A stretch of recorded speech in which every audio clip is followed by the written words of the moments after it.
He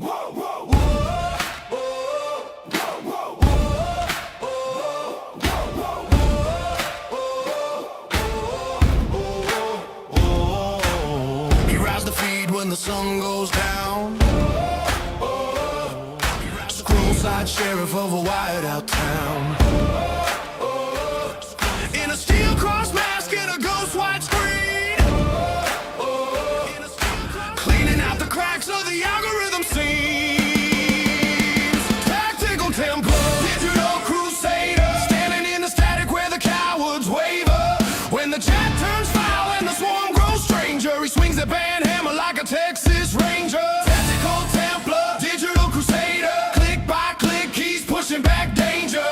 In the glow of the code where the masks get braver, he's riding for the truth like a Texas Ranger.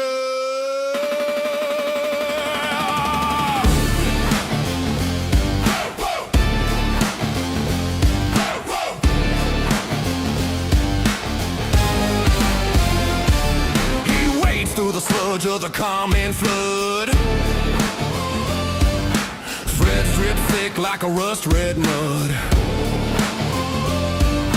Calls get loud when the hate runs hard. He draws one line, here's where it stops. They hide in the dark with a twisted grin. He rides straight in, lets the pour in.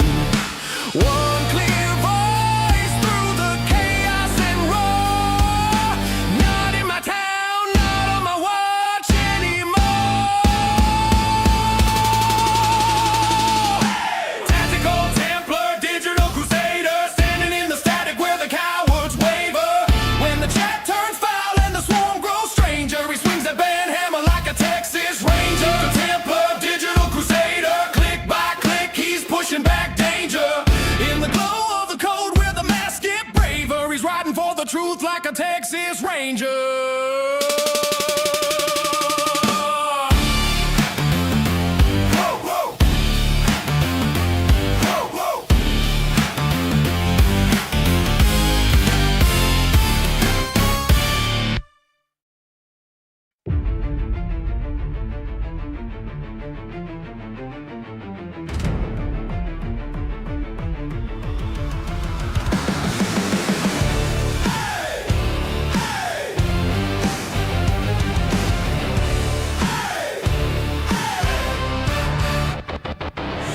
He rides the feed when the sun goes down. Scroll-side sheriff of a wired-out town. In a steel cross mask and a ghost white screen, cleaning up the cracks of the algorithm seams. Tactical Templar, digital crusader, standing in the static where the cowards waver. When the chat turns foul and the swarm grows stranger, he swings that band hammer like a Texas Ranger. Tactical Templar, digital crusader, click by click he's pushing back danger.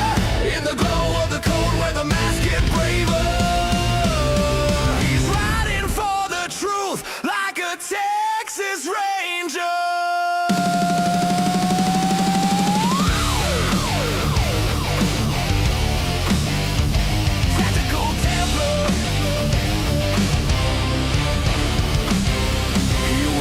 Sludge of the common flood, threads drip thick like a rust-red mud. Calls get loud when the hate runs hot. He draws one line, here's where it stops. They hide in the dark with a twisted grin. He rides straight in, lets the light pour in. One clear voice through the chaos and roar. Not in my town, not on my watch anymore. Tactical Templar, digital crusader, standing in the static where the cowards waver. When the chat turns foul and the swarm grows stranger, he swings that band hammer like a Texas Ranger. Tactical Templar, digital crusader, click by click he's pushing back danger. In the glow of the code where the masks get braver, he's riding for the truth like a Texas Ranger.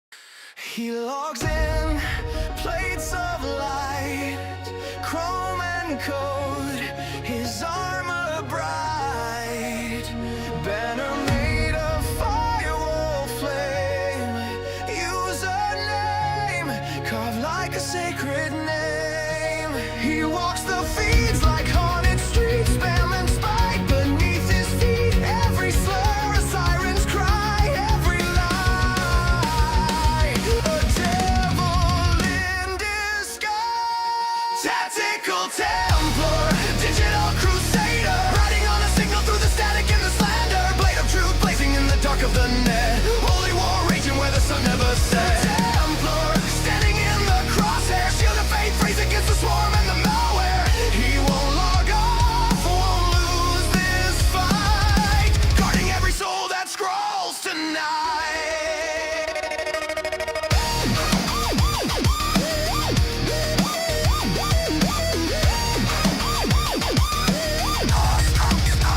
He marks the trolls with the silent sigil, bent hammer swing, righteous and lethal, spreads of hate in a viral chain.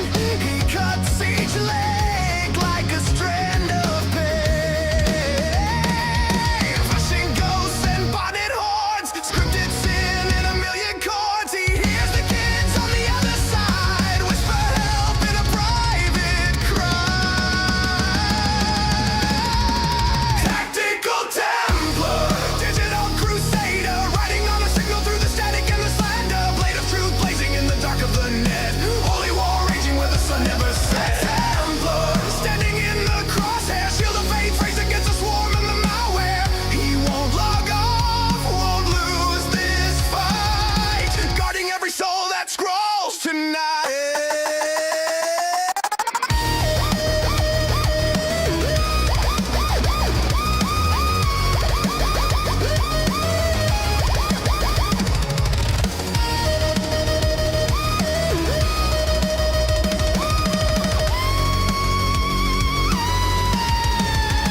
From day to dusk to dawn's first ping, he bears the burn of every sting.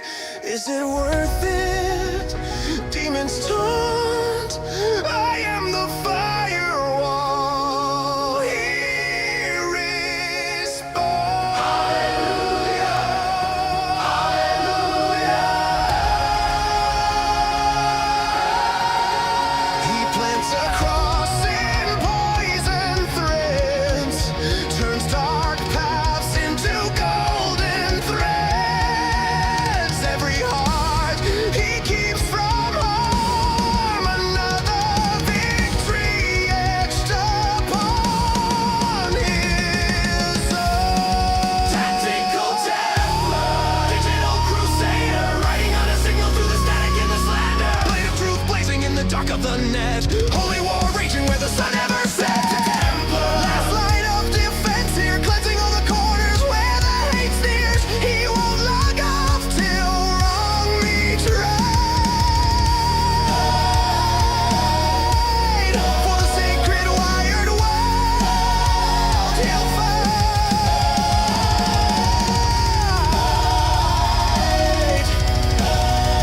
He'll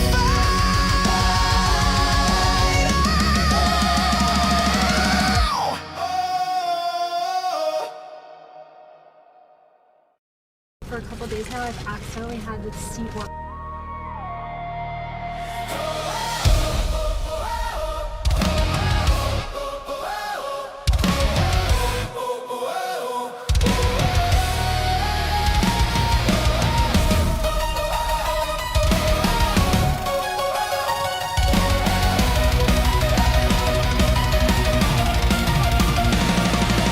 He logs in, plates of light, chrome and coat, his armor bright, banner made of firewall flame, use a name carved like a sacred name.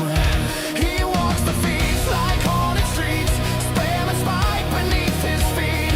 Every slur a siren's cry, every lie a devil in disguise.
sun never sets.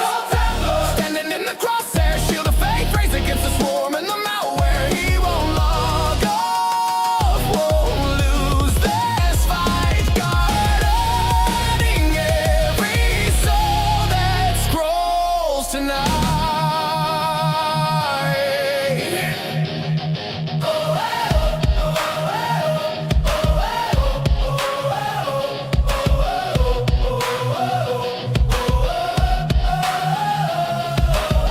From day to dusk to dawn's first ping, he bears the burden of every sting. Is it worth it? Demons taunt. I am the firewall, he responds.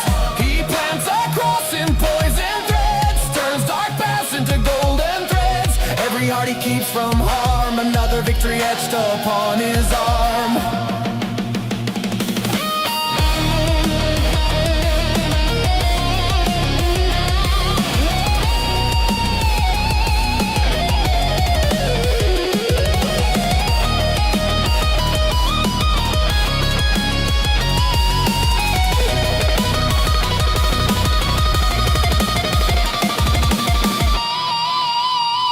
Tactical Templar, digital crusader, riding on a signal through the static and the slender blade of truth blazing in the dark of the net. Holy war raging where the sun never sets. Last line of defense here, cleansing all the corners where the hate sneers. He won't log off till wrong meets right. For the sacred wired world, he'll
where the shadows infect each feed, hunting the seeds of a poison creed.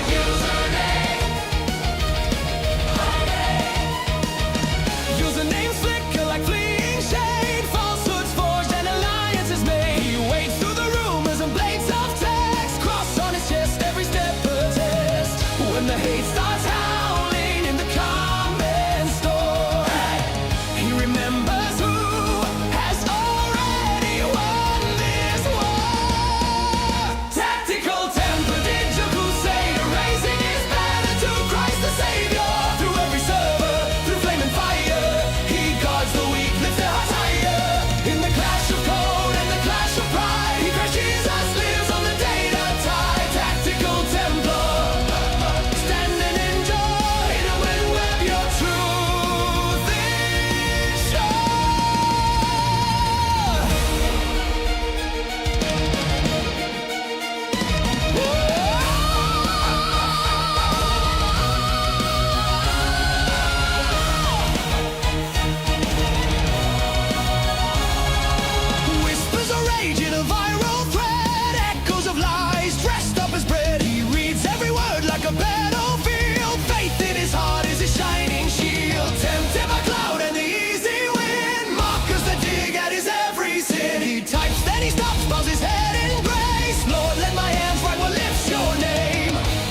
He remembers mercy that pulled him out. Tactical Templar, digital crusader, raising his banner to Christ the Savior. Through every server, through flame and fire, he guards the weak, lifts their hearts higher.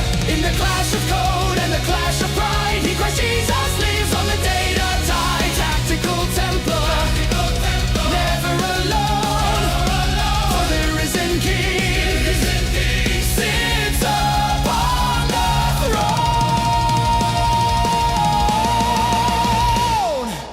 Last tab closed, yet the watch runs on. In this realm of light, Lord, your will be done.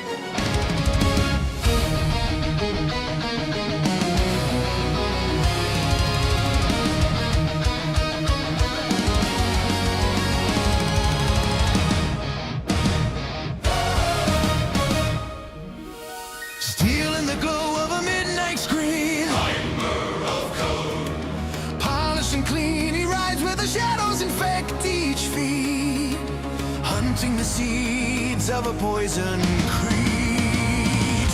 Usernames flicker like fleeing shade, falsehoods forged and alliances made. He wades through the rumors and blades of text, cross on his chest, every step a test. When the hate starts howling in the calm and storm, hey, he remembers who has already won this war.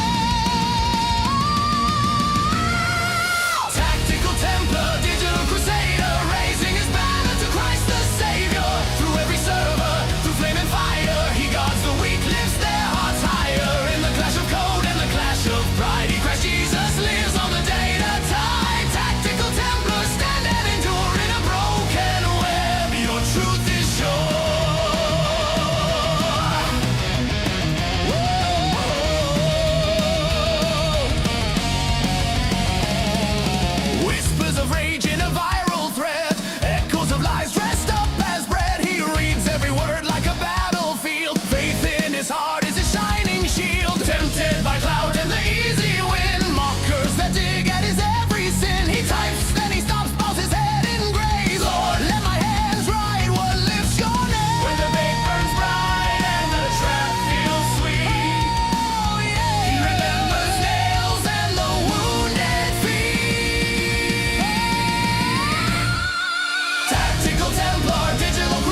Christ Jesus lives on the data tide. Tactical Templar, never alone, for the risen King sits upon the throne. Last tab closed, yet the watch runs on. In this realm of light, Lord, your will be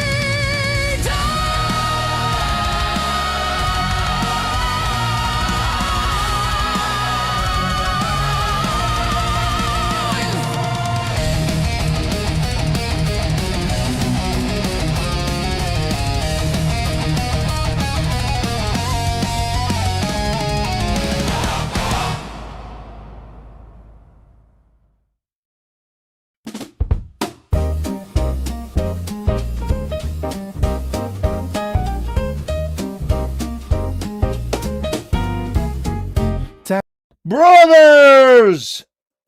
Welcome back to the show. It's so good to see you guys again. And what a show do I have for you guys. Man, oh man. Guys, we are going to be looking at the Trump assassin, would-be assassin. Almost, not quite, not good enough.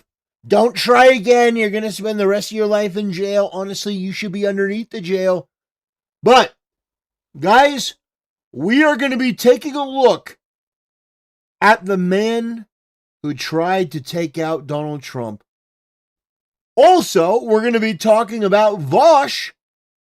That's right. The real lolicon enjoyer, the real lolicon enthusiast, the equestrian aficionado himself, Vaush, is saying that he's going to be leaving the U.S. He's moving out. He's moving to the Netherlands. That's right, guys. We have gotten Vaush to self-deport. He's deporting. Round of applause. Let's go. Vaush is leaving. And you know what? You know what? The Trump administration needs to make sure that Vaush follows through, okay? We need to make sure that Vaush is out of the country. He said that he wants to go, take away his citizenship. He can't come back. Good riddance. You know, goodbye. Don't come back. Arrivederci. Ciao. Ni hao. I don't know how they say goodbye in, in Hebrew, but, however you say it there, you can go anywhere else you want, but not, you can't stay here. It says, I don't know, IDK says, our horses are safe now. Well, here's the thing. I don't know if Vaush is going to switch from being a lolicon horse porn enthusiast to now being a sheep lolicon horse porn enthusiast. I don't know. When you're in the Netherlands, do you sort of like change that? Do you become more interested in sheep? I don't know. But Vaush, I'm sure, is going to let us know. Guys, I arrived in Netherlands and I don't know what it is. But with my lolicon anime porn, I've suddenly been overtaken with this desire to watch sheep, anthropomorphic sheep. I don't know, something about this place. I don't know, but Vaush is leaving. Let's go. Let's go. Let's get him out of here. What a win. Life is full of interesting surprises. I will say that. But we're going to be talking about the Trump assassin, the would-be assassin, the guy that tried and failed. And we now have an official picture of him. Last night, we didn't have an official picture. That's right, guys. We didn't have an official picture, but now we do. Now we know what this guy looks like, and I'm going to show you what this guy looks like, and it just reaffirms everything that I've said. Everything that I've said. You take one look at this guy, and it will solidify that not only, basically everything that I've ever said about immigration, about culture, America, proven right by this one guy. Okay? So we're going to get into all that, guys. So glad that you're here for this hump day. Guys, it's Wednesday. We got Darth Dragon saying, "Hey, Templar, it's been a tough time for me and a lot of people in Florida. Lots of layoff, prices on stuff going up and up. Like, life sucks." Well, I'm sorry to hear that, brother. I'm sorry to hear that the prices are going up and things are tough. It's shit. But I hope that you're at least doing okay. I mean, when you talk about stuff going up, prices on stuff, are you talking about like groceries in general? Are you experiencing a layoff, or are you talking like nebulously, like in general? Because some layoffs are good. We like some layoffs. Like in the video game industry, we love seeing layoffs. Layoffs are a good thing because it's cutting dead weight. But I don't know what layoffs specifically you're talking about in Florida. But yeah, prices are going up. Do you know why prices are going up? It's a couple of different factors. Prices are going up because we have too many illegals in the country, which does put a strain on resources and housing and education and healthcare. Anyone who tells you that illegal immigrants are only a net positive and they only lower the price, that person is absolutely full of shit. Absolutely full of shit. Illegals in the country raise the price of everything. And normal, average, everyday Americans have to compete with these people that shouldn't even be in the country for what's theirs. Which is crazy. So we're gonna be looking at that. Also, guys, I have a clip to show you. I often need to do like deep immersion training with my audience to prepare them for some of the shit that they have to deal with. Being a fan of mine, like some of the people that we encounter, it's disgusting. So we do immersion therapy from time to time to get people, sort of accustomed to what's going on. But we're going to be doing a little bit of that. And we're going to be doing that by showing you a couple clips from Hassan Piker. That's right. That's right. In fact, that's how we're going to start the show today. We're going to do a segment on Hassan. But before we do that, let me go over the basics for the show. For those that are unfamiliar, I stream across multiple different platforms. I stream on Kick, I stream on YouTube, I stream on X, and as an afterthought, I stream on Twitch. Also, I stream on Rumble. So I do the multi-streaming thing. So if you don't want to watch me on one platform, you can catch me on another. Primarily, if you want to support the channel, Kick has so far been the best option to do that. So if you want to financially support the channel, there's no pressure to do so. But if you did, Kick is the best option. If you are on YouTube, though, and you send in a super chat, $5 and up, the message will be read on screen, text to speech. So you'll get your message read across all of the different chat rooms and all the different platforms that we're on. So that's one way that you can interact if you choose to. But donations are extremely appreciated, but they're not demanded. I'm not Darkside Phil. I'm not the quartering. The only time that you should donate is if you want to contribute to the show. You want to help out, throw a couple shekels in the tin. But otherwise, there's no requirement. There's no demand. There's no begging. It just really is a simple thing. If you want to donate, donate. And I will thank you for it profusely because I think it's an amazing, generous act. But other than that, there's no requirement. It says, Hassan, pass on. Man, I am Hassan fatigued. Brother, we're all Hassan fatigued. But Hassan just keeps on being the hemorrhoid that just won't go away. Hassan is the hemorrhoid that just won't go away. And so we gotta talk about Hamal Spiker. We gotta talk about him because he's been running his mouth.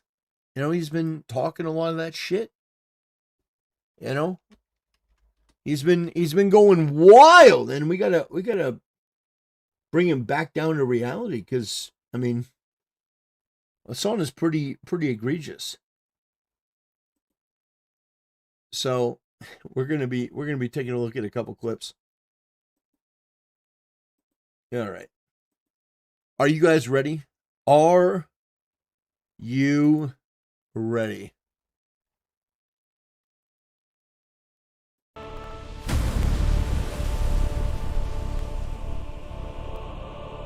Brothers, it has not been a couple of... Okay, hold on. Somebody mentioned something in chat. Let me check. TDs.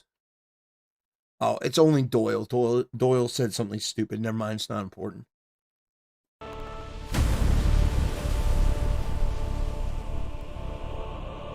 Brothers, it has not been a very good couple of weeks, months, rather years, for Hassan Piker. The man has become infamous as an inbred terrorist-supporting dog shocker that lies as easily as he breathes, and he supports some of the most mentally ill, unhinged, radical people to be elevated to elected office in the United States. It's crazy. And in fact, one of the Islamist commies that he's been backing won the Democrat primary in Michigan to become senator. Now, I think very clearly this Islamist is going to lose, but it doesn't stop Hassan from going out there and campaigning for these people. Now, we're going to be watching a couple clips from Hassan, and this is partially immersion therapy. You know, if you're not familiar with Hassan or you've been out of the loop, this guy is just genuinely disgusting, both in what he says and just how he is. So we're going to be taking a look at a couple clips to that effect. The first clip is particularly egregious. This is a clip of Hassan very recently eating on stream while he's in the car. And the reason that I wanted to include this is because this clip is so unbelievably hilarious. Hassan is a fat person at heart. The way that he eats and consumes food, I want you to, in your mind, I want you to imagine Gollum from Lord of the Rings and the way that he eats, and then juxtapose it to what you're seeing from Hassan. Hunched over, eating like an absolute pig. It's something that has to be seen to be believed. And also, turn up the volume because there's some Hassan eating ASMR. For a couple of days now, I've accidentally had the seat warmers on. Done that. So I've gotten out of the car and been like, why am I so... Why is my butt all wet? Exactly. Yeah. We're You, Hassan?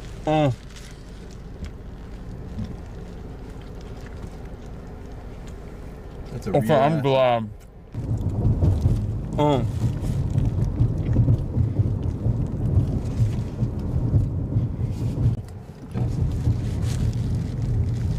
Where's that charger? I have like a lot. Oh, wow, you're so good. Okay, cool. No, you're not part. I've also shouted it a few times. How do we get the brick out? I bet you Hannah's texting right now. Being like, what's That was bomb. And I love these. Hannah, do you want half of this? I short for room. Kind of is. No. Really go then. Try to evacuate after the press run so we don't beat the canvas. Should be fun. I love bullying. And see, I moved you. He's still eating. You did. He's eating a second one. And look at the way he eats. Like an absolute fucking pig. Oh my gosh, it's disgusting. Oh gosh. And he does this on camera. How I just put a price of the undignified. Previous region.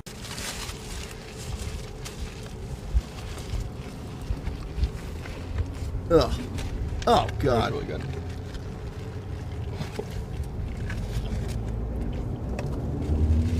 Asmongold is right. He is a fat person at heart. Oh, gosh. That was disgusting. Hassan Piker really is a fat person at heart.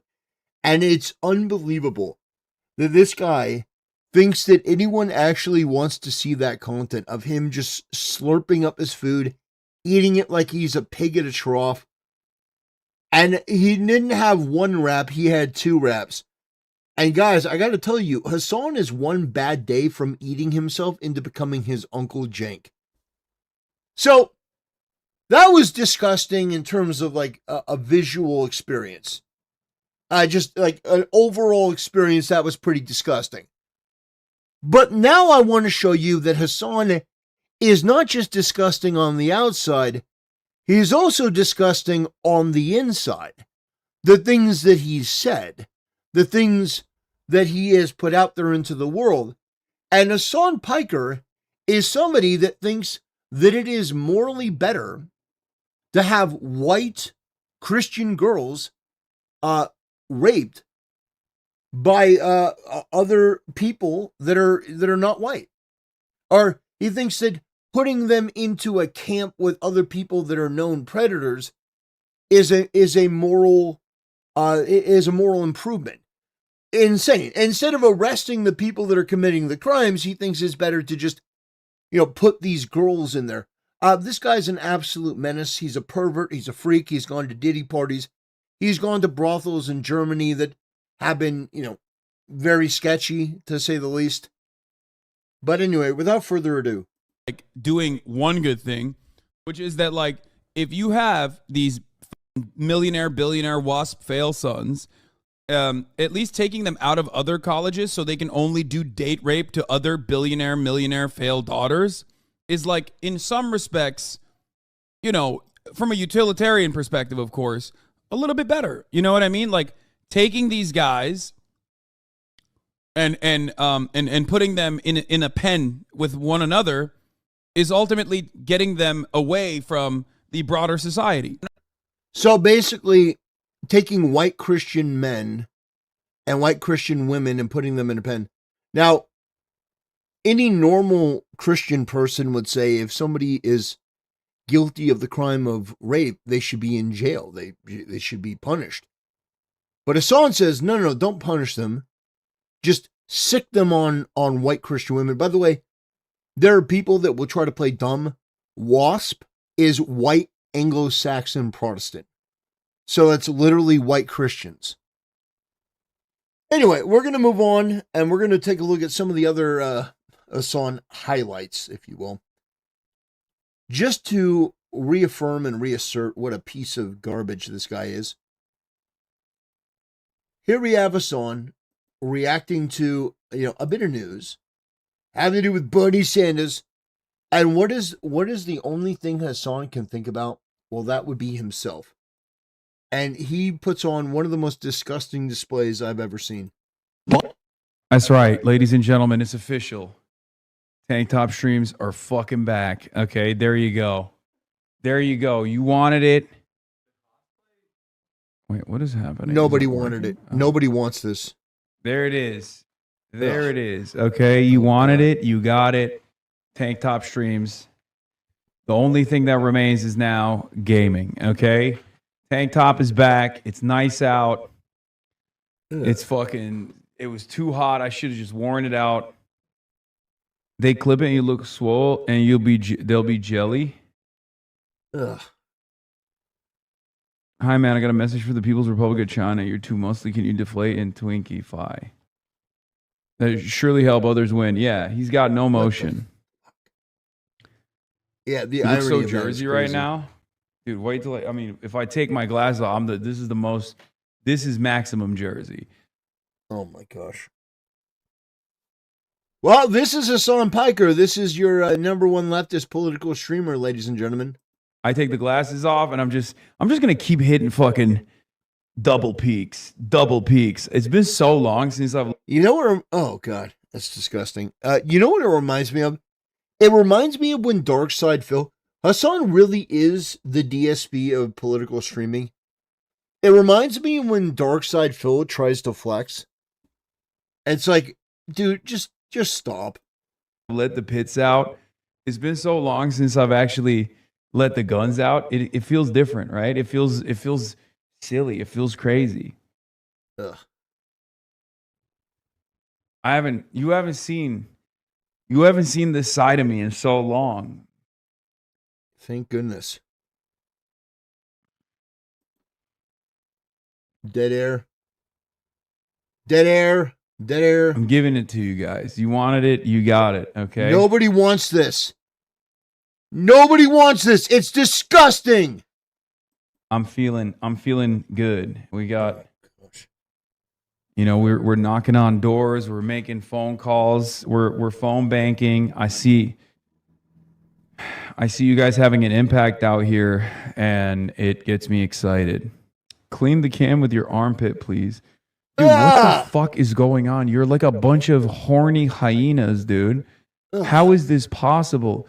Y'all, are you that fucking... You're literally behaving.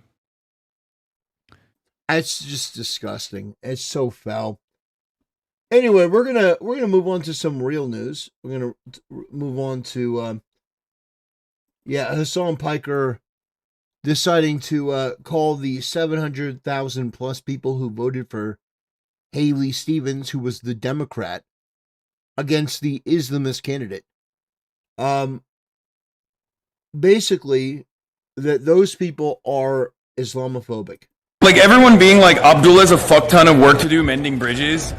Here's the fucking take nuke for you, okay? You are all unbelievably Islamophobic pieces of shit. Deport this micro head, micro penis, smelly Islamist freak. This guy doesn't belong in the country. This guy belongs in the third world, making his part of the world a little bit worse. Not in America. He doesn't deserve to be in America. We've done nothing to deserve having somebody like Hassan Piker in the country. But he's mad that you didn't vote the way that he wanted. Well, guess what, Hassan? Your guy's going to lose in the general election. Your guy's going to lose.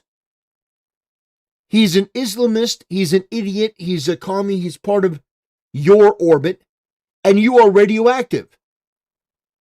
So your guy's going to lose. And he's going to lose badly. So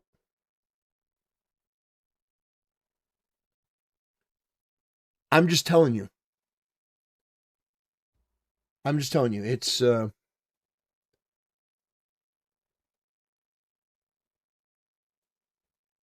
okay.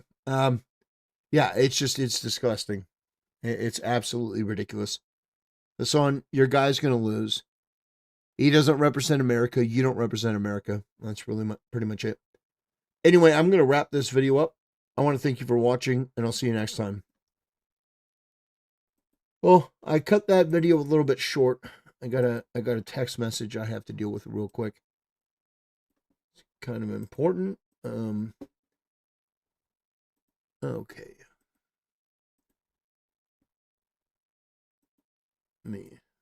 This. Okay.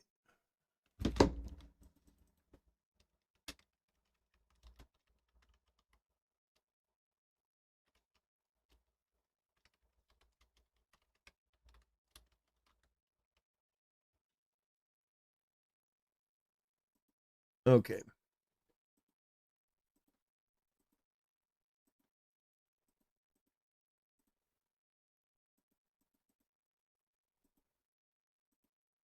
Yeah. Time to enact anti-sedition laws. Boy, wouldn't that be nice? Wouldn't that be nice? Just give me 1 second. I got an emergency text message.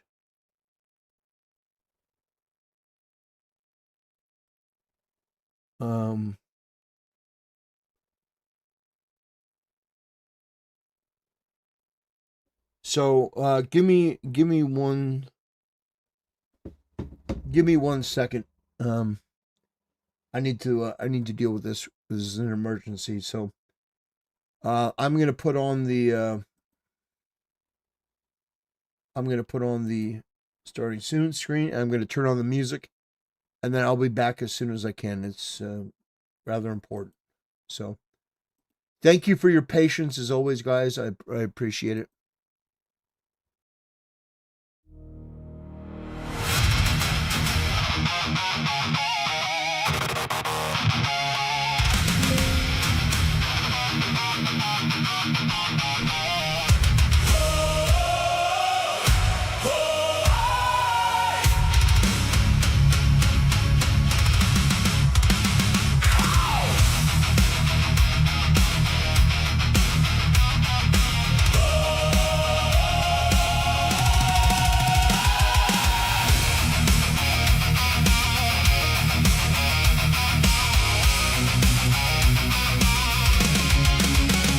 Morning breaks on the interstate.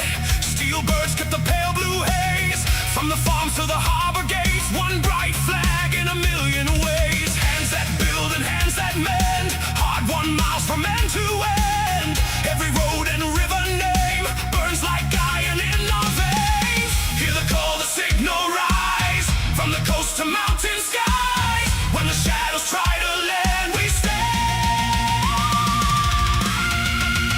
America, hold the line. America, tonight is mine. Tactical Templar, online, guard the flame, defend the line. America, hold the line. America, we rise. Tactical Templar, online, steal the heart, defend the light.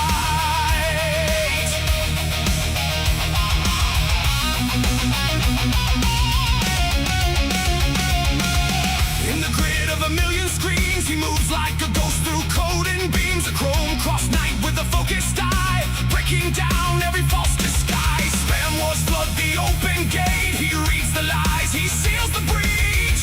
Every threat that tries to crawl meets a wall, meets a wall. Hear the call, the signal rise. From the coast to mountain skies. When the shadows try to land, we stand.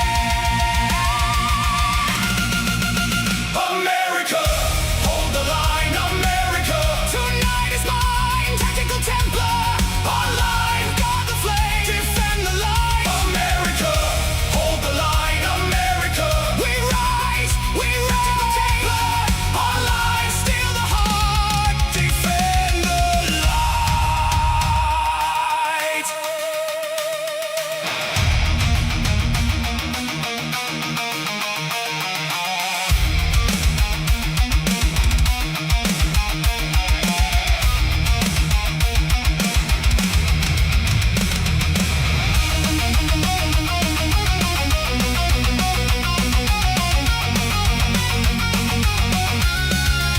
Oh, boy. All right, brothers. Thank you for your patience. I appreciate you guys. Being cool. Heinrich with the important text. Tell us about her. Oh, man. No, that would be nice, but no, that's not at all. It's not at all emergency stuff, but seems that it's okay for now, but it's, yeah, stuff's not great. So anyway, we'll move on. We'll talk about something else. Let's see. Oh god. Oh man. See, we need something lighthearted, and I think, I mean, this is oh man, look at that. That's something special.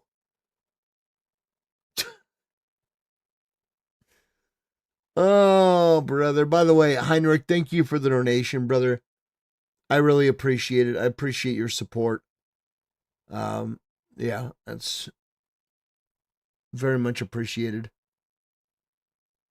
Oh gosh. Oh gosh, brothers.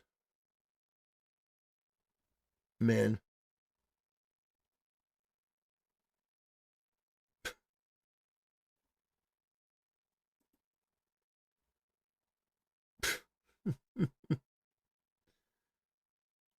Yeah, what pretty lady says Roach King? Yeah, I don't know. Oh man.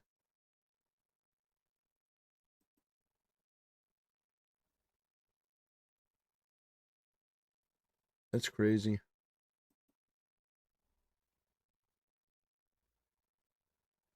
Bro, that stomach looks like a cartoon bomb. It does look like a cartoon bomb. It does, absolutely.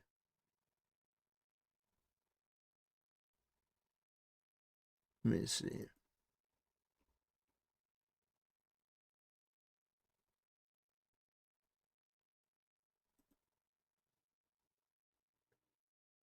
Okay. Let's take a look. Halo.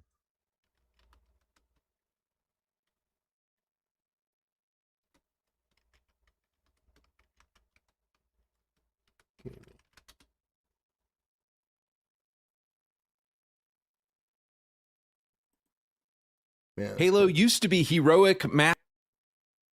Okay. Yeah.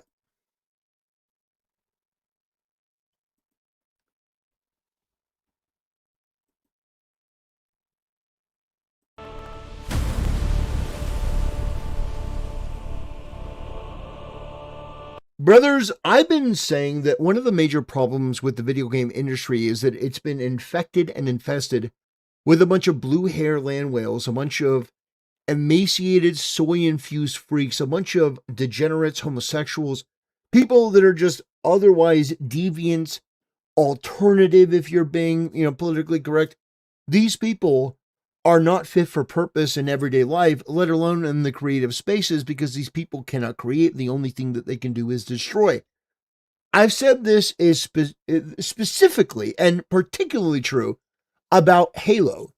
Whenever these people touch a masculine franchise like Halo, there is a compulsion deep within to fundamentally change it, to alter it, to take it from what it once was into what they want it to be. The problem is what they want it to be is incompatible with what it once was. So, for example, you get the Halo TV series. You guys remember that? You remember the Halo TV series? Well, the Halo TV series was created by people that didn't understand Halo, didn't like Halo, didn't know the lore, didn't know any of the backstory, and wanted to change it to be something like a Game of Thrones, where Master Chief was, a morally gray character that, would get into these fights, but ultimately, at the end of the day, he would have sex with a half-head shaven, androgynous-looking Asian freak terrorist. Yeah, and he would also take off his helmet a bunch. The point is that there are these people within the gaming industry and within Hollywood that do not understand how they understand to some degree, but they don't understand how unpopular and destructive and corrosive their ideology is. Because most of the criticism that naturally comes from failing, these people are insulated from that by other people telling them how great they are, and also how incel coded these other people are that are criticizing you. It is an insulation technique. Nobody wants to be honest. But we're going to be taking a look at the consequence of that, because you do not get to create this alternative world forever. The money and the toxic positivity, there is a time limit. Because at the end of the day, you do actually have to start producing results. And you can only live on the good name of a franchise like Halo before eventually, 10 years later, it dies. And it doesn't just die where it has dignity and grace. No, it withers away like it's a cancer patient, and you can lift it up from the bed with the 2 fingers. Halo used to mean something.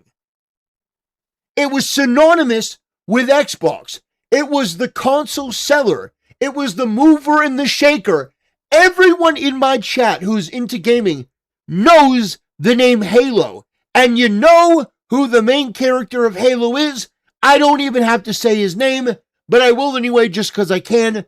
Master fucking Chief. But these people put no respect on his name. And the new Halo Remastered, they decided to put in a fat, ugly, androgynous looking girl boss that people are creating mods to kill this character because they're so insufferable. How can you be so fucking stupid?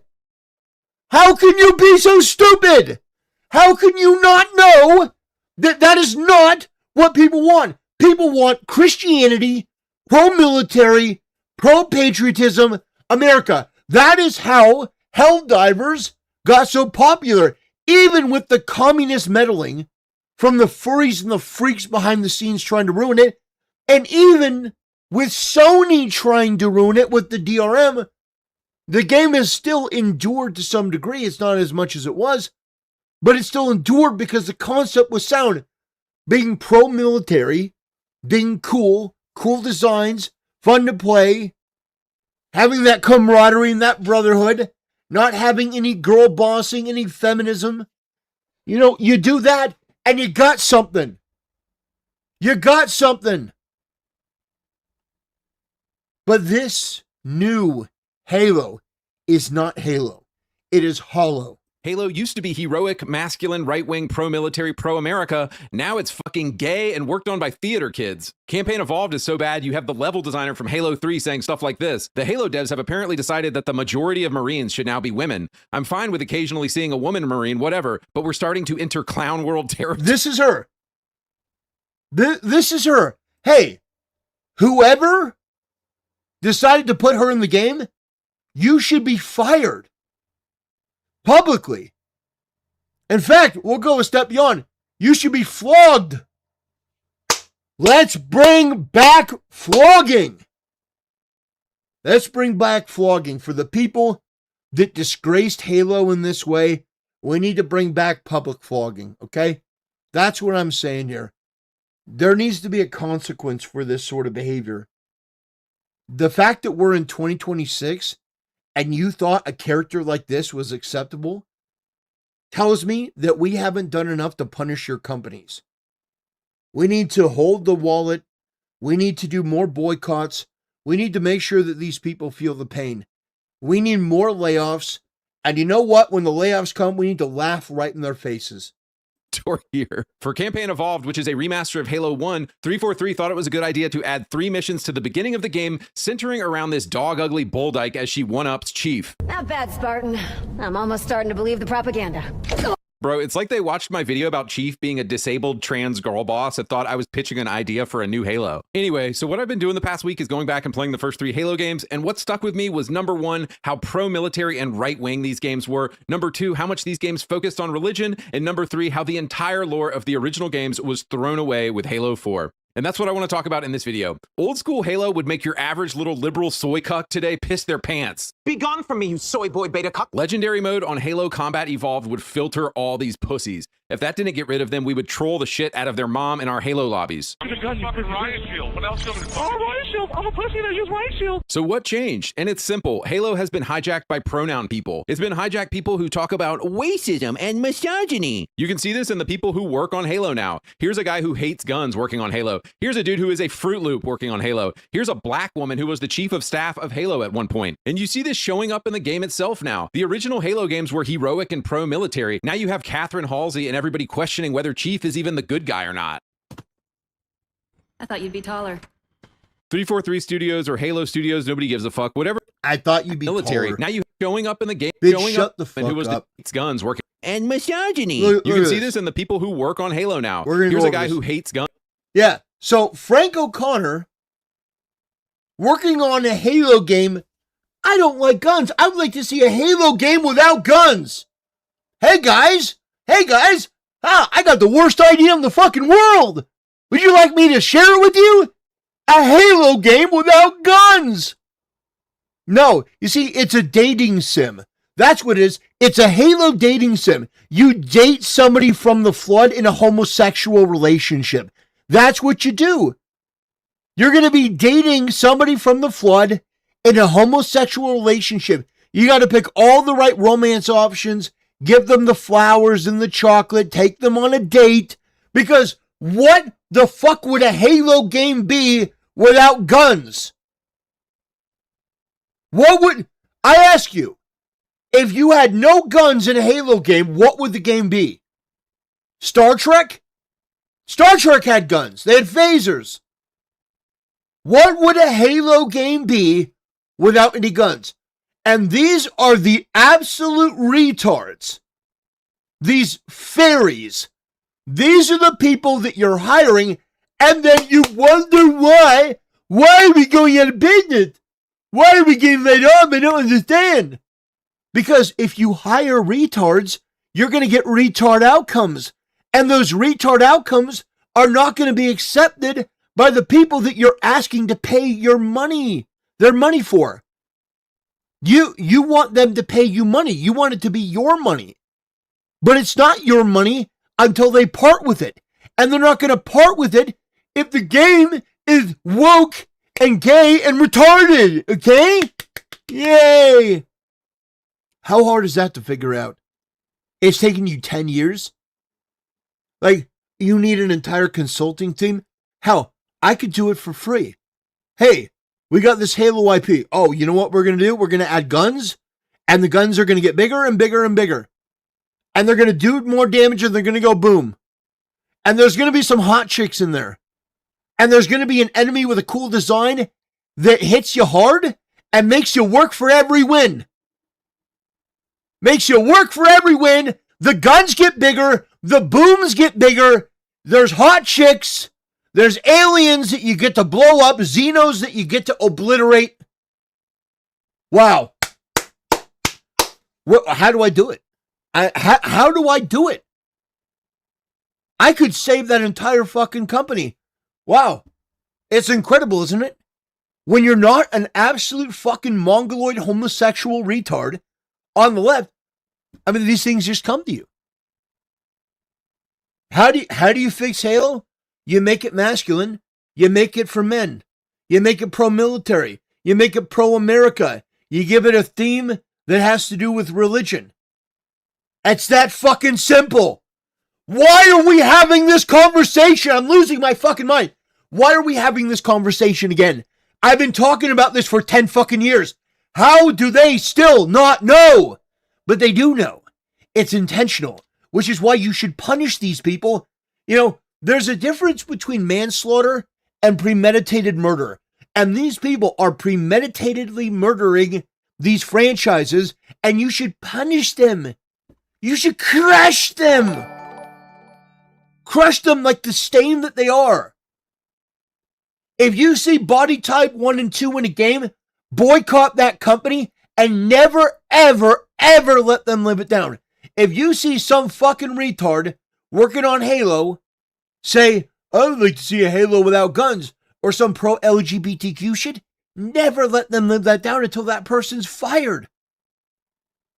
Because there's a consequence to all of this. And the consequence is you're going to lose not only your job, you're going to lose other people's jobs too. And damage the franchise.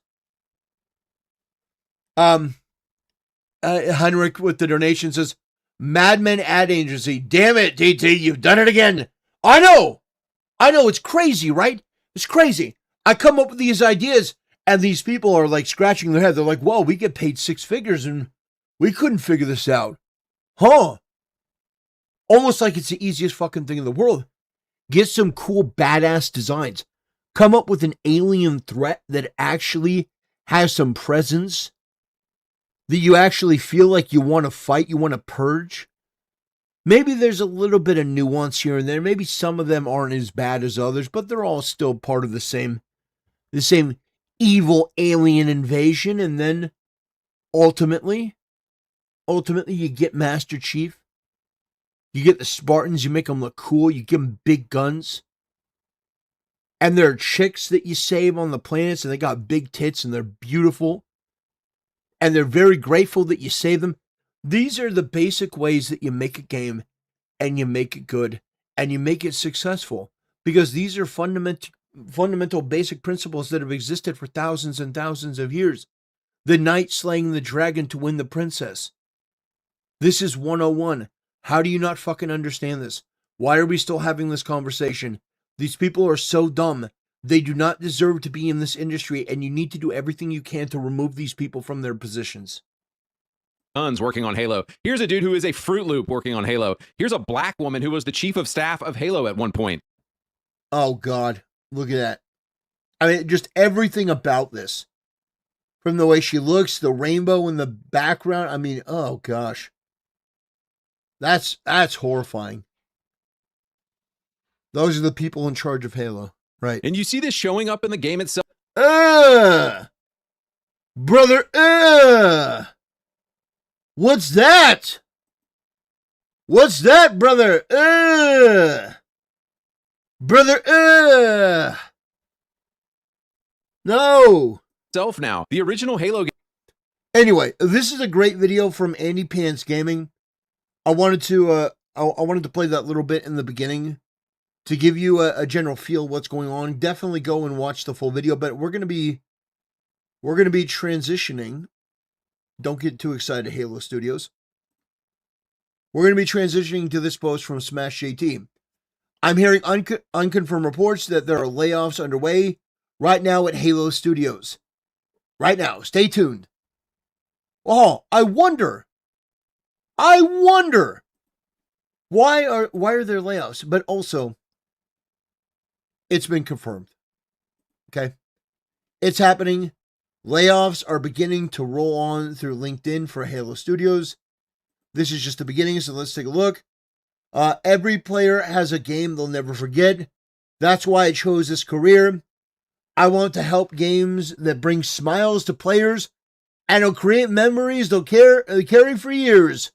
That's what drives me. Today, I learned my time will be coming to an end. Following the successful launch of our latest game, a successful launch, right? You know, because that's what happens when you have a successful launch. That's what happens. You get laid off, right? Or the game was a pile of shit. It had woke garbage. People are refunding it. Oh, by the way, let me just, successful launch. Success, the fucking hubris and the balls of these people, these freaks. Let's do a little bit of investigative journalism, okay? Let's do a little bit of investigative journalism, okay? On one hand, we're going to take a look at one chart, and we're going to take a look at another. So let's see if maybe we can't see just how successful this is. Okay. So I want you guys to understand something, okay? The first image I'm showing you is from a game that's called Halo Master Chief Collection. This came out, the release date was 2019. 2019, the Master Chief Collection. Right now, there are 7,220 people playing. The all-time peak was 161,024 people. Those are impressive numbers because when this game came out, it was the Master Chief Collector's Edition. So basically, it was Halo 1, 2, and 3. So, very nice. Very nice numbers for, a bunch of old Xbox games. But right now, there's 7,000 people. Do you guys want to see what Combat Evolved is at? Do you guys want to see what the new game that just came out is?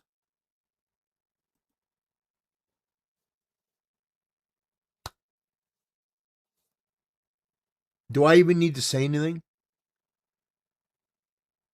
Do I even... Your all-time peak was 25,000. And right now, there are 4,650 people playing this. This game was not a success. This game was a shocking, embarrassing failure. And that's why you're losing your job. And that's also why you're probably not going to get another job, because you're lying. Although maybe another company would want a liar like you that's going to just basically spread bullshit. But look at that. The numbers don't lie. You have 4,650 for a game that came out 8 days ago, or is, about 8 days ago this came out. 4,000 people. This game came out years ago, 2019, and there are more people playing this than the new one. That should tell you everything you need to know about what an unmitigated failure these companies are. So here's another one. After 6.5 years working on Halo and dodging just as many rounds of layoffs, it has finally caught up to me. Wow, what a way of phrasing that. Okay, we got another person from Halo Studios. Another person from Halo Studios. Yeah, it's a bloodbath. It's a bloodbath over at Halo Studios. And you know what? I wouldn't be surprised. I would not be surprised if eventually the studio just shut down. And Asmongold coming in and delivering the truth. Brothers, the layoffs are here.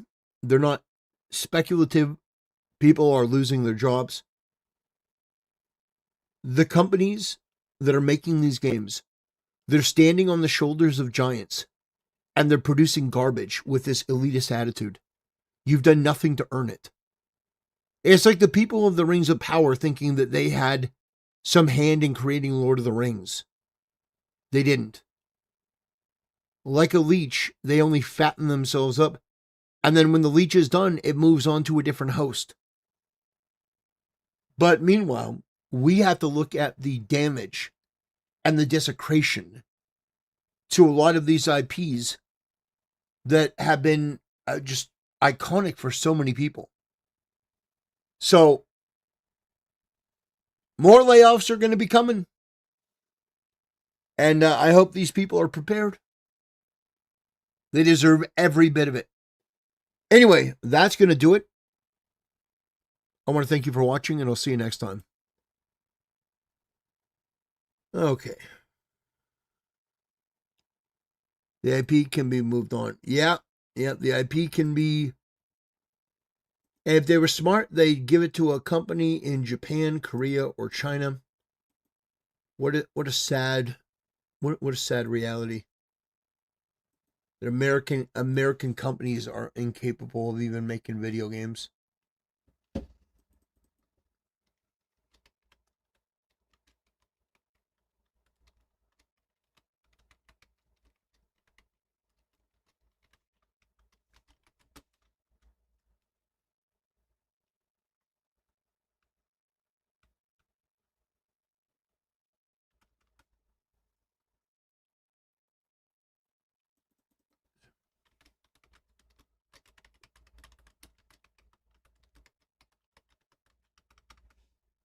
Okay. Saber Interactive. That'd be an interesting idea.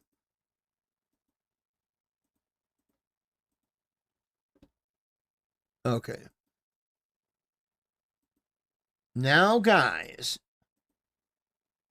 Now, guys. I think we need to.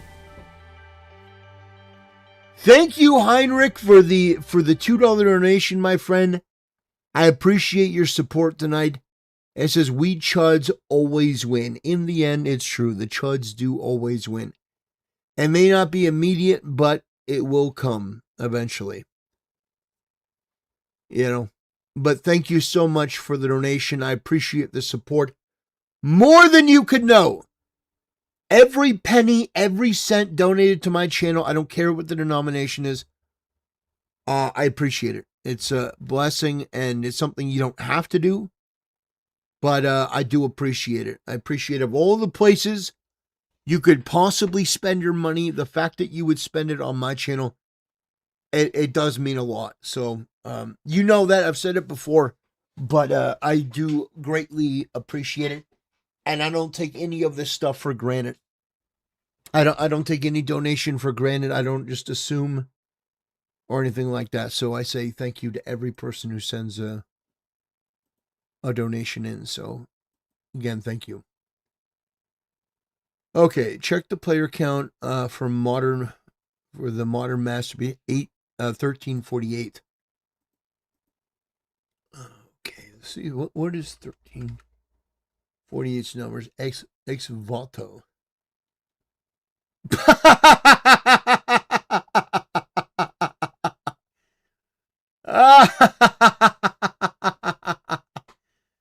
Oh man. Oh gosh. All right. Yeah. Okay. All right. Okay. All right. All right. You got me. You got me. All right. All right. Oh man. Let me see it. Maybe it's a trailer. Oh man.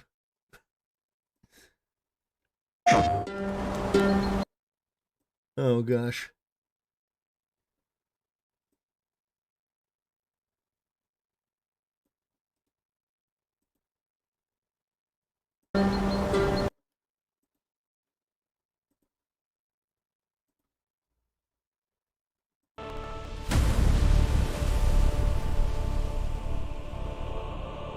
Brothers, about 6 months ago, there was a game that came out called 1348 Ex Voto.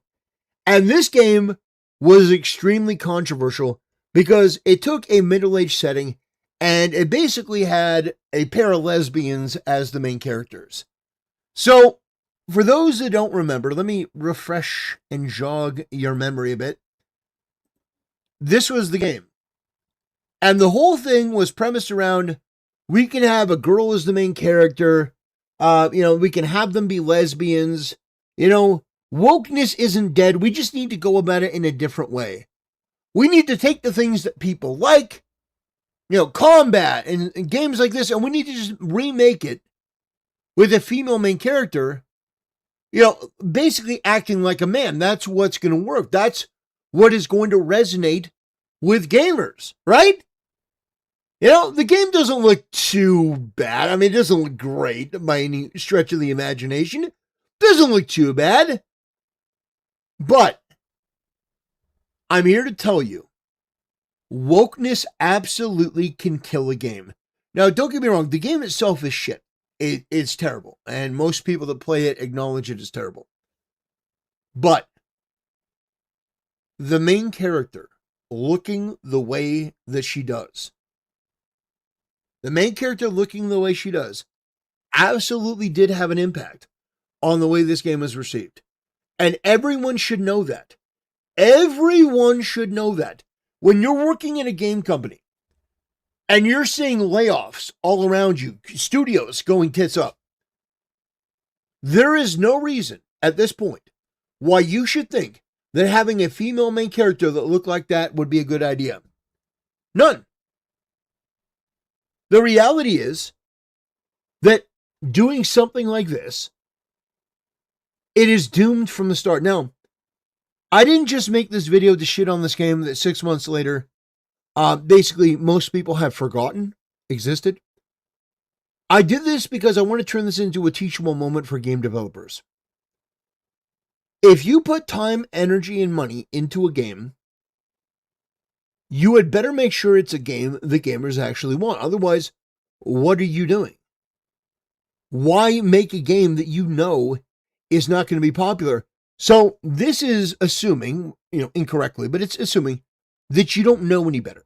You do. You know that this is shit. but I'm going to assume that you don't. Okay? First thing, do not ever put a female lead in a role like this. You just don't. Don't ever have an androgynous looking lesbian with that haircut as the main character. In fact, don't have a lesbian in your game at all. But if you do, the lesbian has to be hot. The lesbian has to be attractive.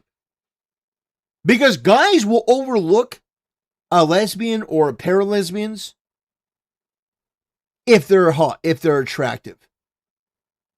But if you have them looking like they're straight out of Forspoken, no one's going to accept it, and it's going to be immediately rejected. But here's the brutal part of this video. Here's the clap back to reality. I'm going to show you the numbers for this game. Okay? Right now. Other people have done this like months ago, but we're going to give you a recap, an up-to-date recap on how the game is doing. Okay? Are you ready? We need a drum roll. We need a drum roll, please. Are you ready? Ladies and gentlemen, I present to you this woke middle-aged game that they thought was going to be, it was going to be something. I present to you the numbers for the game.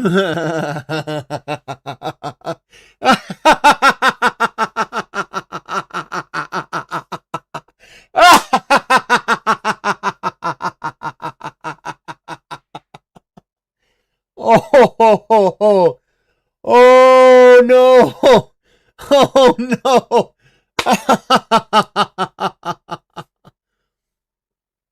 Oh my gosh. 3 people. Wow. Wow. Wow, 3 people. 3 people. Okay? A whole 3. The max number of people, 427. Wow. Impressive, no? Impressive, no? Now, also, I will point out the fact that the game is on sale right now. That's 35% off. It's still too much money. But right now, you can go buy the game for $16.24. Okay? Which is way too much money for a game like this. But I don't want you to get the impression that the game was like $50, $60. No. A game that was $24.99 sold that poorly. And that was a game that was released on the game trailer released on the official PlayStation. I want you to see this. The official PlayStation YouTube. It had over 200,000 views. Asmongold played the game. Asmongold, his video got near to 1 million views. Near to 1 million views. And even he couldn't save it. Even Asmongold couldn't get people to buy this fucking game, even as a joke. That's how bad it is. So, again, here's what I will repeat, okay? If you want a successful game, you cannot add progressive elements into the game. If it is overt, if people even smell a whiff of it, your game will fail. It'll be compared to Avowed. It'll be compared to Veilguard. It'll be compared to Forspoken. It'll be compared to, Concord, Highguard. It'll be compared to the woke slop failures of the past few years. But you know what? You know what? There are other games. There are other games that manage to do it right. And while it is not a one-for-one comparison in terms of what type of game it is, it's still something I think that you should consider. That there are games that came out of nowhere. Because, I mean, the idea is, well, but it's not an established game. It's not an established game in the same way that, another game would be. Hey, guess what? Neither was Power World. Power World was made by a small studio. Do you want to take a look at the numbers for this game? Ooh! Right now, there's 308,000 people. 24-hour peak, 429,709. All time is over 2.1 million players. Now, again, I'm not showing this to say that every game has to be this. What I'm telling you is that if you create a game, not to chase a trend, but you create a game out of passion, you see a niche in the market, and to be fair, there is a niche in the market for Middle Eastern games, medieval games, games that take place in the age of the Crusades, that have a religious theme, a religious tone. There is room for that. People would be hungry for that. If you created a game called The Crusades, and it was about the Crusades, and you get to choose which faction of Crusader from which country you were, and it had stories where you joined, to fight in the Crusades as the good guys. You don't think that would sell well? That would sell unbelievably well. But again, that would require you actually listening and giving the consumers what they want, which is not something that you have traditionally done. At every step of the way, you have fought against reality, you tried to impose your own, it has failed, and then you get mad, and then you want to blame everyone else as you're begging for a job on LinkedIn. Well, here's the deal. No one's going to save you anymore, because on top of you losing your job, it's going to become more and more difficult for people like you to get a job because AI is going to replace you. AI is much better than you, not because humans don't have more creativity potentially within them, but it's because the work that you do is slop. You're lazy. You're incompetent. You've coasted on mediocrity for so long. You produce nothing. And your ideas, the woke ones, are absolutely repulsive.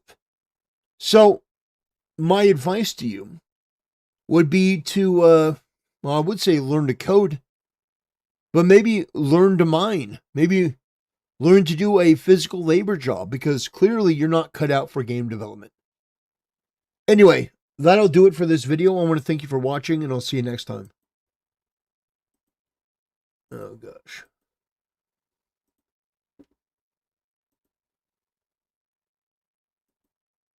Let's see.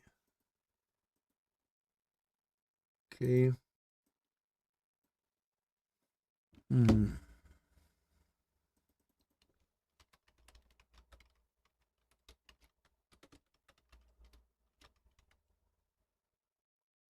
The worst.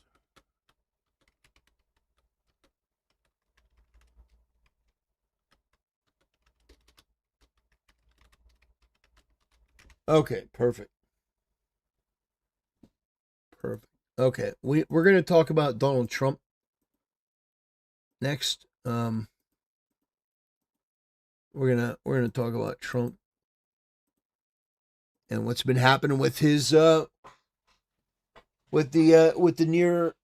Well, I don't want to sensationalize it, but it was another assassination attempt, and yeah, it's pretty serious, pretty egregious, pretty crazy shit from the radical left.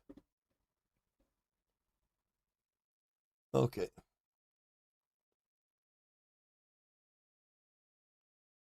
Okay. Let me find this. Scroll down. Okay, here we go.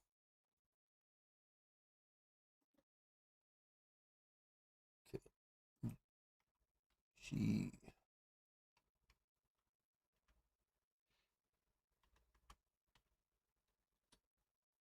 That really is. The fact that that's his name is crazy.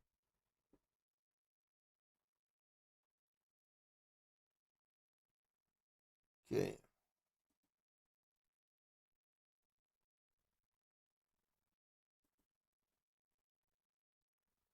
Okay.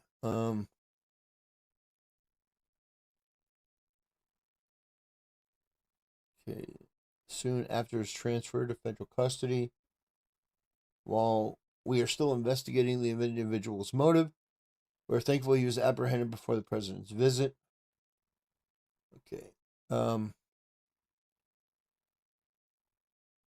Okay. All right. Got it. Let's see. Perfect. All right. So we're gonna be taking a look at this story. This is crazy.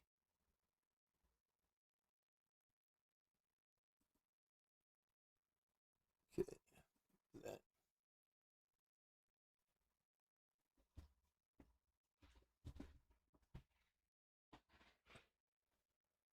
Okay. One thing before then. One thing before then. Among Us has more live viewers. Damn. Among Us has more people playing. Yeah. That's pretty crazy. All right. Brothers, today we're going to be talking about Slugwig. I'm not going to do a full video on this, but this may be one of the gayest things I've ever seen. It's okay.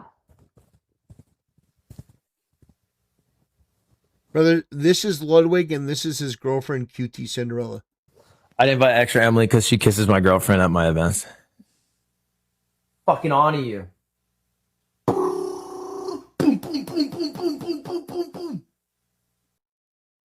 That is the gayest thing I've ever seen. Do you want to know how good of a friend Extra Emily is to me? She turned down a sponsor so she can come to my bachelorette party. What? She's a literal billionaire. She's not. She's a literal billionaire. Okay. Is that nice, you guys? Isn't that so sweet? She's genuinely a trillionaire. She's not a trillionaire. Yeah. Guys, she turned down a sponsorship as a millionaire to come to my bachelorette party. Wow. Wow. I mean, first of all, Extra Emily being a millionaire should inspire all of us, because if somebody like Extra Emily can become a millionaire, anyone can become a millionaire. Now, to be fair, she did have to basically sell her soul and portray herself as an absolute retard on the internet for the amusement of simps and suckers, you know, to get that. But even still, I mean, that's pretty crazy. Pretty crazy. Oh, man. Oh, brother. So, I just wanted to show that to you. It's Ludwig once again being deeply, deeply insecure. Yeah, they're all these people are rich. All these people are incredibly wealthy. But guys, we're gonna be getting into the main topic of today's video now.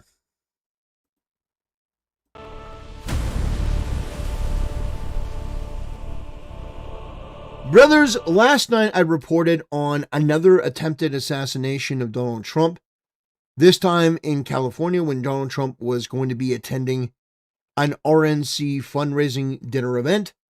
You have this guy that was found with, notepads full of like deranged notes, according to police, an AR-15, a 1911.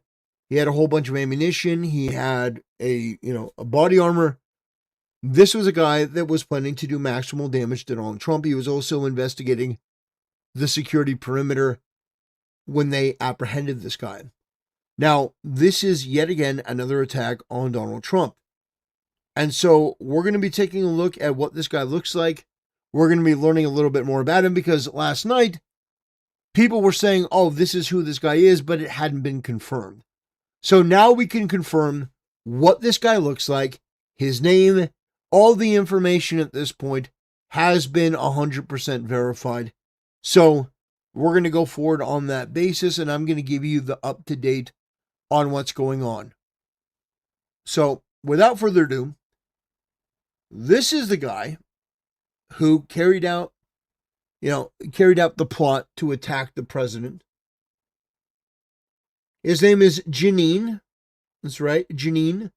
John Taale was arrested at Trump National Golf Course after federal agents allegedly spotted him photographing the grounds and monitoring security preparations ahead of Trump's visit. Deputies say they found hollow point ammunition in his pocket, then discovered a loaded pistol with a round chambered inside his vehicle.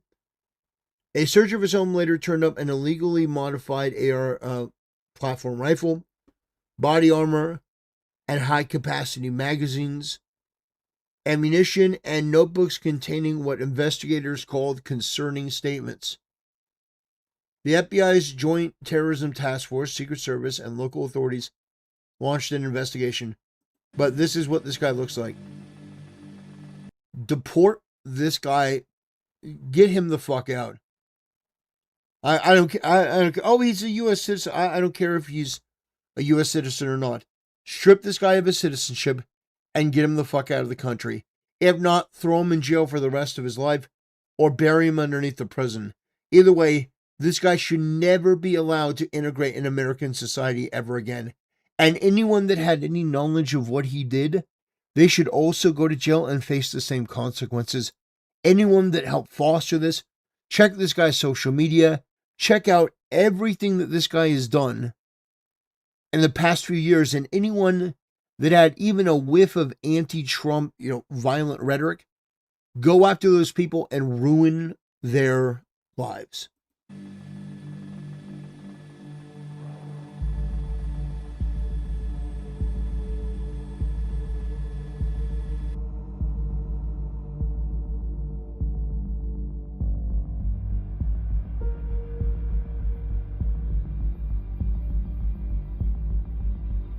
That's crazy.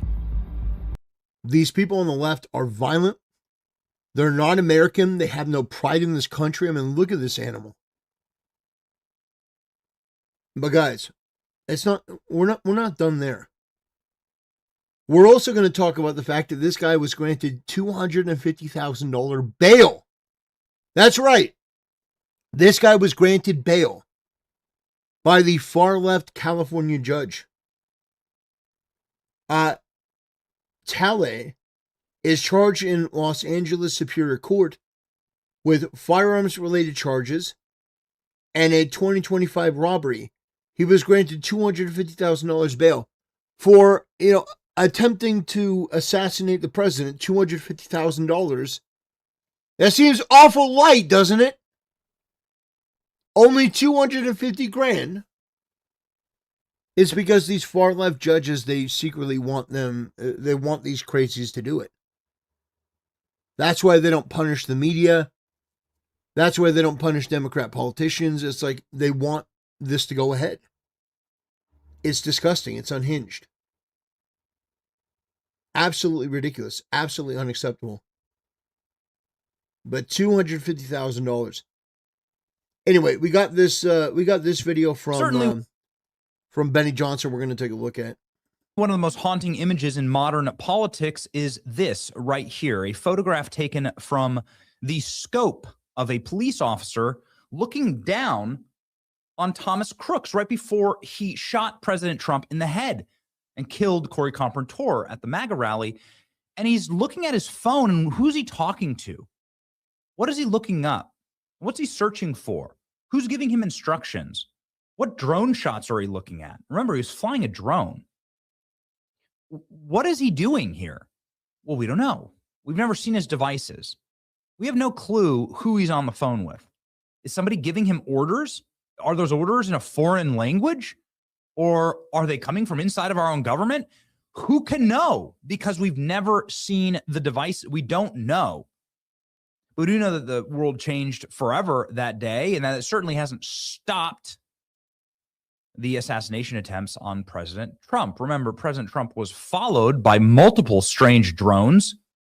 Some of them had to be shot out of the sky. We're just now learning about that during the campaign trail. Obviously, Trump's motorcade as president has had to be rerouted because of bomb-like devices people have shot at the White House while President Trump, bullets have hit the White House. Donald Trump, the guy was just killed at the White House gate. Hunting stand was taken out of a tree that overlooked where President Trump gets off of his plane in Palm Beach. Clearly an area that should be protected, but totally prone. Same thing with Donald Trump here in Washington, D.C., where a bunch of protesters knew exactly where Donald Trump was going to be eating. And they showed up and protested him. And they were able to run him out of the actual building. Some woman was able to carry a Glock and meet Trump in his golf course with a Glock in her bag. It's crazy. People have been arrested, obviously, for trying to kill Donald Trump, threats to disembowel Donald Trump. And a man was just put down, dropped at the border of Mar-a-Lago. So this guy was able to get into Mar-a-Lago with a gas can and a shotgun. He was shot on sight. A heavily armed man, ladies and gentlemen, is the newest Trump assassination attempt. Thankfully, the president was able to get through the White House Correspondents' Dinner without somebody running in with a firearm. This time, they had to do a do-over. But here we go again. And I think I'm missing some. I'm missing Ryan Ralph, who was working with the Ukrainian military to try and take Trump's jet out of the sky. He was trying to get RPGs to blow Trump's plane out of the sky. I'm missing like 10 other assassination attempts on Donald Trump. Yeah, it's become so normalized that people honestly have stopped caring. People have stopped caring. You say a Trump assassination attempt, and they're like, oh, okay. It's crazy. It should not be normalized that there are continual attacks on the President of the United States. That should not ever be normalized. But Donald Trump has a golf course in L.A. It's called Trump National Golf Course. I've never actually been. I don't really like going to L.A., to be perfectly honest with you. And a man was scouting out the location, flying drones, and was apprehended with a huge arsenal of weapons waiting for Donald Trump. Donald Trump remained defiant after a heavily armed man was arrested while wandering his California golf course just days. The details, Kevin. Here, Jesse, an armed man said to be monitoring security planning activities, arrested. Books containing, quote, Thomas Crooks had. So this was 9 hours Criminal complaint with possession of an unregistered short barrel rifle, a felony for carrying mandatory minimum of 10 years in federal prison. Right. Taylor was detained after being seen taking photos and videos of security planning activities ahead of President Trump's visit to the golf club. Deputies found ammunition in his pocket, searched his vehicle, seized loaded pistols and chambered rounds. Taylor's residence, high-powered firearms, ammunition, body armor, notebook. He's charged and is being held on $250,000 bail. He is expected to make his initial appearance. We're still investigating the individual. Thank you for the quick work. This is an active investigation. There you go. It's like this whole situation. It's so infuriating because you have somebody that obviously has been radicalized by relentless media smears for over 10 years. What the Democrats have been saying over and over and over. You listen to this stuff, and eventually people are going to do something because they're told that Hitler is in the White House. And there's no consequences for the people that do it. So why would they not? Why would they stop? It's disgusting. It's disgraceful. But I wanted to show you guys what the guy looked like. We now have, a picture to show you, in addition to his name. I hope they throw the book at this guy. I hope they find any accomplice or any person working with him, and I hope they put that person in jail too. I hope that, I can only hope that justice is served and this guy is made an example of to deter other people from doing the same thing. Because that is unbelievably wild. That is just evil. This guy decided, I'm going to undo democracy. I'm going to basically, know better than the will of the people. I'm going to take out the president. Get out of here. Like, that is a person that should not be living in our society. Anyway, that's going to do it. I want to thank you for watching. I'll see you next time. All right. So what I'm going to do is, I've kind of had to alter the stream a little bit. I'm going to wrap things up early. Let's see.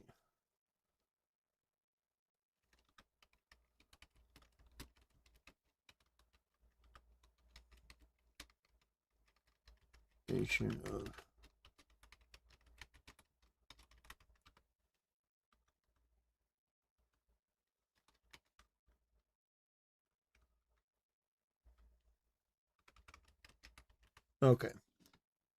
I'm gonna have to wrap things up a little bit early. So what I'm gonna do is I'm gonna play some Helldivers, because that's usually, people usually filter out at that point, and it's a great way to unwind. But yeah, I'm not gonna be able to do a full stream the way that I thought at the beginning. Yeah, something came up, and so I'm gonna have to call an audible. So, it happens. It just, you gotta roll with the punches. But I appreciate everyone's support. I appreciate everyone allowing me to do this stuff. It's just unbelievably grateful. I cannot even begin to express, the support that I've gotten from people. It just, especially right now, it means a lot. So I want to say thank you. Altered stream is what I have in the morning. True, brother. True.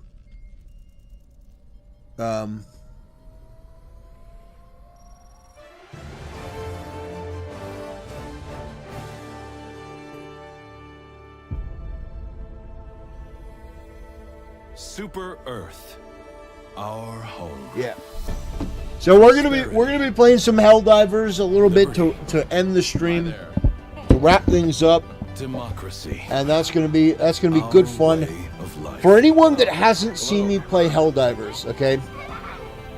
It's an experience. Okay. It's an experience. Sweet liberty. One that I think is worth watching. Look familiar? Scenes like these are happening all over the galaxy right now. You could be next. You could. That is, unless you make the most important decision of your life. Prove to yourself that you have the strength and the courage to be free. Join the Helldivers. Become part of an elite peacekeeping force. See exotic new life forms. And spread managed democracy throughout the galaxy. Become a hero. Yes, sir. Become a legend. Become a Helldiver. Yes, sir. Okay. So we're just gonna play a little bit. I like to do this to wind down the streams. We didn't go as long as I usually go. The siege upon managed democracy continues. Let us rally to her defense. We're calling an audible. You know, you got to do that sometimes. The planet cries out for liberation. Let's see.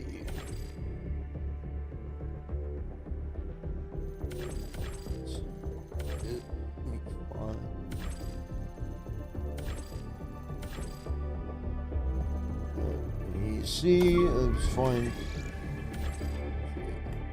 Allied destroyer coordinates All right. received. No.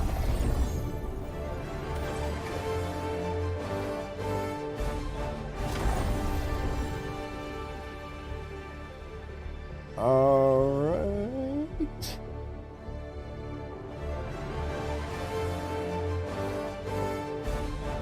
Mission coordinates locked. Yes, sir. Hellpods primed. Engaging orbital thrusters. Okay. One thing I want to try. Orbit synchronized.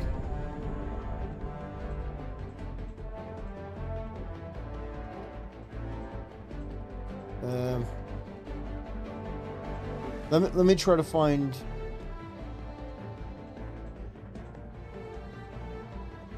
Actually, there is something I did want to watch.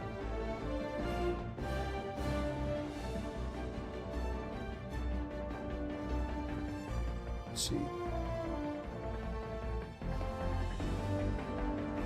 Actually,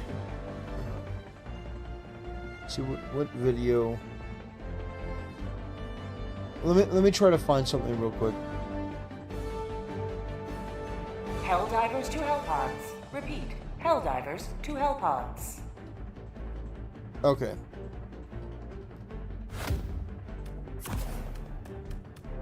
Okay.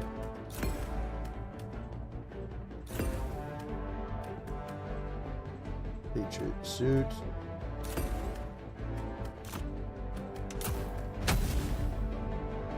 All right.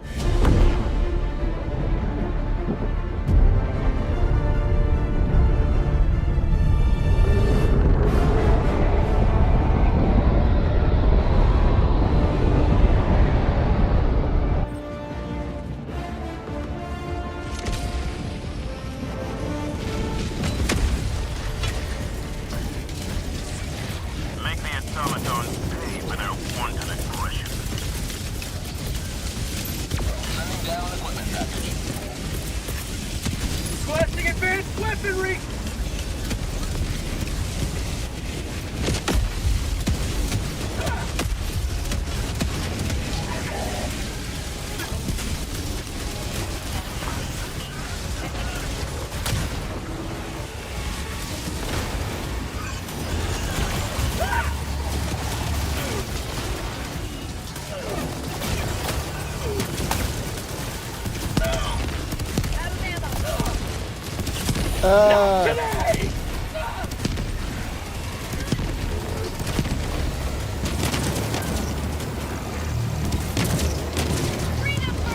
Woo!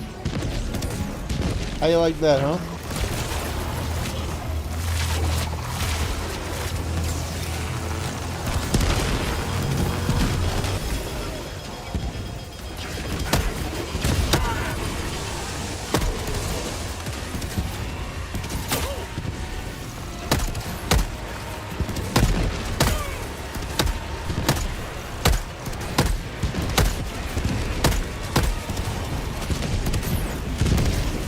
Okay.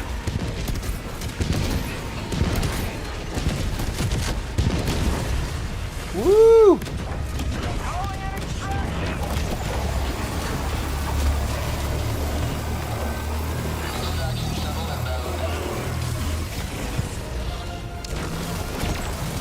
No!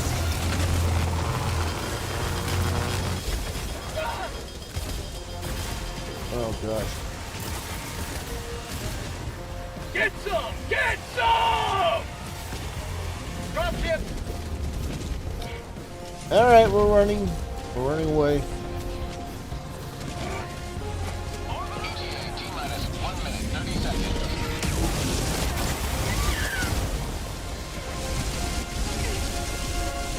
Are we really extracting already?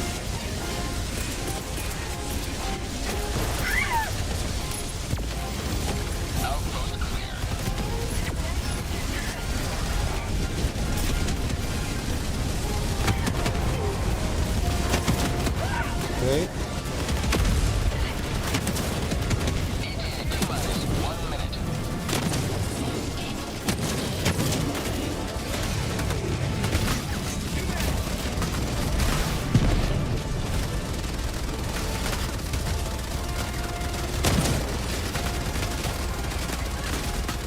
Damn.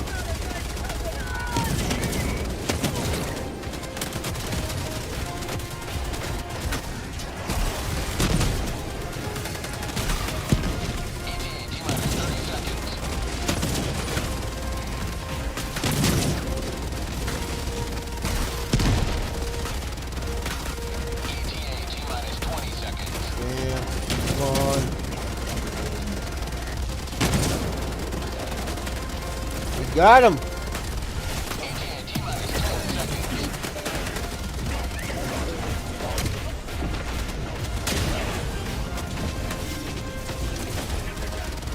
This is Pelican 1. I have visual Woo! on the extraction zone. This is Pelican 1. Preparing for touchdown.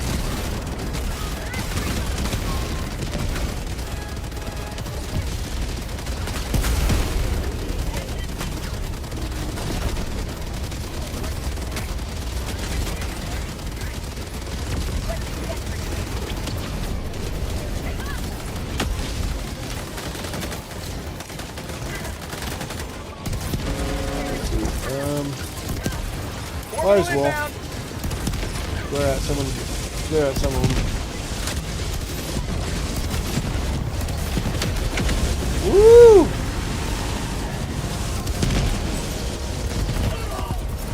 Reinforcing! Pelican 1 preparing to depart. Shuttle launch in 20 seconds. Oh boy. Request approved. Deploying reinforcements.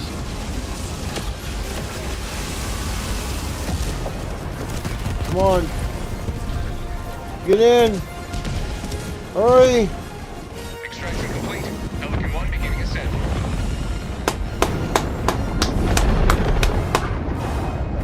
All right. You have proven beyond doubt the mettle of the Helldivers.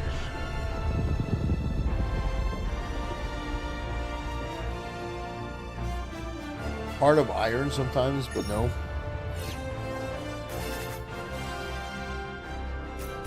Yeah, not great. Not great.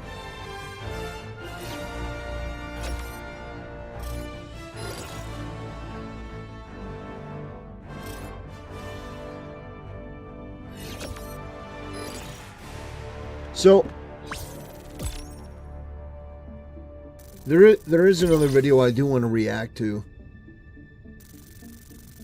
There is another video I want to react to, and it's one about Asmongold talking about Christianity. I think I might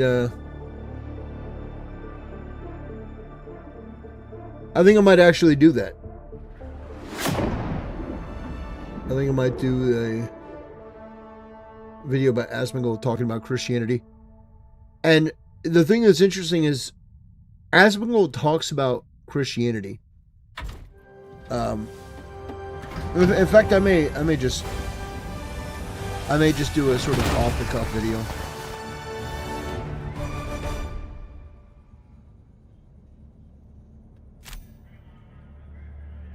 Fewer bots, more freedom. You truly are one of the greatest heroes. Allied destroyer has left squadron.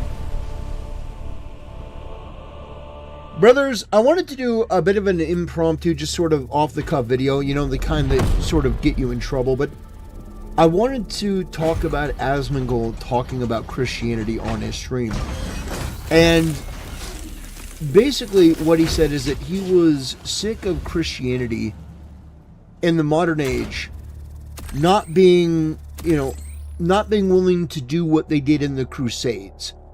And essentially it boiled down to, if the Pope declared, you know, if the Pope declared a crusade, you know, to protect Christians in Nigeria and other places around the world, well, then, Asmongold would go back to Catholicism. He'd return to the church. And here's the thing. Allied destroyer coordinates. I like Asmongold, but I think that he is. I think he's wrong about a lot of stuff when it comes to religion and when it comes to faith. I think that he fundamentally doesn't understand any of it. Yeah, he may know the mechanics of it from growing up in, the church, but I think that there are some major flaws in his thinking and the way that he views the church.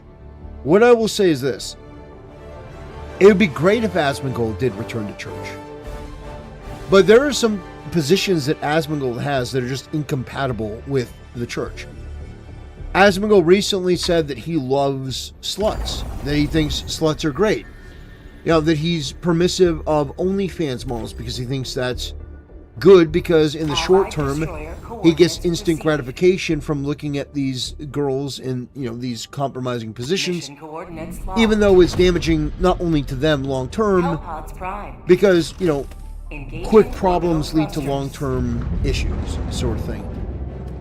But Asmon has this view of, I'm an atheist, I'm like a Reddit tier atheist. And I'll just say this, okay? I like Asmongold. I want the best for him. I would like him to get married to a traditional woman and have kids and have a family and be successful in that way. Because honestly, no amount of money can compensate for having a family and that sort of thing. Just being in a fulfilled, long-term, long-lasting relationship under a Christian ethic. There really is nothing quite like it. But my issue with Asmongold is that the way that he views Christianity is though it's like a barter system. It's like you give to me and then I'll give to you. If the Pope declares a crusade, well, first of all, the Pope can be wrong on matters of the world, on matters of, so it's not incumbent upon the Pope to be right about everything. That it shouldn't, your faith and your eternal soul should not be, bound up by what one person does. So I think that's fundamentally flawed. But the thing with Asmongold, the thing that I disagree with vehemently, is the transactional relationship that he looks. Jesus Christ died for our sins. He died for our sins. He didn't have to.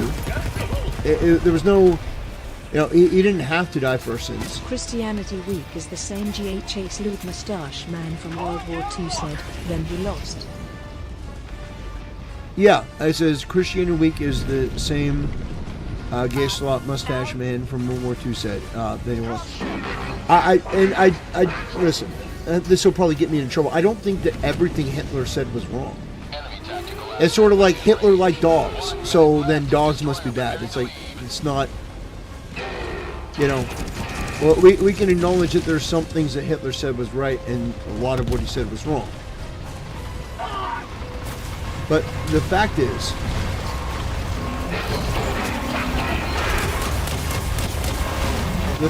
when Asmongold talks about, when he talks about Christianity, I don't feel any love or any actual appreciation for the faith.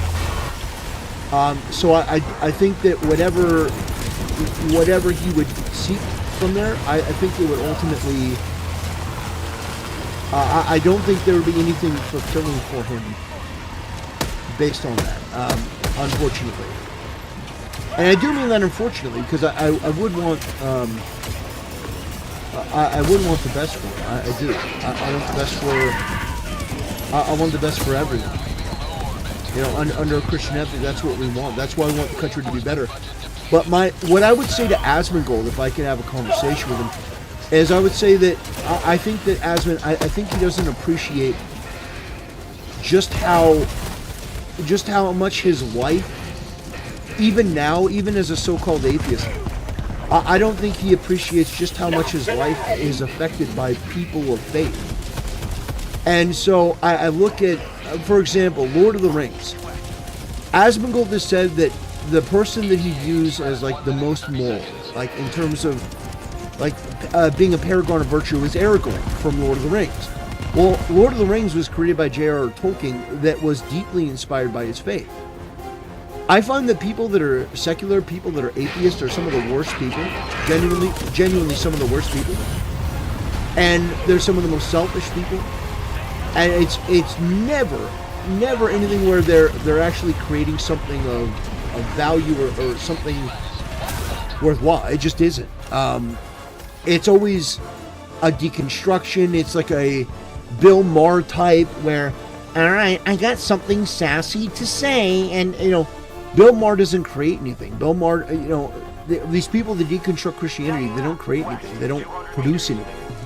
Not really. And by the way, I will say that being an atheist is one of the most embarrassing things that a person can do. I do. I think if you say that you're an atheist, I immediately think less of you. Because to be an atheist, what that requires is for you to have such an unbelievably arrogant outcome that you think that the world just came into something, the universe that is something came from nothing. That you think that there is no God. That is just profoundly arrogant. And not only that, but you believe that all science and all reason is thrown out the window because you think that in this world something was created from nothing. I think that is the true miracle in quotations. I don't buy it. I don't believe that. I think that's crazy. But Christianity has yielded the best outcomes. But it's not just I want to live in a Christian society as an atheist. No, you shouldn't be able to enjoy the benefits of Christianity by going, well, I want the window dressing. I want the going to a Christmas parade. Well, no, you don't get that without the core substance and moral ethic of the whole thing. And it's sort of like this thing of, I want the window dressing of it. No, without the soul of it, without the soul of Christianity, without Christ, without a belief in Christ, without a Christian nation. And a Christian nation is a nation that has Christian principles and tenets and puts the faith in front of everyone and has a core conviction as a nation that you are going to see the 10 Commandments in the classroom. Like that sort of thing. And if you say, well, I don't want that. I want to separate your church and state. First of all, there was no separation of church and state. Anyone who says separation of church and state is a fucking retard. You can immediately think less of a person if they talk about the separation of church and state because that person is ignorant of history in the profound. The original state constitutions, and I would encourage anyone to look this up, the original state constitutions demanded that you be some denomination of Christian. So you had to be some denomination of Christian. The whole thing about church and state was not a separation of the Christian faith and the United States. It was saying that there could not be one definitive religion, meaning that if, for example, if you had a president who was Catholic who came in and said, well, Christianity, has to be viewed under a Catholic lens. Well, there were Protestants that said, no, absolutely, we're not going to do that. No, which is why the state constitutions themselves had their own religion, their own Christian religion put into each one. So you can go and you can look at the original 13 colonies. You can go and look at the original constitutions, and they had declarations saying you have to be this type of Christian. You have to be this type of Christian to be to run for office. I mean, and guess what? Doing away with that has allowed Muslims and secular Jews and atheists and all these other freaks to get in there and make a mess of things. In Michigan, right now, you've got Abdul, literally Abdul, who's running for Senate, who won the Democrat primary. So my thing to Asman and my thing to atheists in general is, having a Christian ethic is the only way. It is the only way that we can move forward as a nation with any sort of stability and foundation. What we've done, this liberal experiment that has been demonic and destructive, and cannot be allowed to continue. And that would be my pushback to Asmongold. No, abortions cannot be allowed up to 9 months. If you want to live in a Christian nation, we're not going to have abortions up to 9 months. No, we're not going to have homosexual marriage. That's disgusting. No. The fact is that under a Christian ethic, there are things that you are not going to be able to have, which, I mean, you shouldn't want them, but you're not going to be able to have them if you want a Christian ethic. If you want to live in a Christian nation. It's incompatible. So I hear him talking about the Christianity from the Crusades. But first of all, the Christianity from the Crusades, it was a response to hundreds of years of incursion from the Muslims. It wasn't as though the Christians just all of a sudden decided to go to war. No, it took a long time to get to that point. The Muslims kept invading and kept invading and kept invading. And then eventually it became too much to ignore, and then the Crusades had to begin. And the Crusades were a just and completely... By the way, anyone who says that the Crusades weren't justified, you are historically ignorant. Allied destroyer has joined squadron. You are just completely historically ignorant. They're absolutely warranted. So... Orbit synchronized. Yeah. That's what I wanted to say. It's, you know,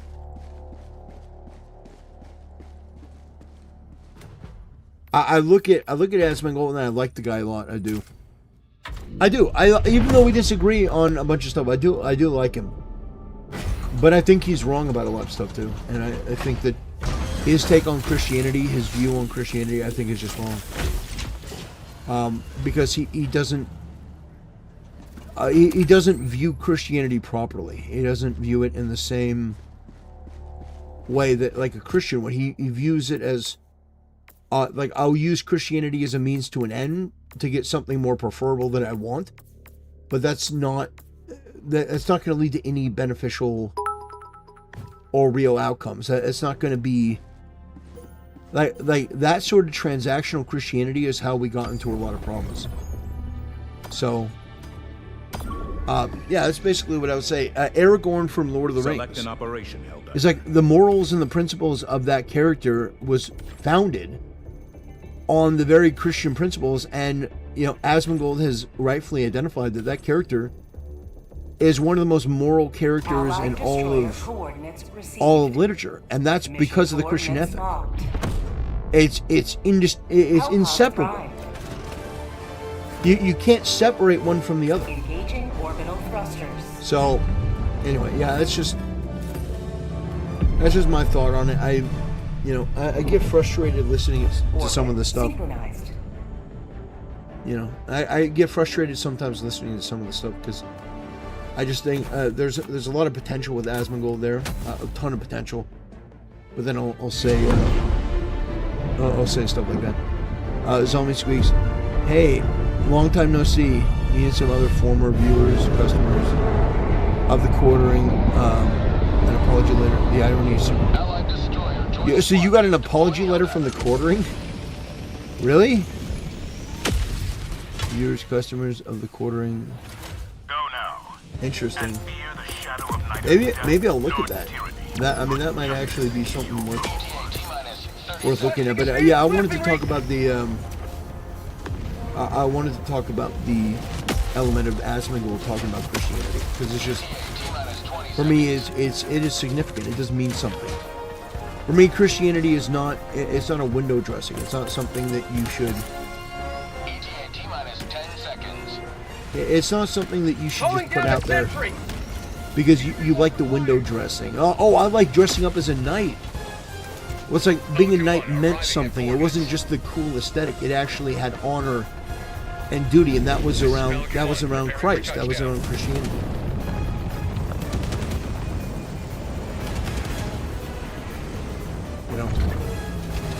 So that would be. Pelican 1 preparing to depart. Shuttle launch in 20 seconds. Extraction complete. Pelican 1 beginning ascent. Anyway. You have maintained our way of life. All right. Anyway, I want to thank you guys for watching, and I'll see you next time.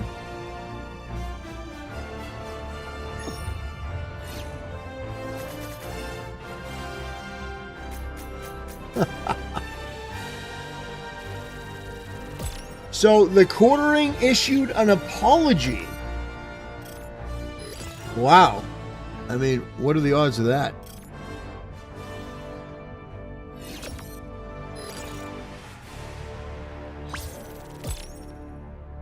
An apology. Maybe that's something worth looking into.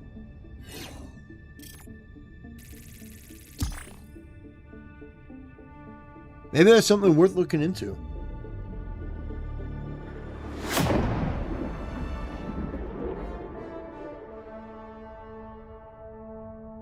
You want to steal the Declaration of Independence?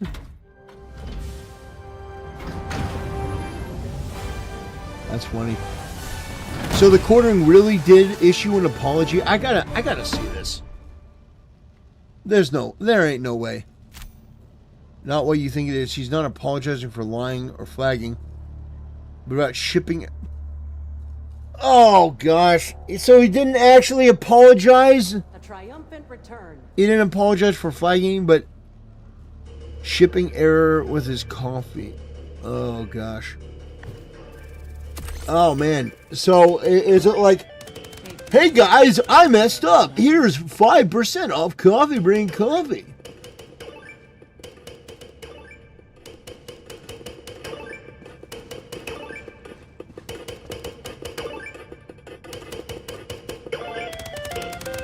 Damn, he's good.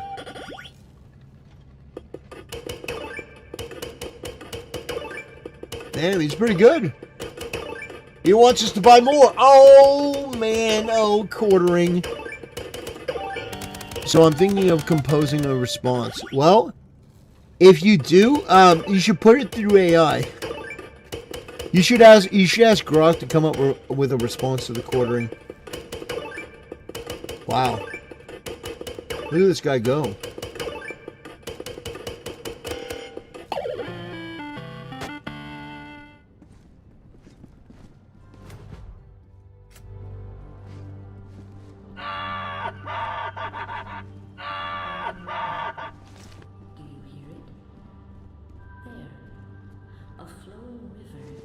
Okay.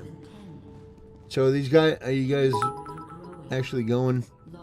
Thank you, the base bird, for one kick. Thank you, the base bird, for one kick. Big support.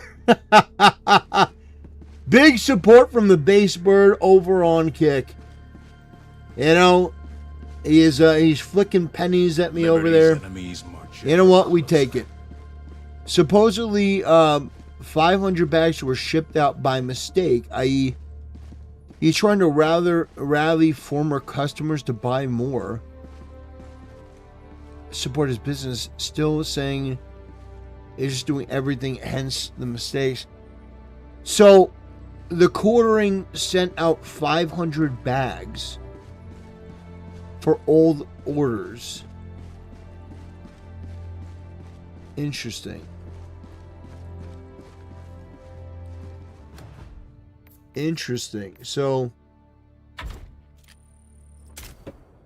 the quartering, like, did you get the coffee though, or was it just purely a scam? Because that would be interesting. Yeah, drop ship coffee. Oh man.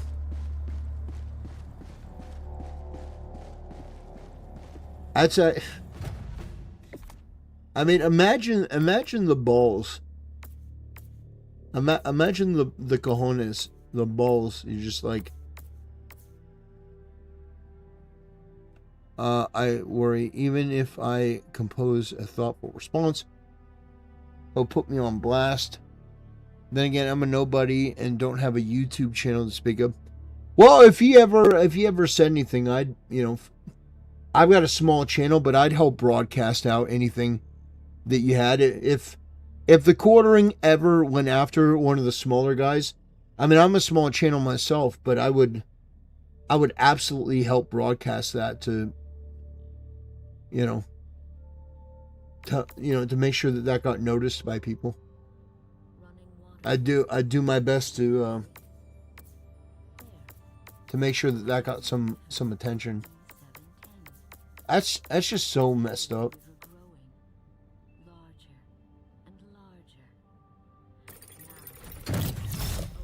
Okay.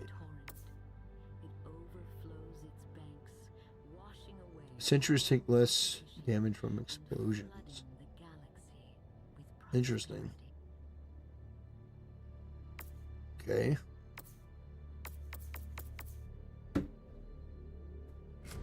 All right. You could just be lying for pity purchases. Yeah, it's possible. One shudders to envisage what repulsive larvae gestates within the gloom as we speak. I mean, that's a pretty crazy thing to lie about. But then again, Jeremy lies all the time. And you know the thing that's crazy is the guy did make a bunch of money, but he's pissed it down the drain to such an extent. I mean, that is wild. Let's be real. That is genuinely wild. You piss down all that success.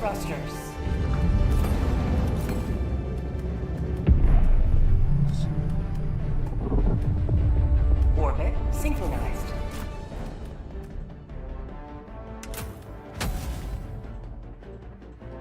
Unless you can show the mail off receipts. I'm not believing it. Yeah, that's probably smart. Sounds like Jared desperately needs money. Yeah. And it's crazy because he's made a ton of money, but he squandered it.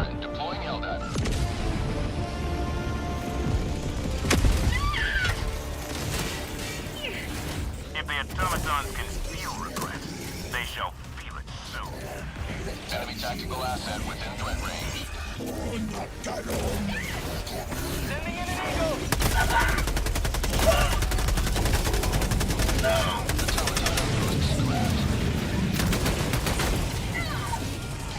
Okay.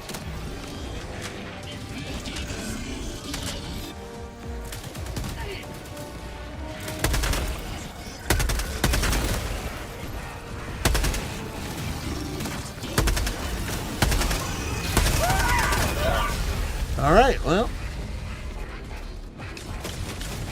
I got ganked.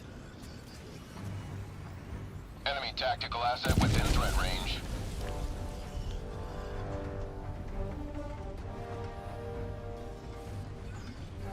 Did you get it? Objective near your position. Damn.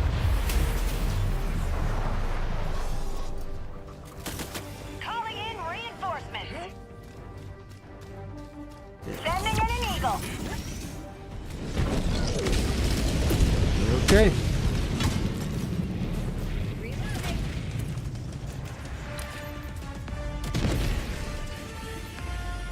Try a KBM. What was KBM? Dropping a pin. West, 100 meters. Enemy elite. Southwest, 50 meters.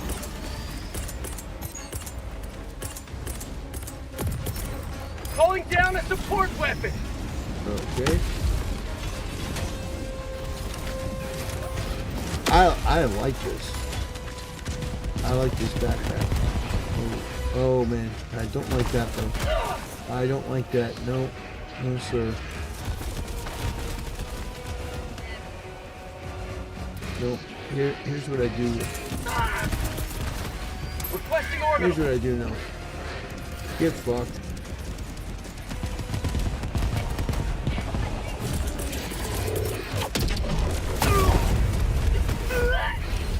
Oh, come on! Dylan says back from Bible study. That's good. Man, I've died too many times in this. This is crazy. Request approved. Reinforcements have been launched. Democracy has landed. Let me grab my stuff.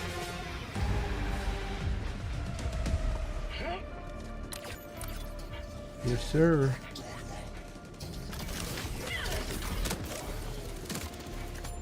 All right, let's go over here. Well, Doyle, I'm very glad that you go to Bible study. I am.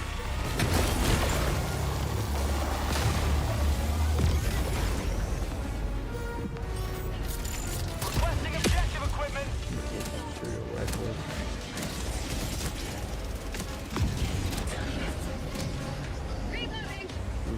Material rifle. Let's see. Package acquired. Dropping package. Okay, going in. So, I will have to do a video on the quartering, doing that. Like, Found something. that is that is beyond shady. That's like, those are the sort of emails you get that are just like, oh shit, it's like, it's spam. Yeah, it's like that's spam. It's a spam email. But the quartering is trying to implement that into his business model. That's something. Got a sample. Okay. I'll have to take a look at that.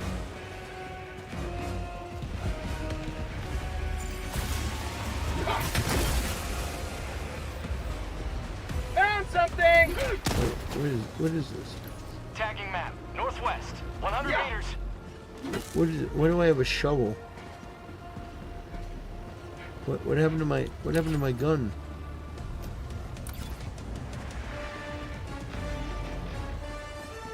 Did I trade my gun for a shovel? Oh, I did. No, thank you. I like the laser beam, please. So, yeah, I would like to get I'd like to get a look at that email from the quartering. Who oh, look, super samples. Objective completed. Super samples. Very nice. Very nice. So where would I go about finding the email? Because that's too funny. I would like to take a look at that.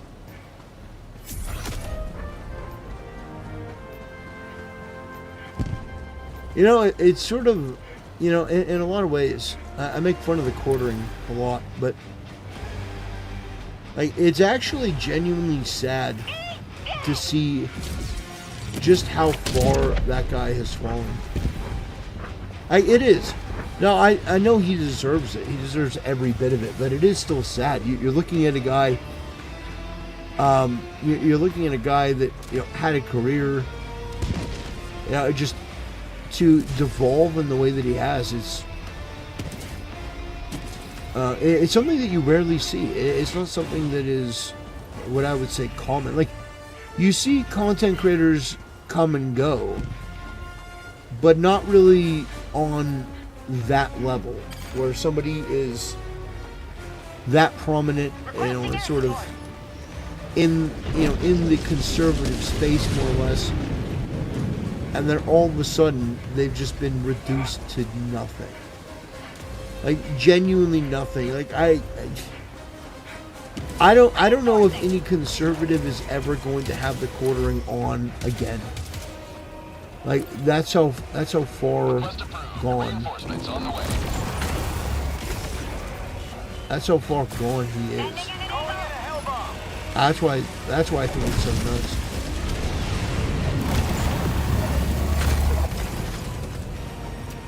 Like, I've never made it super big as a content creator, but I mean, man, if I ever made it to that, size and that audience and that influence, and then all of a sudden I find myself where the quartering is now. That's brutal. That's genuinely brutal. Bot asset destroyed. You know. Dropping a pin, west, 200 meters.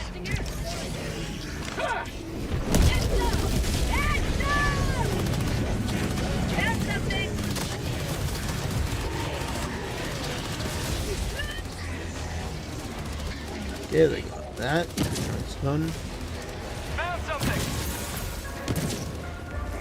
Alright. Well, at least more people. At least more people are collecting this sometime.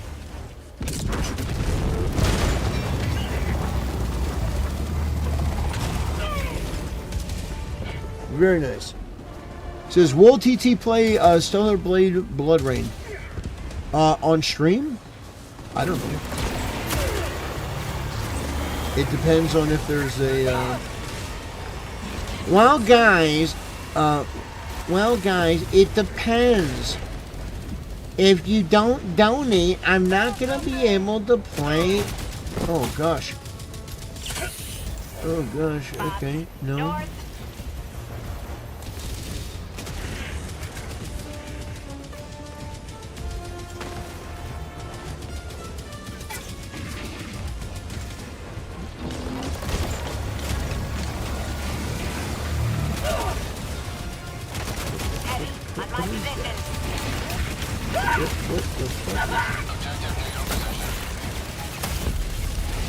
Damn, I'm just getting railed on both sides.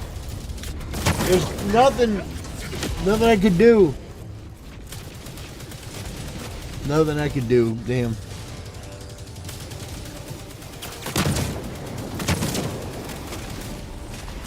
Sending in an eagle. All right. Found something. I've died too many times in this mission.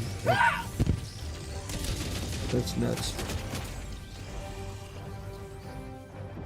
Marking location. While dragging Christianity, his newfound faith through the mud, he's lied to people and let his pride and ego get the better of him. No, you're absolutely right. Calling in reinforcements.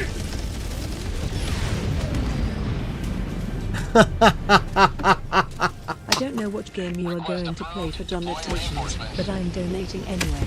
Take my money. Oh man, thank you so much for the donation, brother. A huge support over on YouTube. Zombies. Oh, shh. Ah. Thank you so much for the support, brother. I appreciate it.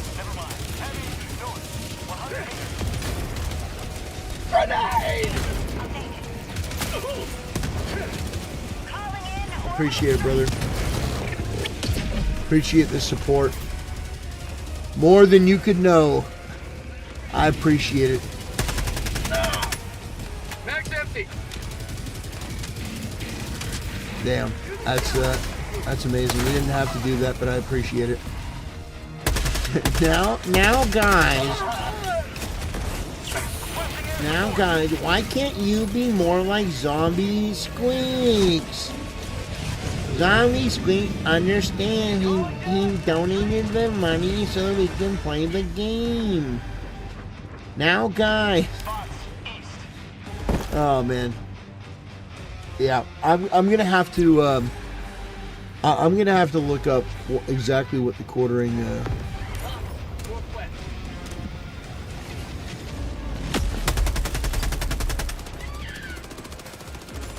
To look up what he said, because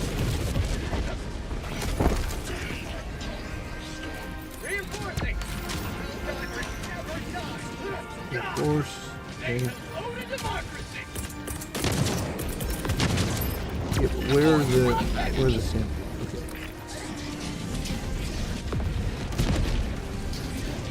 That's imperative.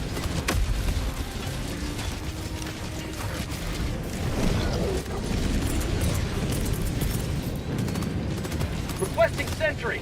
It says, what game is this? This is Helldivers. This is Helldivers. We're fighting for managed democracy. We're fighting right now. We're fighting the communists.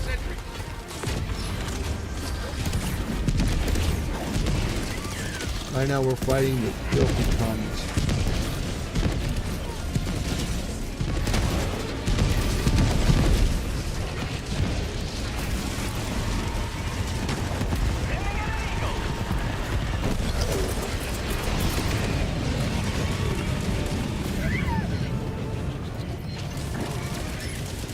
Okay, I don't know. Reinforcements have been launched.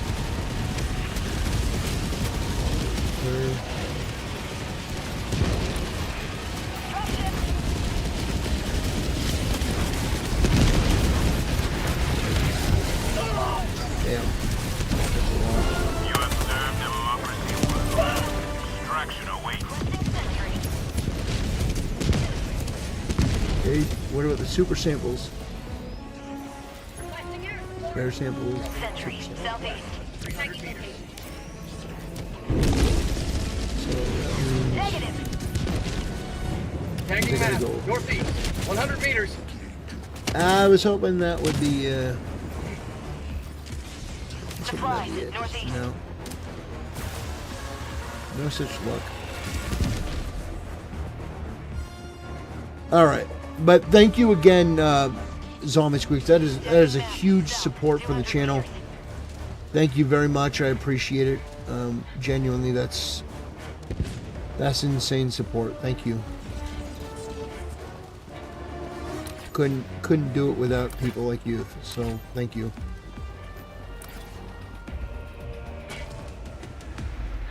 But I do need to figure out what the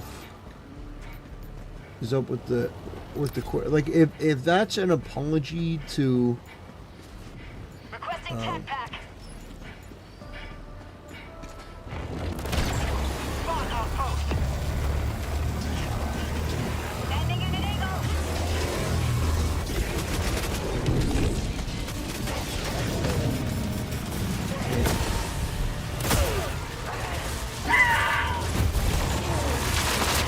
Requesting air support.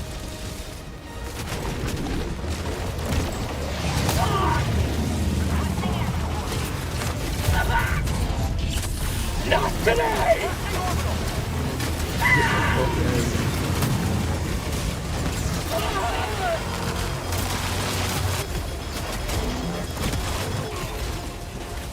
gosh. So annoying.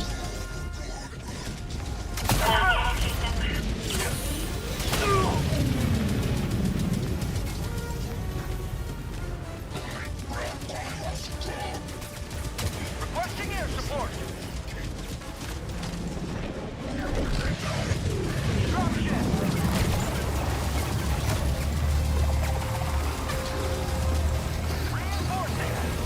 There we go.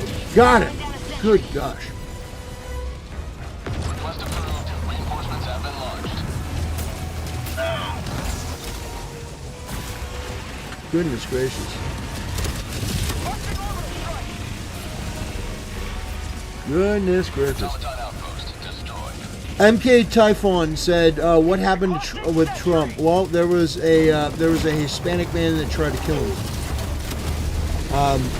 trying to assassinate our leader, John Trump. Oh gosh, no. Yeah. This is how would the left react if Asmongold became a dad and had him on stream? Deploying reinforcements. If Asmongold became a dad and had his kid on stream, I think the left might have. I think that might be enough to like actually send them over the edge. Dropping a pin. Northeast. 300 meters.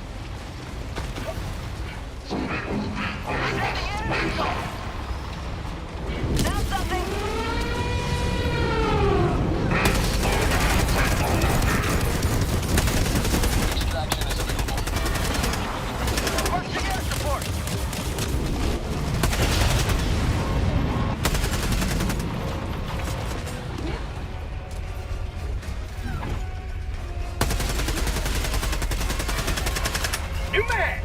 Objective nearby.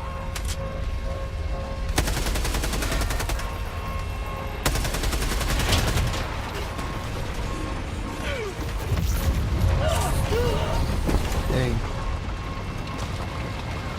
How badly did they fail? Well, they didn't get a chance to actually take a shot, which is a good thing. But the guy was armed. I mean, he had a plan. Apparently had a manifesto as well. I mean, just an all-around creep. Somebody that shouldn't have even been in the country. I mean, just basically checking all of the marks for problems that, you know, shouldn't be here, but, you know, we have to deal with, unfortunately. But that's what happened. Is that there was another assassination attempt on Trump, and it's become so normalized. It's crazy. I don't even know how we've gotten to the point where, you know, an assassination attempt on Trump is just normal. It's like Democrats never have to deal with this because conservatives aren't insane. The left is. The left are actually insane and morally repulsive in like every way. It's unbelievable. We have to endure this stuff because we want the country to be better, because we don't believe in their race grievance politics. We don't believe in their asinine bullshit. So, you know, they think it's just okay to kill you. That's, yeah. We really don't hate these people enough on the left.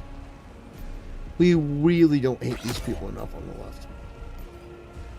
That's just so evidently clear. Requesting air support. Tagging map. West. 200 meters. Automaton outpost scrapped. Reinforcing!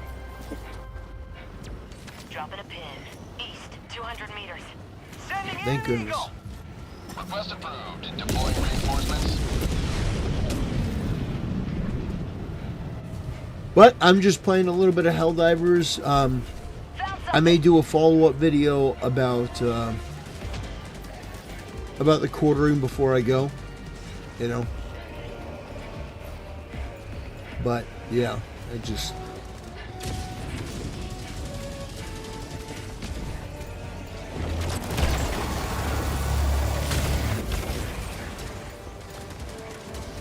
oh, there we go.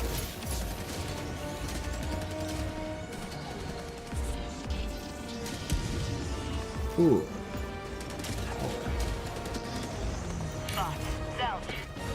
I think the guy was scoping out a place when he was caught.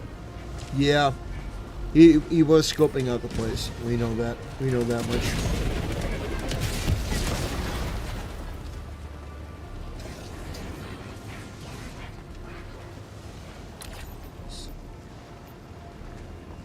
Oh yeah.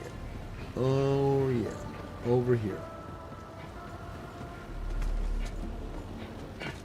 Oh yeah. You betcha. Requesting air support. You may proceed to extraction when ready. Alright. We got those. Requesting advanced weaponry. Okay.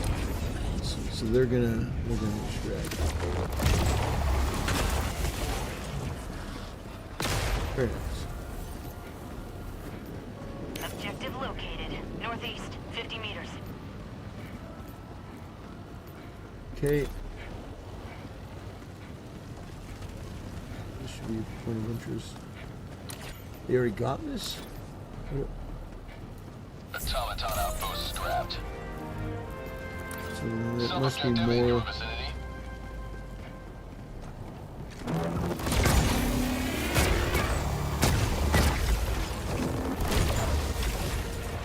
Okay, is there another? Problem is, these people don't think. Yeah, well, Donald Trump is incredibly lucky that these people are hyper emotional and retarded, because I mean, yeah, a blessing. It may not seem like that, but it is a blessing, because if these people were competent, I mean, it wouldn't be good. Calling down a support weapon. Yeah, we got Trump's back over here. You know, he deals with a lot of shit, but yeah, I don't. Requesting sentry. I don't like the fact that people go after him the way they do. I have disagreements and stuff with Trump, but I mean, it's just it ain't even. Dude has an African surname. He ain't Hispanic. Don't scare me like that, TT. Well, I mean, did you see what it looks like? Okay, you can't blame me. You can't blame me. The dude looks Hispanic. Okay. He looks Hispanic. We don't blame you. You know, we don't blame all Hispanics, but like, we take a look at the dude. He looks, you know. Listen, he looks like he goes to Taco Bell. I'm just saying, you know, it's the unfortunate reality. Now, see, I'm afraid that these guys are going to leave. So what happened to Vaush? Why is he getting deported? So Vaush is self-deporting. Vaush is self-deporting. Vaush is leaving the United States for Netherlands. He's actually moving out. So yeah, that's quite a development. Vaush is self-deporting. Trump has been so effective that Vaush is leaving. Damn.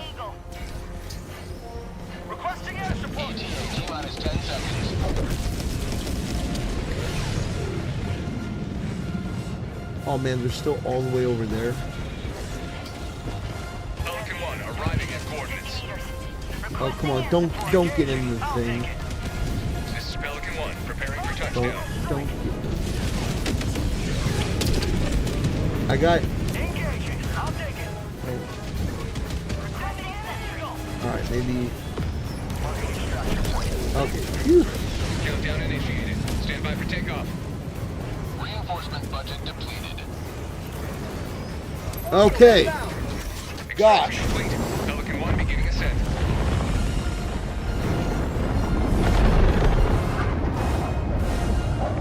Yep, Vaush is going away.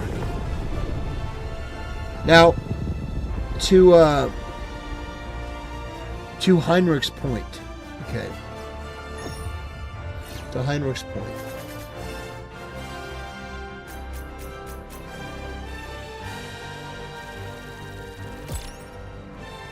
You know, you can't blame me.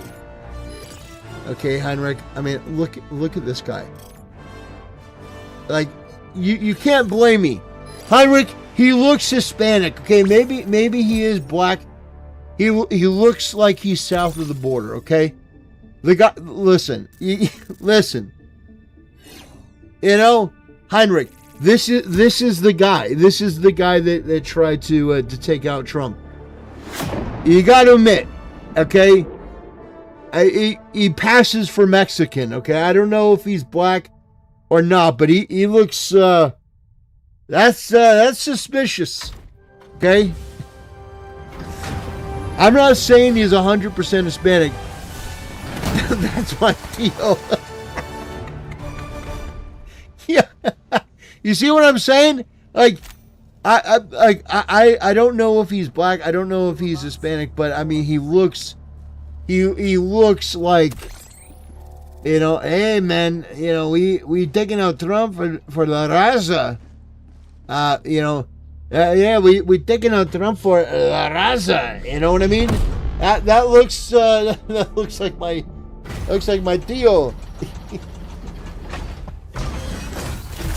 Oh man, I have the best chat. I really do. I have the best chat in the world. That's crazy. My tío.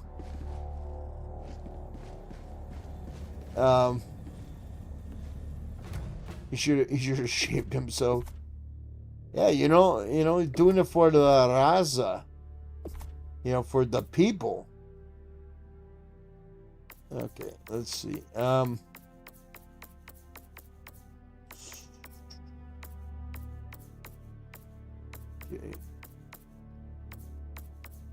I think I should be able to buy. This is for double heavy. Okay. Yeah.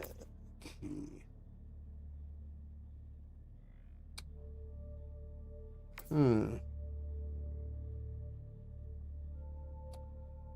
Stabilizer, dog breath. I like the idea of having this one. I like the idea of having that. Mortar Sentry, don't really use that much. Now this one, the Quasar Cannon.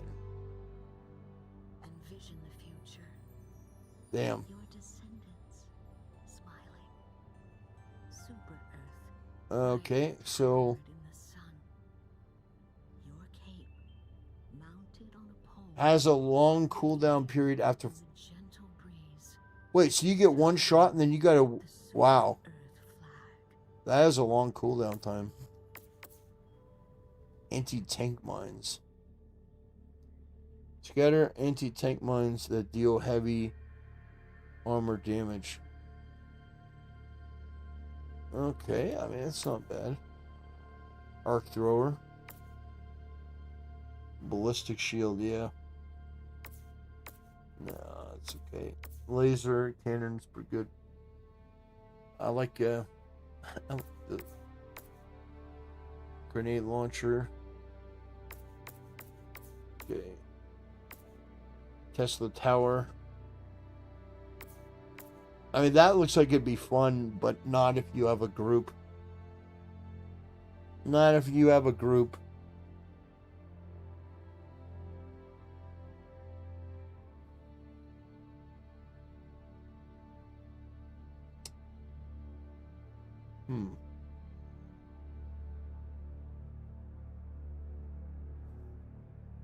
I don't know. Maybe it'd be worth trying. Tesla tower. Huh? Orbital gas strike. Okay.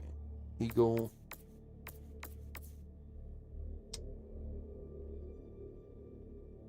That's a 3-minute cooldown. It's not too bad. It's not too bad. Okay.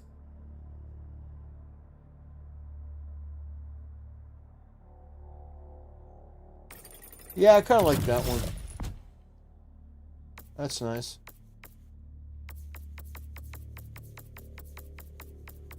Okay.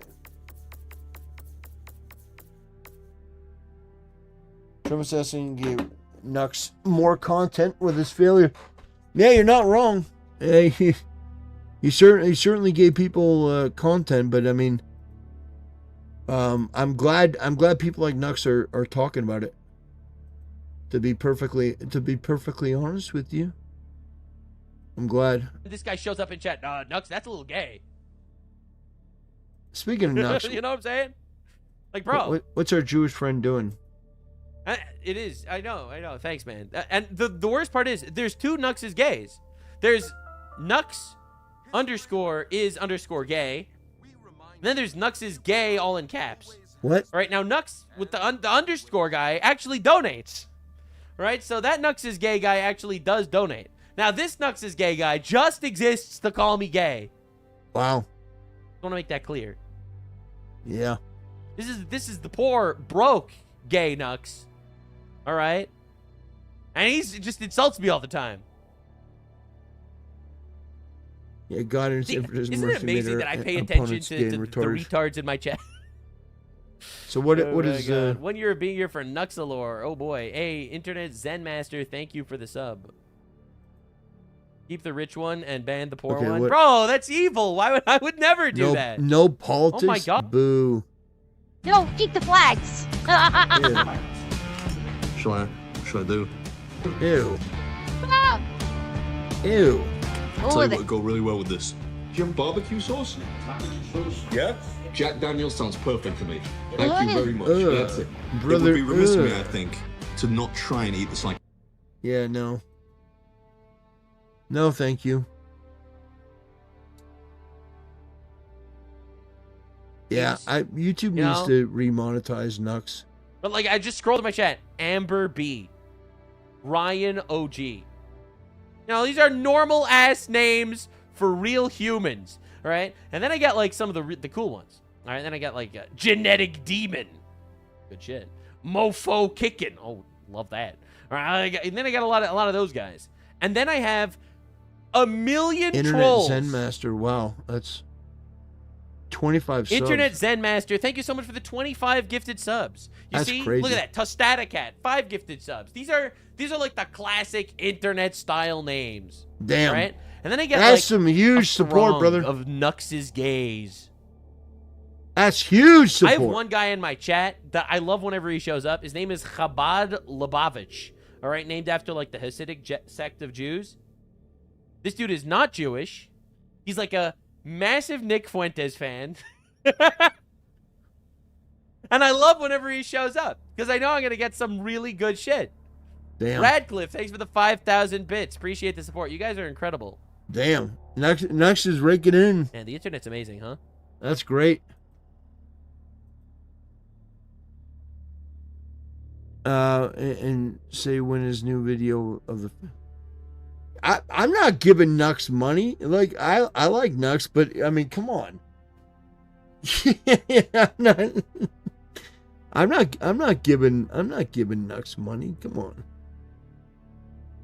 You know, that's come on, that's a step too far.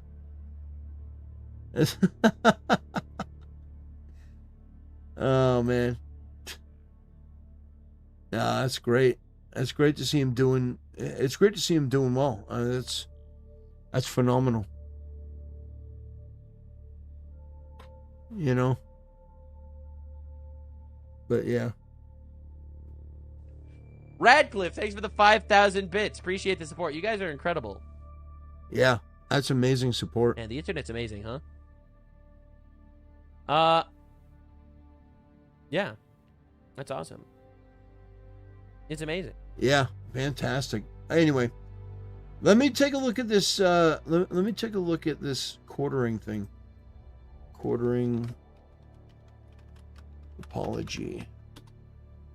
I want to see this quartering apology.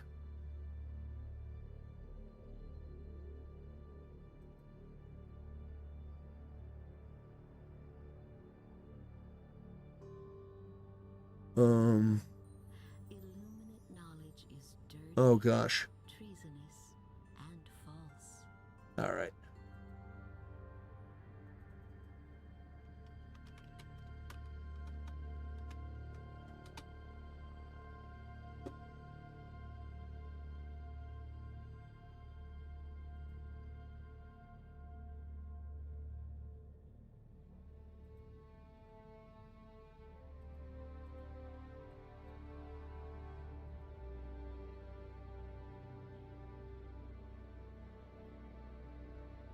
Okay. Let me.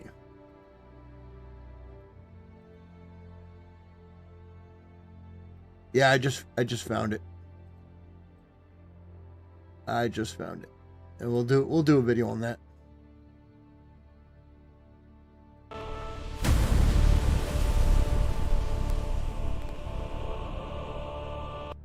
Hello, I'm Tony Hayward, President and CEO of BP.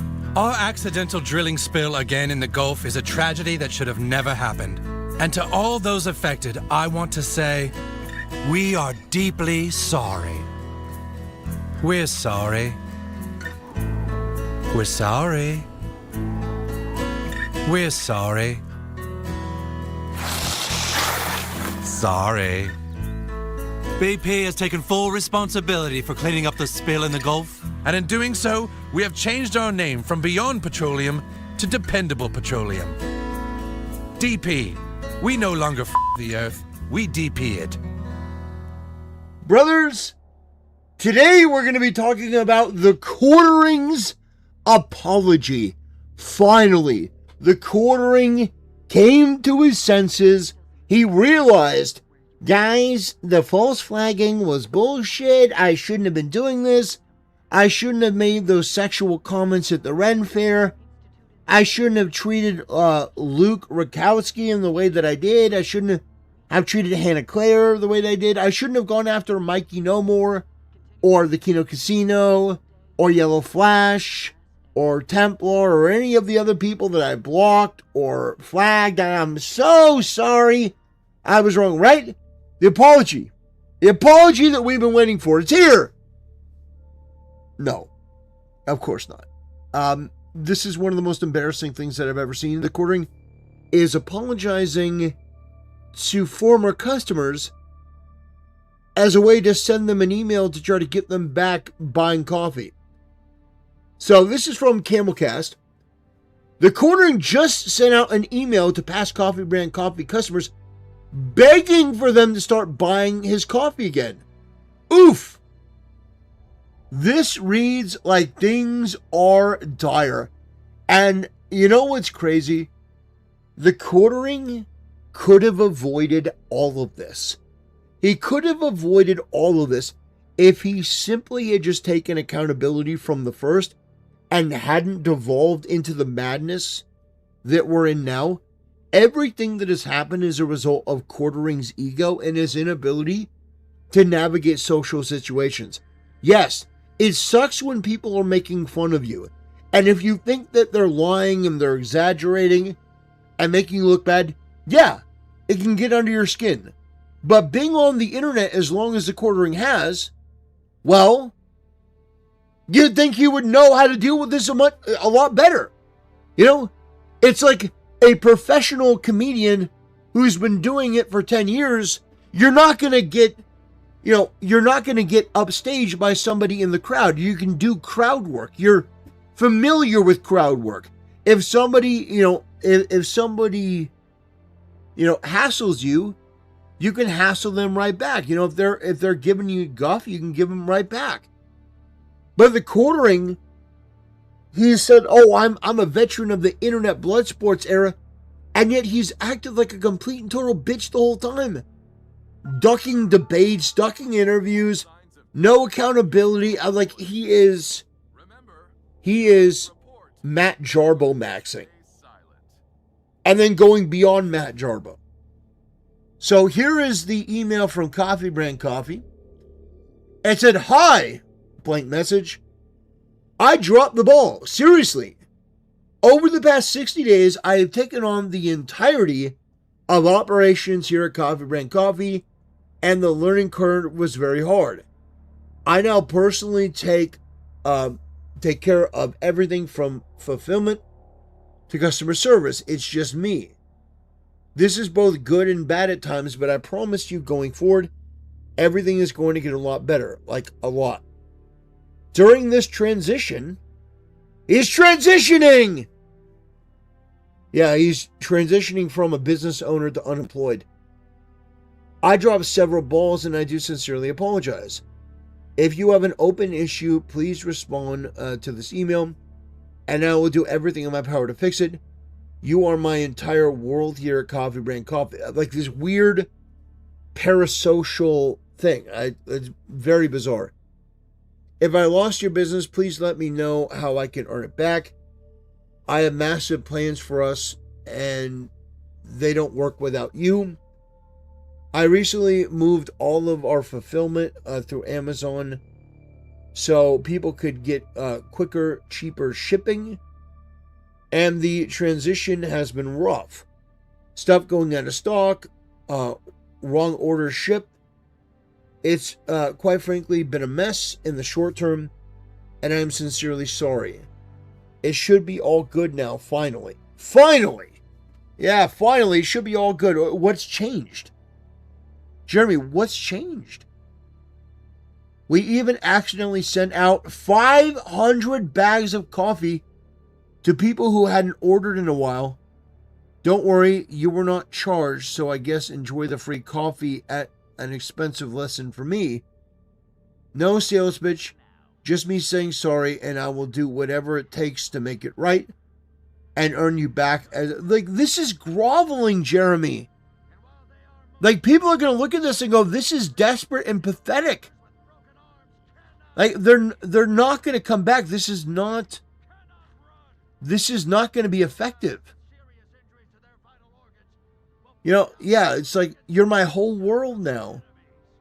Basically, everything now runs through our Amazon store, which I also run and do customer service for. So the easiest, fastest way to order in the future is just to go to buycbc.com. It cuts me out of a lot of the mistakes and centralizes customer service for me. So basically, he's saying, basically saying, well, you can't trust me.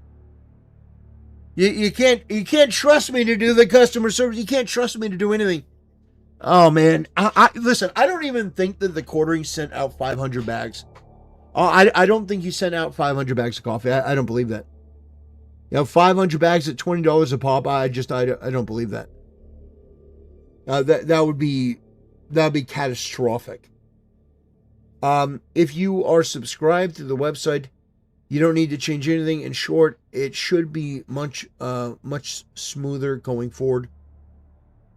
We will even be available via Walmart by the end of August if you want more options.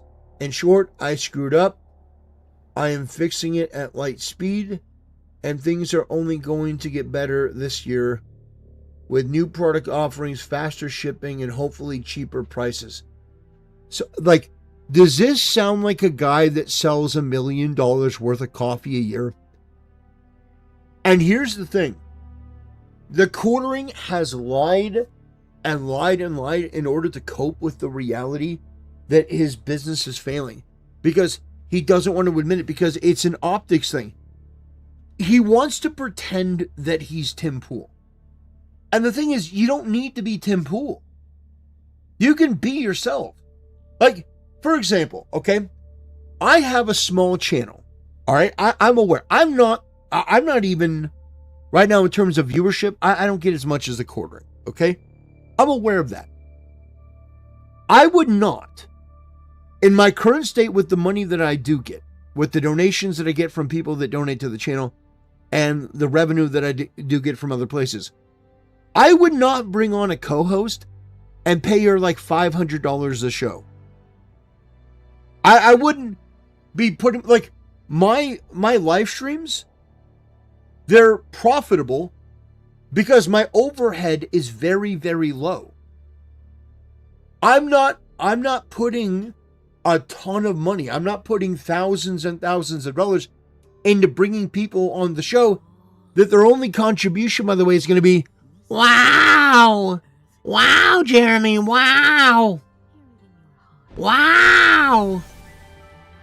right, wow, right, yeah, wow, right. Like, I could get a parrot for that if I wanted that, and it'd be much cheaper. Okay, so, and by the way, thank you for the donation. It says Walmart end of August, market for another lie. Yeah, I would put money that he's not going to be in Walmart stores by the end of August. Yeah, I would say that's probably pretty clear. But looking at this, the quartering is desperately trying to use an apology or something like this to sell. I mean, the only thing missing is put in promo code SORRY for 5% off. He handles all fulfillment. I appreciate it. I appreciate the sense of humor. He handles all, one paragraph later, Amazon handles all fulfillment. Rastabaxis, bro, this guy too. This guy's also a troll. Excuse me, we're getting interrupted. These guys. I appreciate it. Israel is beaming. So Radcliffe, thanks for the 5,000 bits. I don't know what to say. I'm just super grateful. And Internet Zen Master, like, you are a... All right, so yeah, the Jews are infiltrating the broadcast. The laser beams from space are all, coming in at once. Apologize for that, the Jewish space lasers. It says one paragraph later, Amazon handles all fulfillment. Two sentences later, Amazon runs everything. Brother, keep your shit straight for at least... Like, you could have put this through an AI filter, and you probably should have. I also got something from them. This is the 20% off email I received from Coffee Brand Coffee in a 24-hour period. So, we'll do... We almost never do it, but just for you. We will. 20% off, no minimum spend. Wow. Wow. Wow. 20% off. Wow. Wow. 20%. Right? Wow. Oh, gosh. But it's interesting. Everyone is hyper scrutinizing what he's doing because he lied. The guy, listen, the reason that the quartering lied, the reason that the quartering lied was because he wanted to pretend that he was better than Tim Pool. That was the main thing that he was doing. You see, he wanted to say, my coffee isn't drop shipped the way Tim Pool's is. I have a better coffee company than Tim Pool. Now, in reality, Tim Pool has probably made way more money and it's probably less of a hassle. And, Tim probably has a better operation going. And that's clear because he was able to open up his own in-person store for Timcast or Tim Brew or whatever. Tim Brew or Brewcast or whatever the hell it's called. I don't know. I would never buy that garbage. I don't know if his coffee is good or not, but I wouldn't buy internet coffee. Okay? You can go to Costco, you can go to Walmart, and you can get a whole bunch of coffee for cheap. Okay? Listen, if you want to support a content creator, I think that's fine, but I would never do that with something like food related. If it was a mug or something, maybe, but it just, for coffee or food stuff, So here we got Savvy saying, what company does this? What person does this? I understand going through learning lessons and thinking maybe sharing a sob story might work, but at some point you grow up. Well, at some point you grow up. That's true. That is true. Coming from Sabi, that's kind of interesting. This is very female coded. It is very female coded. I would know. I once did the whole starving artist, thank you for your eyes bullshit for a little. But again, you got to learn and grow. People don't just want to give money away. That's true. That's true, which is why every donation that I get on the channel, I am immensely grateful for because they don't owe me that money. And by the way, there are people that, if you told them a sob story, there are people that are going to care. But they wouldn't care enough to give me money. And that's a good thing, but it's also something that's a reality. And the quartering, he's trying to say, feel bad for me, but give me your money. It's not going to happen. So people are, it says, I can confirm that I got the same email from him today, and I haven't bought Coffee Brand Coffee in several years. This dude is desperate. Yeah, he's probably going through the whole database. ChatGPT could have written that better. True. He sent out 500 bags to people that didn't place orders. Oh my gosh. Yeah. So if you think about it, first of all, I don't believe that the quartering did that. But if we were to, if we were to take 500 bags and we were to times it by $20, maybe $19.99. Okay, 95. Okay, 500 times $19.95.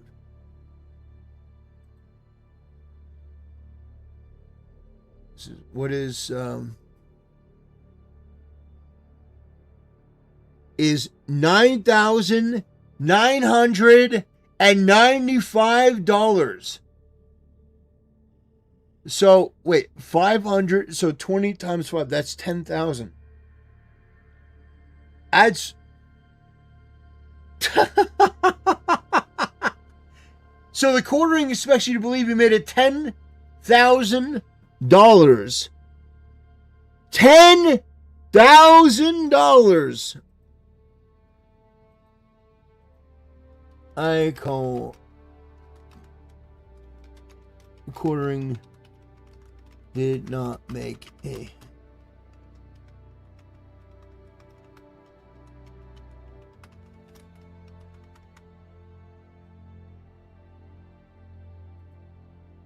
yeah, that's crazy.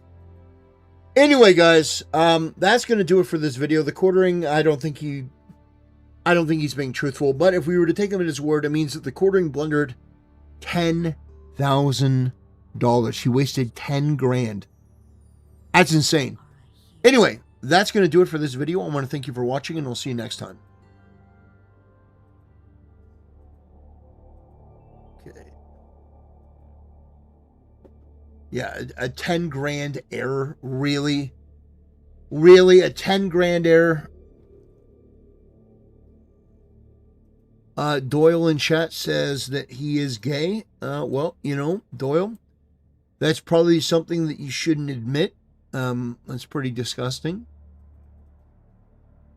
I don't know why you're confessing to me that you're gay. Let's see.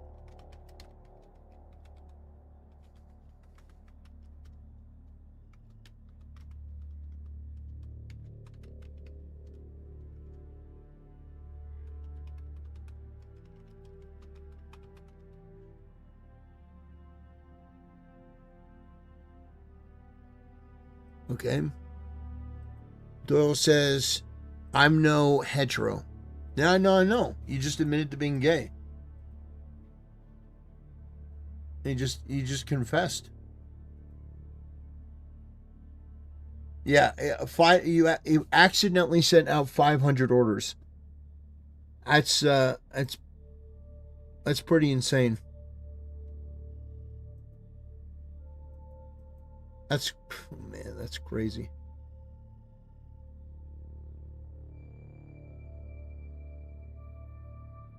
Ladies and gentlemen, are you ready for some more dancing? Oh, no, we're not. We're getting more.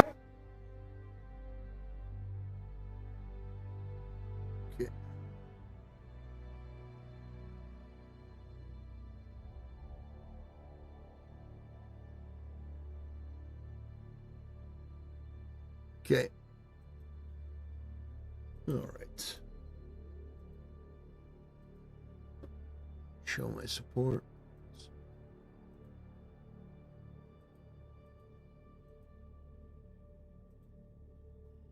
I hope I don't get infected. I'm going to eat Hassan Piker's brains for dinner. Brother, I wouldn't recommend that. I would not recommend that at all. You're gonna catch something you don't want. I think Jared's lying about it. Yeah, I think he probably is too.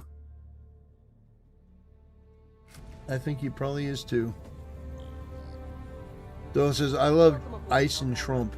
Well, that's good. That's good. You know, I do too. I support Trump, our president, our fearless leader. You know?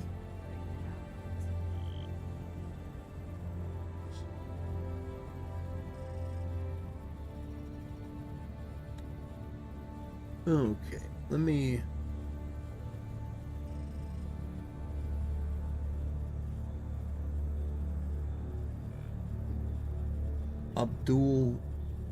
Abdul Saeed. Man. Abdul Saeed, what a name.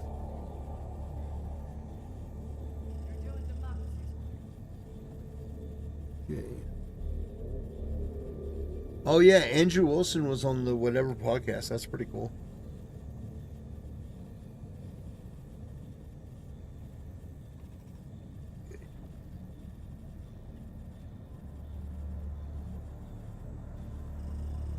me see.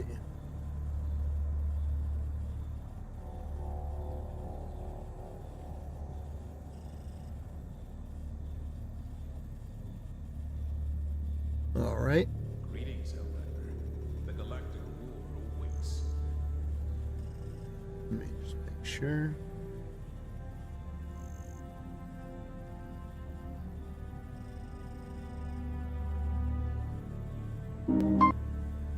Look as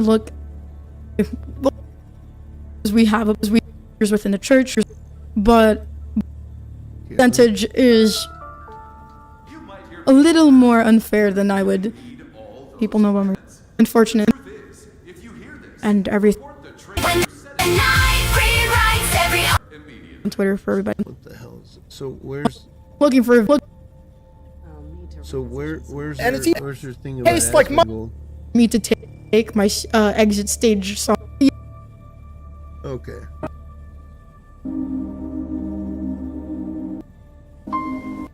Business. I do appreciate you guys sharing your point of view. I may not agree with many people, but I think that it's healthy and important that we have all the kind of conversations we can. I think that the moment that we stop having them, we cease to become human. And I don't know, I think respect is built that way. If you can have a respectful conversation, there's really no reason to not have, you know, any of them happening. So, yeah. Okay, what are we talking about? Let me go ahead. I just Be gotta specific. finish something here real quick, and then I'll dive right into it. Okay. And of course, I will try to look at chat as often as I can, but I can't guarantee that I'll be looking all the way because I have quite a bit that I'm going to be going over. So That's a cool outfit. Alrighty. Let's Police do this. AME, AME, Police AME. What is? I don't understand. What is Alright, the guys. AME? So, Police AME.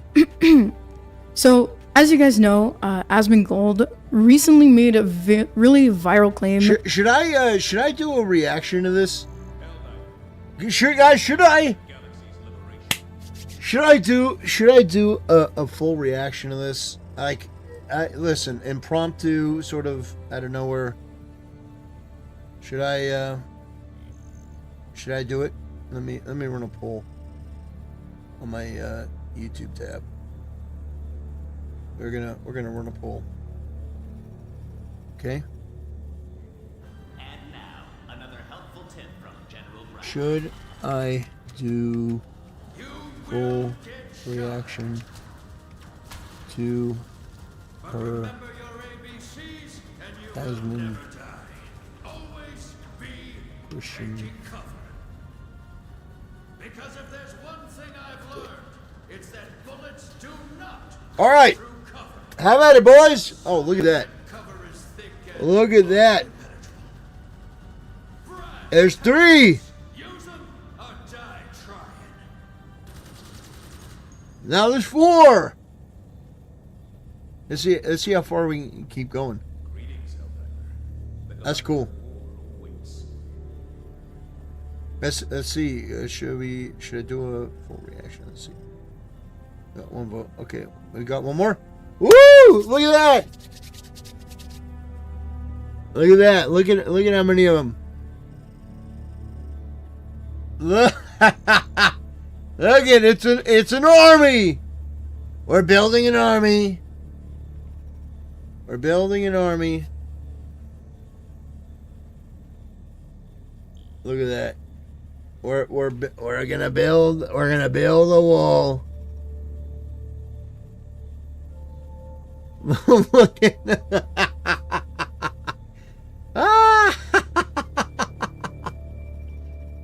Oh gosh.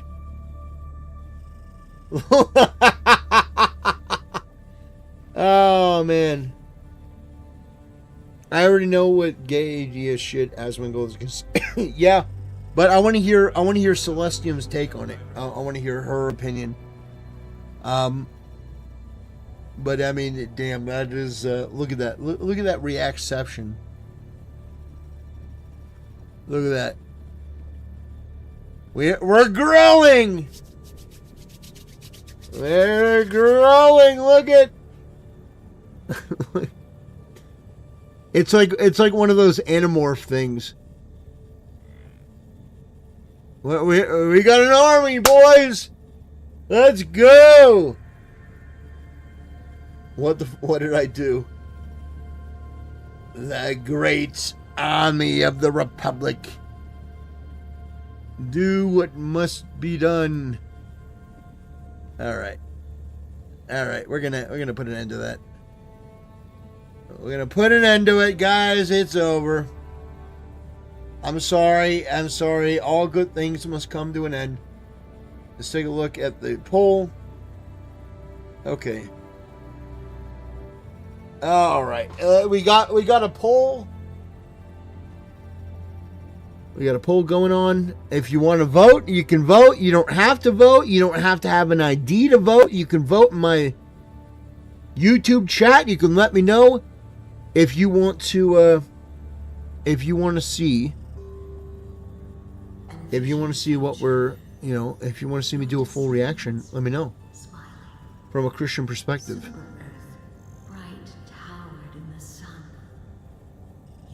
But yeah, let me know. So, damn it, non-Templar, you've done it again. You're gonna make him an offer you can't refuse.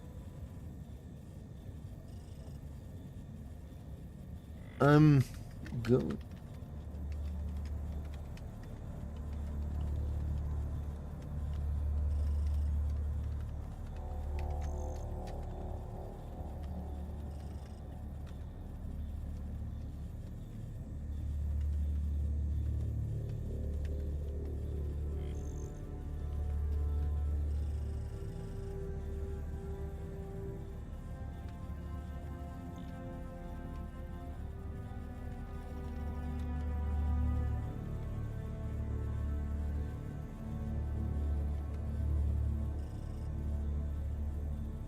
Okay.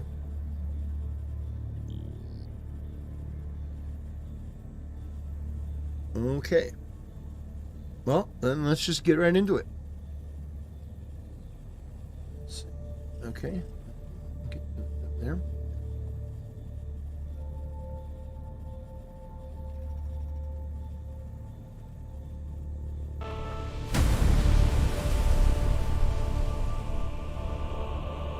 Brothers, Voldemort himself is making waves on the internet yet again. Asmongold has said something about Christianity, and now people are giving their opinions and their takes, which I think is perfectly fair, perfectly legitimate, and I'm going to be one of those people. Now, one of the videos that I want to take a look at is from a YouTuber, a Christian VTuber by the name of Celestium.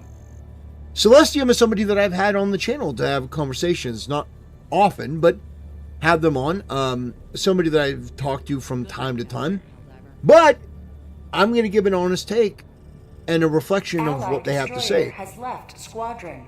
Now, I imagine we're probably going to agree on quite a bit, but I'm interested to see if there are any points of disagreement, any points of, I don't know, I don't want to say the word contention, but, if there are any, divergences between her and I when it comes to faith and when it comes to Asmongold's interpretation. So who knows? I could be totally wrong. I haven't seen this.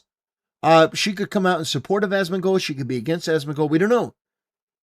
But yeah, we're going to take a look at this. We're going to see what's going on. And so without further ado, Celestium can take it away. Really viral claim that modern Christianity has become too soft.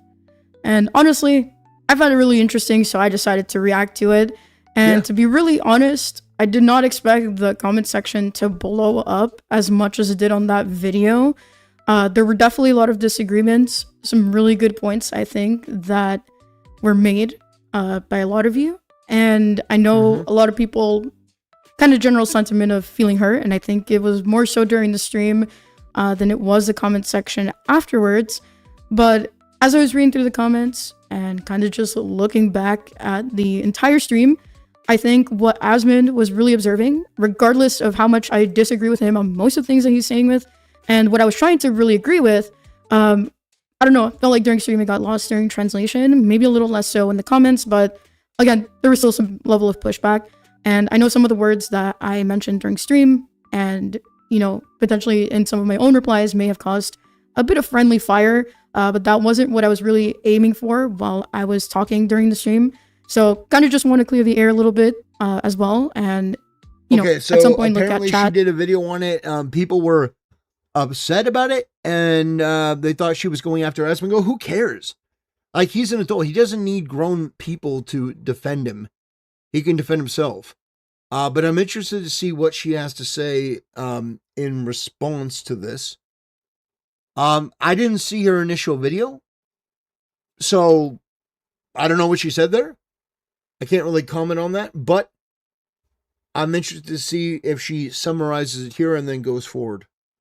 And kind of just chat with you guys while we're going through everything. And so I really want to look at what it means when people actually say that, you know, Christianity has become too soft, and why a lot of people who, you know, aren't Christian are looking at it and starting to notice it. And even people of different denominations, you know, agree. So I think it's really interesting. And I think we should really, you know, look into it. So I picked out a couple of comments that I saw. And the first point that I'm going to be bringing on is the softness thing, to kind of clarify what I was trying to talk about. So let me pull up this first comment here. So I found this one a little bit interesting. Hopefully you guys can see it okay here. The Enlightenment So really neutered this person Christianity. said, the Enlightenment really neutered Christianity, allowing ideologies like feminism, Marxism, and Islam to not only flourish, but to also infiltrate Christian institutions and weaken the faith even further. That is true. When I read this, I was like, you know, I agree. I don't know the full depths and the ramifications of these things, but I think during stream there was just a lot of pushback on saying that the church, or again Christianity in general, primarily in the West, I would say, has become too soft and too feminized. You know, Jesus did tell us to be loving, meek, and full of grace, which I absolutely agree with. We really need that, especially in these times where a lot of hearts are hardened.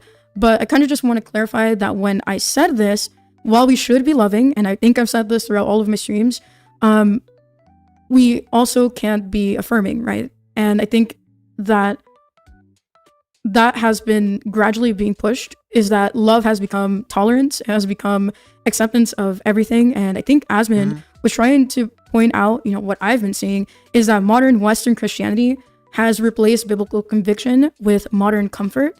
And I think that overall we've let the culture kind of, you know, twist and turn us. And not saying that we should go, you know, and twist and turn it, right? That's not what I'm saying. What I am saying is that we should be influencing the culture much more than it has influenced us. You know, whether that's because we have a bunch of modern commodities, now we have social media and everybody's so connected that we're disconnected. You know, I think that it's easier for people to be influenced, and that also gives bad actors, you know, an opportunity to kind of creep in, and, you know, they might not be very, I don't know if overt's the word I'm looking for, but like really out there with it. They can, you know, kind of just overall with words and phrases and subliminal messaging, whatever. So I don't think we shouldn't be kind. I think that we should be kind to people, even the people who hate us. Not kindness and niceness are not the same thing. And I think, I'm not going to speak for Celestium, but I think she would agree with that. Kindness and niceness are not the same thing. You can be kind, but niceness has never been a Christian virtue. Kindness has. And there is a major difference between the two. You know, somebody that's nice, you see these people, they put on this show of, oh, I'm such a nice guy, all the while they're, you know, some, you know, malevolent left-wing freak that's trying to take advantage of a woman, saying all the nice things. But actual kindness is in deeds, it's in words, it's in actions. It's not just, you know, verbalizing something, it's also carrying it through to its conclusion. I think that Christianity has become soft, but here's the difference.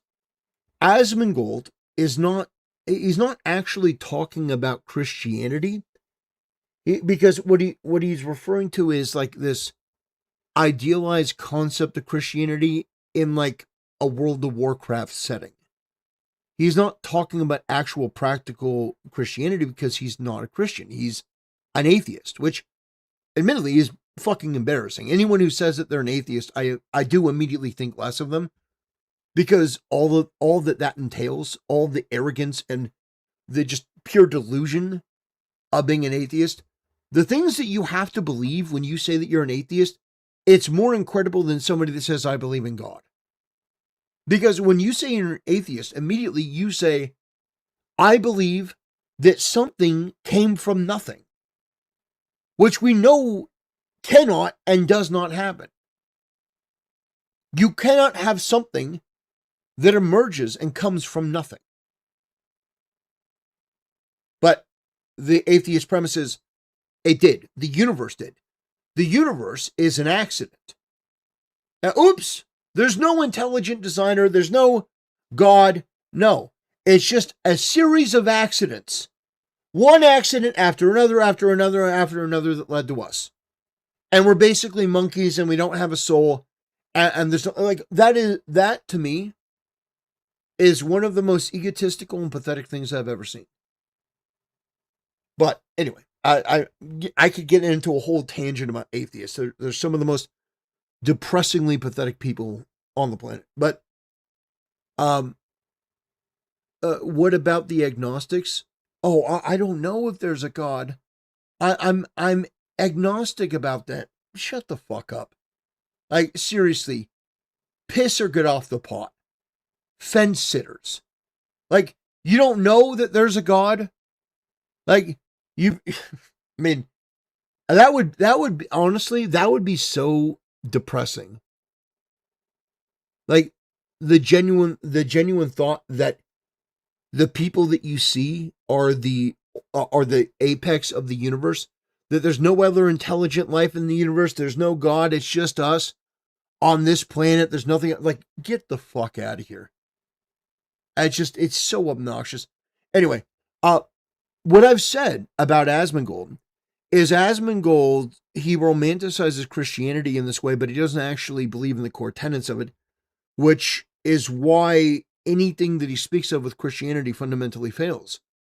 The irony of ironies, is that Asmongold loves all of the work that have come from Christian men.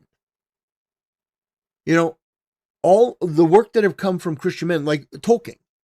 Tolkien was not agnostic. He wasn't an atheist. He was somebody that was devoutly Christian. And the morality of the movie is reflected in that. The issue is, atheists and people that share Asmongold's Redditor atheist perspective are the cancer, the demonic plague that is affecting every aspect of our culture and making everything worse. So, you have people that want to remake Lord of the Rings and everything's got to be morally gray because these people don't want to make a moral definitive statement of good and evil because that's a Christian perspective. And these people think the world is shades of gray. The world is not shades of gray. The world is black and white. It's very clear. It's actually very simple. You know, don't, be the good Samaritan. Be like Jesus. Don't be like the Jews that wanted to put him on the cross. Don't be like the people that wanted to let Barabbas free. Hey, we're going to let this murderer Barabbas go free because we don't like what Jesus is saying, which is basically what the Jews did to pressure Pontius Pilate into crucifying Jesus. But yeah, like, be more like Jesus and less like the mob that wanted to let a murderer go free so that they could persecute Jesus because they didn't like what he was saying. Letting them step over us, but I do believe that a lot of modern churches have become terrified of offending the culture. We want to be liked, we want to be accepted deep down inside by people, even the people that would wish us God in the next instant if they could and it was legal. But I think that overall we've stopped talking about hard parts of the gospel, taking up your cross, repentance, self-denial. This doesn't mean it's everyone. I know plenty of people in my circle who will say these things, but again, zooming out to Christianity as a whole and how it's changed, that's what I've examined. And I myself have had moments where I've wanted people to like me and all that other stuff. And so I might not go as harshly at times, or in the past, I've had times where I've done that. And what she's saying is absolutely true. My channel and my career as it is on YouTube is a perfect example of that. I have taken an approach where I will criticize the people that I think need to be criticized, and I will compliment the people that I think need to be complimented. And sometimes the same person can be criticized and complimented, and it's, yeah, a lot of people online, they don't know what to make of that. And usually they react very badly, very hostily, because their ego is offended. They think, oh, this person is making fun of me. In fact, Shoe on Head blocked me on X. Why?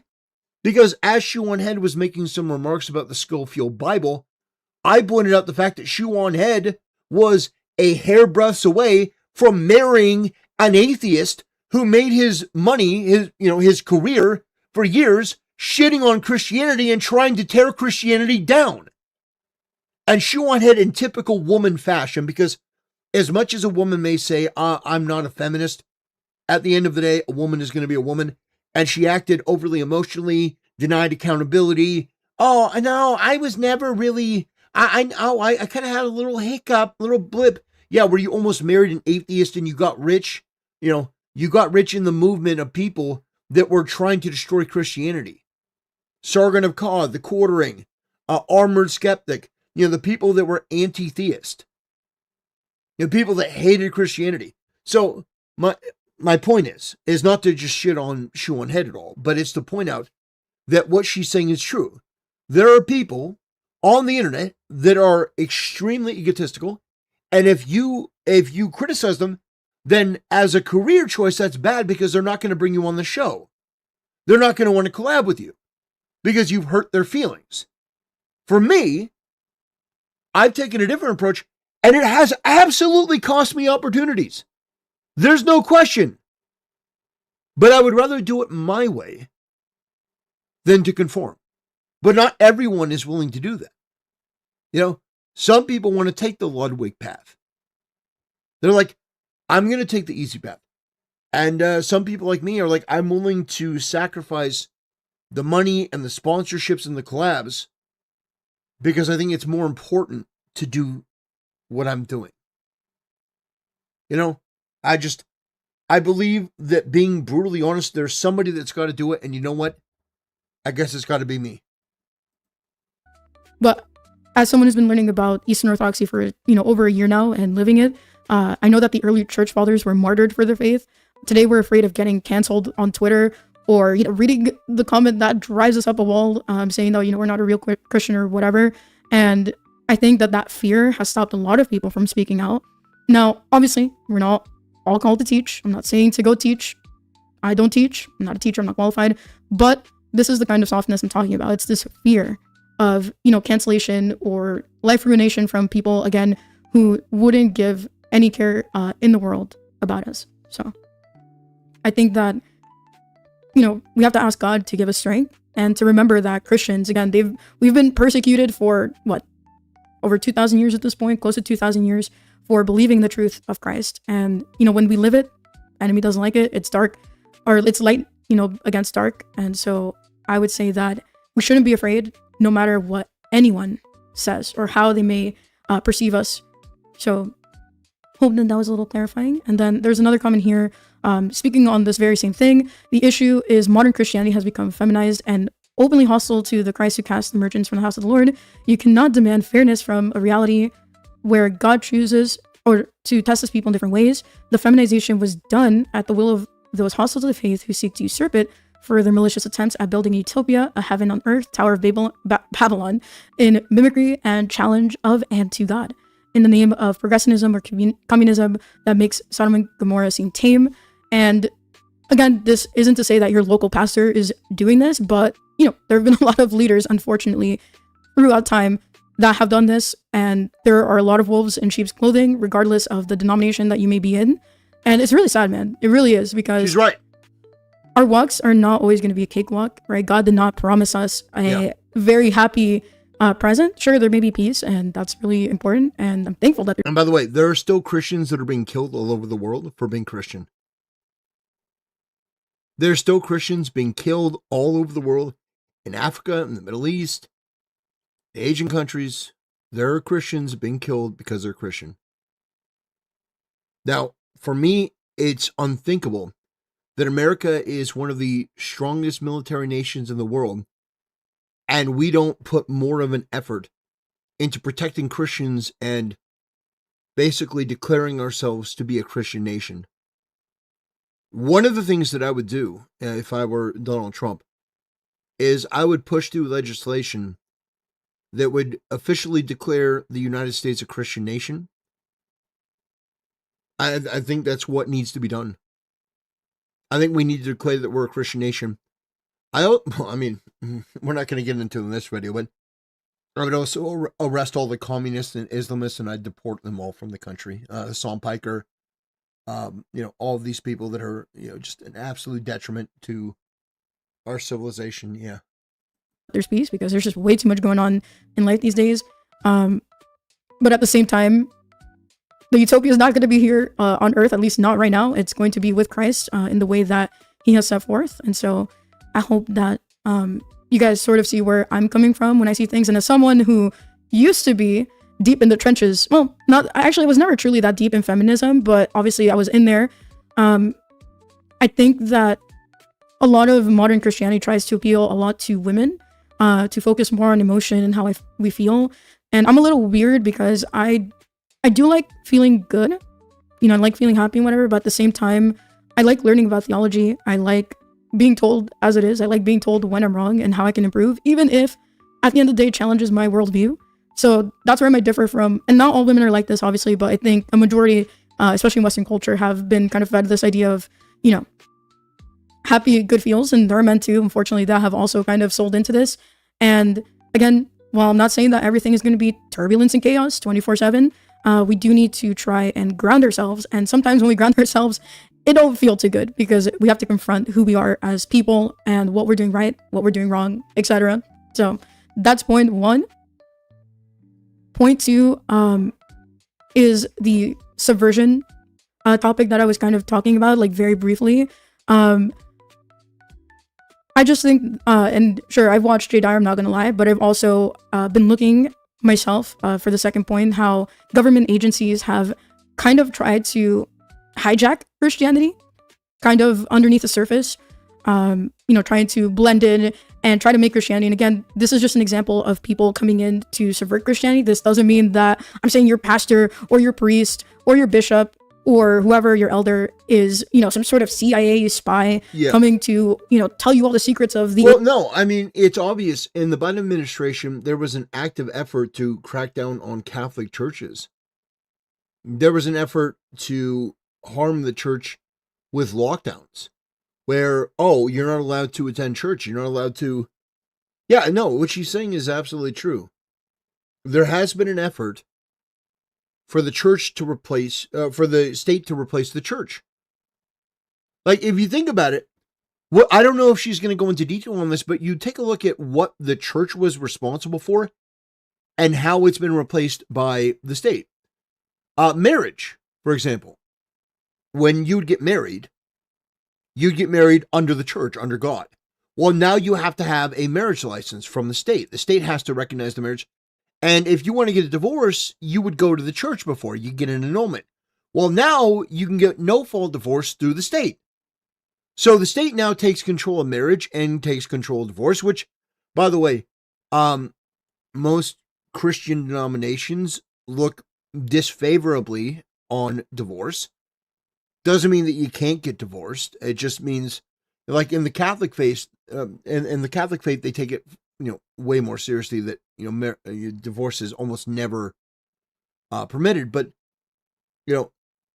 Christian women should not be so willing to divorce their husband because you've made a covenant before God.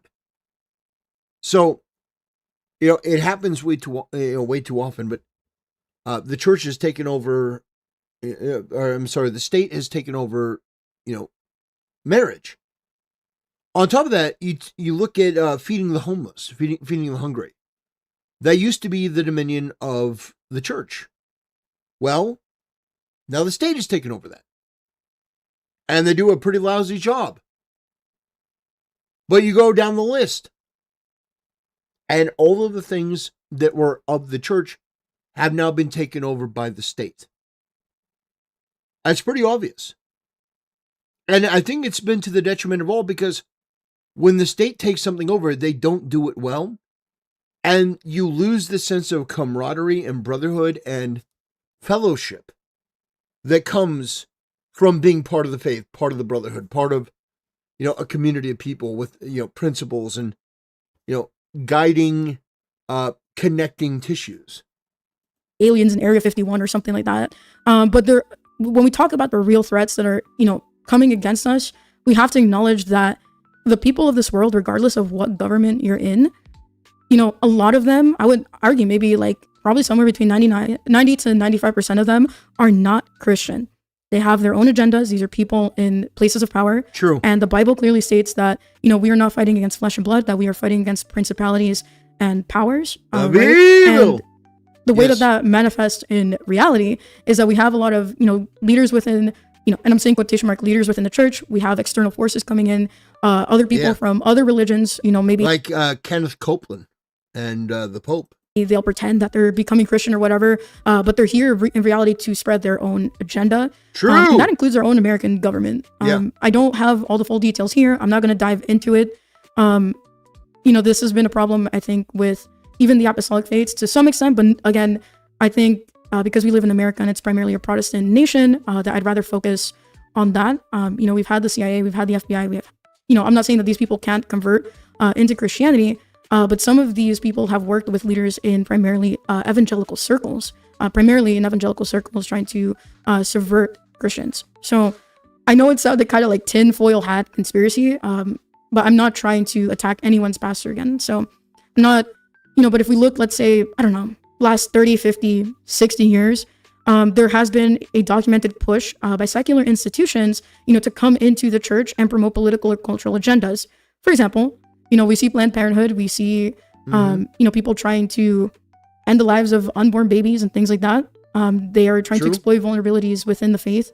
And so when we are so disjointed in everything, these ideas may sound great, like, wow, we can do this, there's no consequences, or it feels good, like I don't want to deal with this problem. And then these people offer these secular solutions that Christ never called us, to take on. So while it isn't like it happened overnight and all of a sudden, everyone's all brainwashing, whatever, it took decades. It took decades of these people coming in and saying, no, this is fine. Or again, like I mentioned earlier, people taking. Yeah, it was an overtime campaign to undo. The enemy is patient. The enemy is patient. That's one thing that people need to understand, is that we have a patient enemy.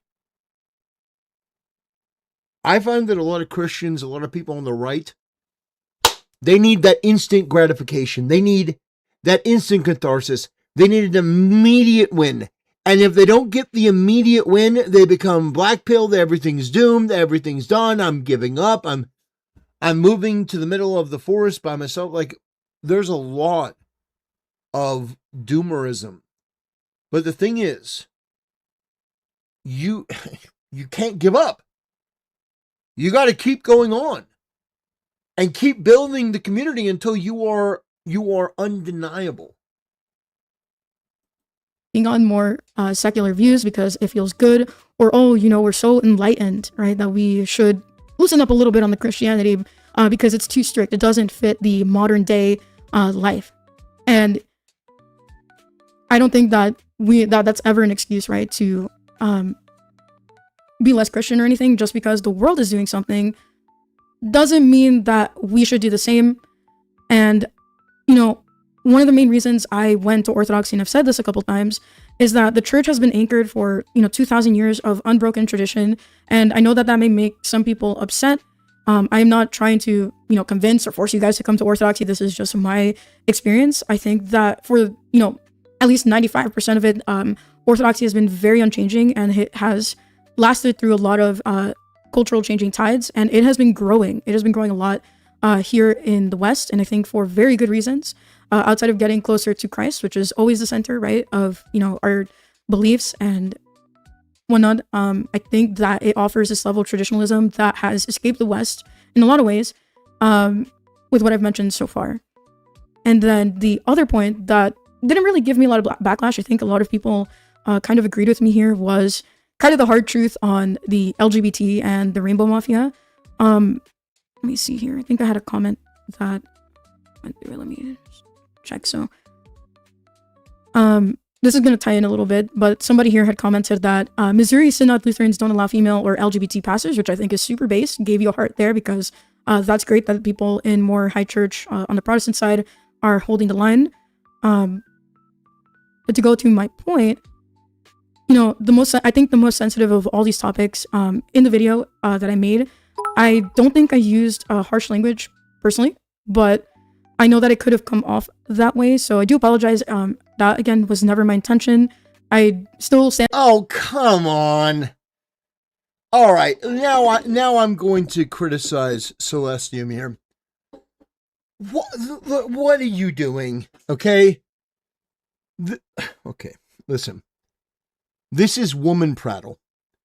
Oh, they didn't like my tone. I'm sorry, I should have used it. No! No, you should not! Do not apologize for the tone that you take if you actually meant it. No! And by the way, listen, this is not a knock on Celestium at all. This is why women should not be in leadership positions.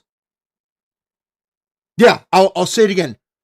This is why women should not be in leadership positions. You are apologizing for your tone? Oh, my tone wasn't great. Have you seen Andrew Wilson? I mean, tone, if what you're saying is right, and you have the fire and passion of your convictions, your tone doesn't matter. Now, if you're spamming the N-word, which I don't think you were, or if you're saying slurs, okay, maybe you could say, well, maybe I could do it a little better. I have a feeling that you were just passionate. Okay? I have a feeling you're just a little bit passionate, but that is not something you should ever apologize for. Do not apologize for being passionate about your faith. Even if I don't agree with something that you said, I will still respect it if you deliver it with some verbose energy, some yes, and you will know my name is the Lord. You know, just deliver it with some fire and brimstone. You shouldn't apologize for this. But this is women speak. This is, guys, I'm really sorry. You know, I really, guys, I shouldn't have. No, you're fine. I give you a pass, okay? Celestium, I officially give you a pass. You are free from tone policing. I do not want to hear about, oh, my tone. I grant you, I do hereby give you a pass from the tone policing, okay? Stand by what I said, but I just want to make sure that you guys kind of understand here. So I was talking about the modern cultural movements that are happening. We obviously know that the LGBT, while they are not the majority of people, they are a very loud minority, and I don't hate them. I never will. I have nothing but love in my heart for them, but they have been taking over. Unfortunately, some high churches, or certain high churches, not all of them, and definitely within evangelical spaces, unfortunately, I think it's more common. But even though the delivery may have seemed a little aggressive, I just kind of want you guys to understand where I'm coming from. It's just being heartbroken seeing the state of Christianity today and how much compromise has been made overall, especially for the historical churches. You know, seeing that you guys had a theology that was passed down. You know, I don't think that was ever something that was like celebrated as much as it is now. And I think there's been this wanting to appease to people because we want them to come in, right, to the churches that we're in. Mm-hmm. We want them to come to Christ. But I think we've gone so far in the direction that now we are affirming it. Now, I'm not saying you guys here in particular. Yeah, basically, it's like the Michael Knowles types. They're begging for it. Please come in. Oh, you're an OnlyFans whore? Oh, what's that? You're still doing OnlyFans? Well, that's perfectly okay. Come on my show. Oh, what's that? Oh, what's that? You have a heresy belief that, Jesus really wasn't the Son of God? And, Yeah, Nala Ray, oh, yeah, you got a new line of merch for Christians? Wow. Yeah, there are some pretty pathetic people within the church. It's undeniable. They're simps. They're absolute simps. That's true. That's just that's undeniably true. It might not even be your own church. I think there's still conservative churches, but this has become such a big problem at this point that I don't think we can ignore it as a whole. And so while we're called to love everyone, which I will always say, love everyone, pray for them, pray for your enemies, don't stoop to their level. We should definitely be a safe space for people who are struggling or, seeking God, but that doesn't mean that we should affirm them, right? True love doesn't affirm, this kind of theology that the world has been trying to push so hard on us. And so when we try to change the Bible to fit the culture, we really lose, being that salt, being that light for others. Even though Asmund doesn't go to church, I appreciate that, the fact that he can, and other people too, they look outside, people who still have some level of traditional values, despite not being Christian or conservative, whatever you want to call it. He can see that we have compromise. And again, I would not take my theology from Asmund. I would not take it from a lot of big readers. From a priest, from scripture, from the early church fathers, that's where I try to grab it from. But if people who are not even Christian, but let's say they're, a couple steps from being Christian can examine this, I think that, again, without taking, their disbelief as like... I don't think Asmongold is a couple steps from being Christian. I would love to see that. Honestly, I'd love to see him have a relationship with God. But I think unfortunately, I think he's too entrenched. And when you go online and you call yourself a Reddit tier atheist, when you call yourself that, I'm not saying it's impossible, but I'm saying that the starting line, there's more than a couple steps that needs to happen before Asmongold can even begin to come back to the faith. And if you were to come back to Catholicism simply because the Pope declared a war, I know he's being tongue-in-cheek. I know he's joking, but I do want him to come back to the faith. I do want Asmongold to come to Christianity because I do think it's best for him. I do genuinely think it's best for Asmongold, and I want the best for him. I do. Of course, as a Christian, I want the best for him. It's why I was so elated when I heard that Tectone was getting married and Tectone is talking about having kids. I'm like, yes, going from being a gotcha gooner, going from being a gotcha gooner to being a man that got married and is talking about having kids. Oh, yeah, I think that's amazing. I want that for Asmund. Now, Asmund, obviously doesn't want that for himself, but, that's something that's part of the journey. That's something that's part of the process. But I think there are a couple things that, would be barriers to entry for Asmund. Abortion is one.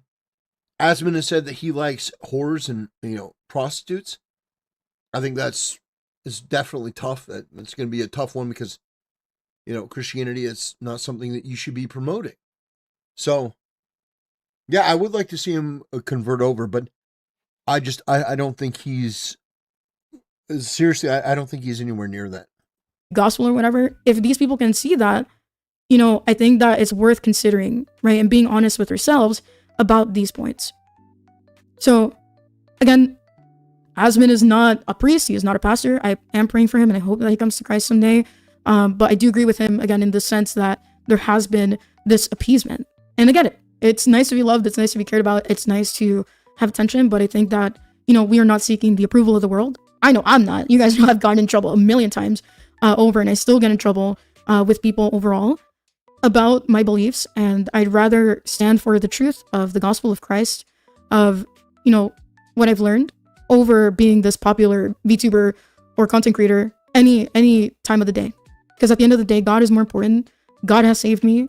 He has given me strength that I have desperately needed all my life and have not found in the world. So I hope that you guys see that this is coming from a place of love, a place of concern. And, I think that while I may disagree theologically with a lot of people in the audience, that doesn't take away my love for you guys. You're all very much welcome, regardless of our, disagreements. And I love talking to you guys. I love hearing from you because it helps, challenge me in my own viewpoint as well. And so I kind of want to end this by saying, well, we don't have to agree with everything, and you guys don't have to become Orthodox, like I mentioned earlier. I do want you to feel welcome to this community. I love you guys. I appreciate you challenging me because it helps me solidify my own position. But I do want to challenge you, as you've challenged me, and, to not just take my word for it, and not to take this modern culture that has been trying to destroy Christianity from the inside out, but look at the history of each of your churches, read from the early church fathers, because Christianity didn't happen in a vacuum. It didn't happen in the last 100 years. Protestant Christianity, didn't come until much later, right? There is a history. You should understand where your theology comes from. Your pastor, is obviously a good source. Your priest is a good source, but also look into it yourself. There's a lot. There is a lot. But I think it's very much worth learning. Even if you don't become a scholar, you don't have to become a scholar, but I would love to encourage you to do so. And we're living in a time where we have to stand up for historic Christianity, because it's beyond a relationship, right? Christianity is not reduced to one or two things, right? Yeah. Well, actually, it kind of is in a way. I think one of the core fundamentals of Christianity, and I think this is something that's lost on a lot of people, is a relationship with Jesus Christ. I think a relationship with Jesus Christ is extremely important, and accepting that Jesus died for your sins. Jesus took the sins of the world, of everyone, onto himself. He didn't have to. He didn't have to, but he did. For me and for you. It's a gift that's so profound. Honestly, I'm not here to go too much into detail, but there are times where I get overwhelmed just thinking about it. I get overwhelmed thinking about what Jesus took on for all of us. And there was, he didn't have to. He chose to. He chose to lower himself to become a human being for our sake, to live for our sake, and then ultimately to die for our sake, and took on that burden. It's, there are times where I get overwhelmed. I do. Yeah. It's so important that you make Jesus the core fundamental aspect of Christianity.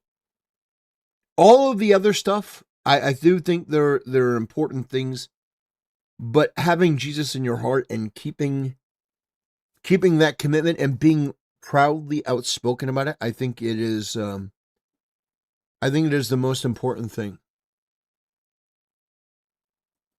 History, it's a lot of people who've come together and have died for the faith, who put their faith in Christ. The first people who got to see the Lord Jesus Christ walking on this earth and his ministry, till now, for those of us who are, we're centuries disconnected, but he's still with us here. His Holy Spirit is guiding us.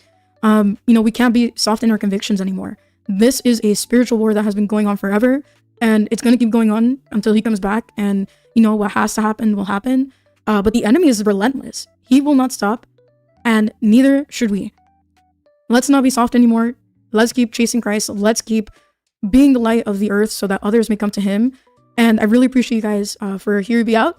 And for those of you who will be watching the VOD later, I would love to hear your comments as to what you think the biggest challenge the church is facing today, or Christianity is facing today. Well, obviously, one of the biggest problems the church has is that you do have a pope and you do have a clergy that are influenced by the world. It's obvious. The Pope blessed a chunk of ice, which was embarrassing. Now the Pope, the Cope, yeah, okay. The Pope, when it comes to matters, of the earth, he is a human being. He is fallible. I do think he makes mistakes because he is a human being. So, I look at it, the biggest problem of the church is it does seem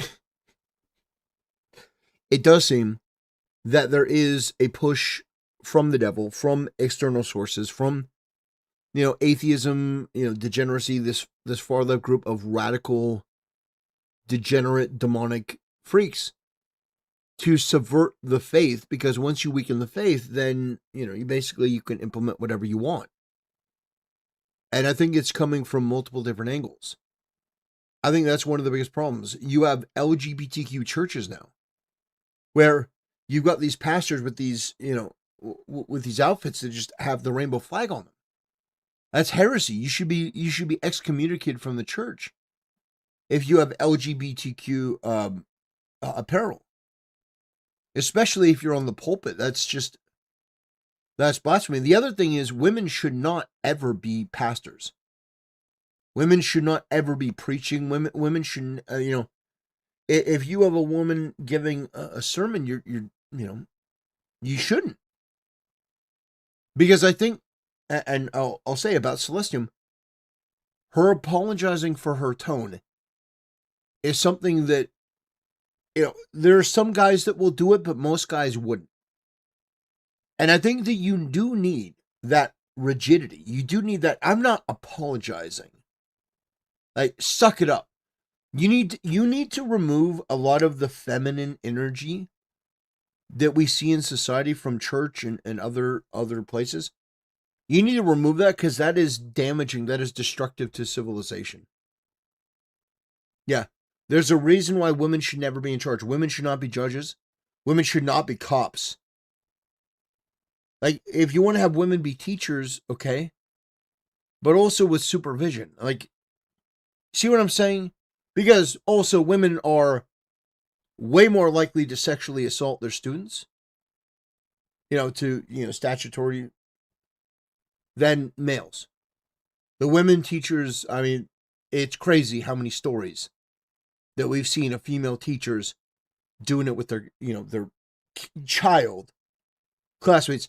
And of course, the double standard in that is palpable. It's disgusting. Oh man, I would love it if I were. No, you wouldn't. No, you wouldn't. No, it's such an immature take.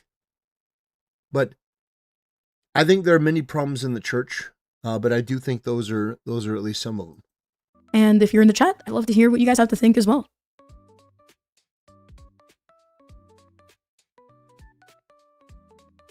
Alrighty. There was actually one more comment here that I was going to go over. So Lala's, I don't know if you're still in the chat, but you can kind of stop there.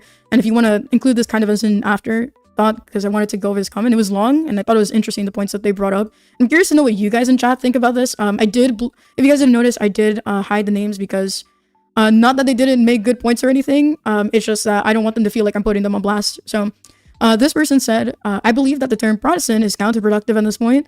Lumping Baptists in with Mormons and Jehovah's Witnesses is blatantly wrong, and it shuts down all conversation and unity in favor of generalizing. Catholics and Orthodox will watch megachurch sermons and be like, yep, that's Protestant for you. Despite the fact that megachurches are totally different from a standard church in the West. Also, it's really sickening how church wants to blame all of its issues on men not stepping up, which I agree. I think that even though men hold more responsibility overall, in my opinion, women are still responsible too. And I think they should be held responsible. And then this person continues here with saying, there is a false teaching that if men do their part, women will follow, which is false. That's like saying if God does his part, then men would obey him. Free will and sinful nature trump the whole situation, or the whole notion rather.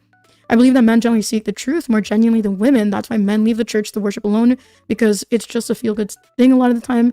And they keep getting unfairly held responsible for women's sin, even in Catholic and Orthodox churches. Meanwhile, I believe easily 90% of women in church would leave as soon as headship holds them accountable or preaches against their sin specifically.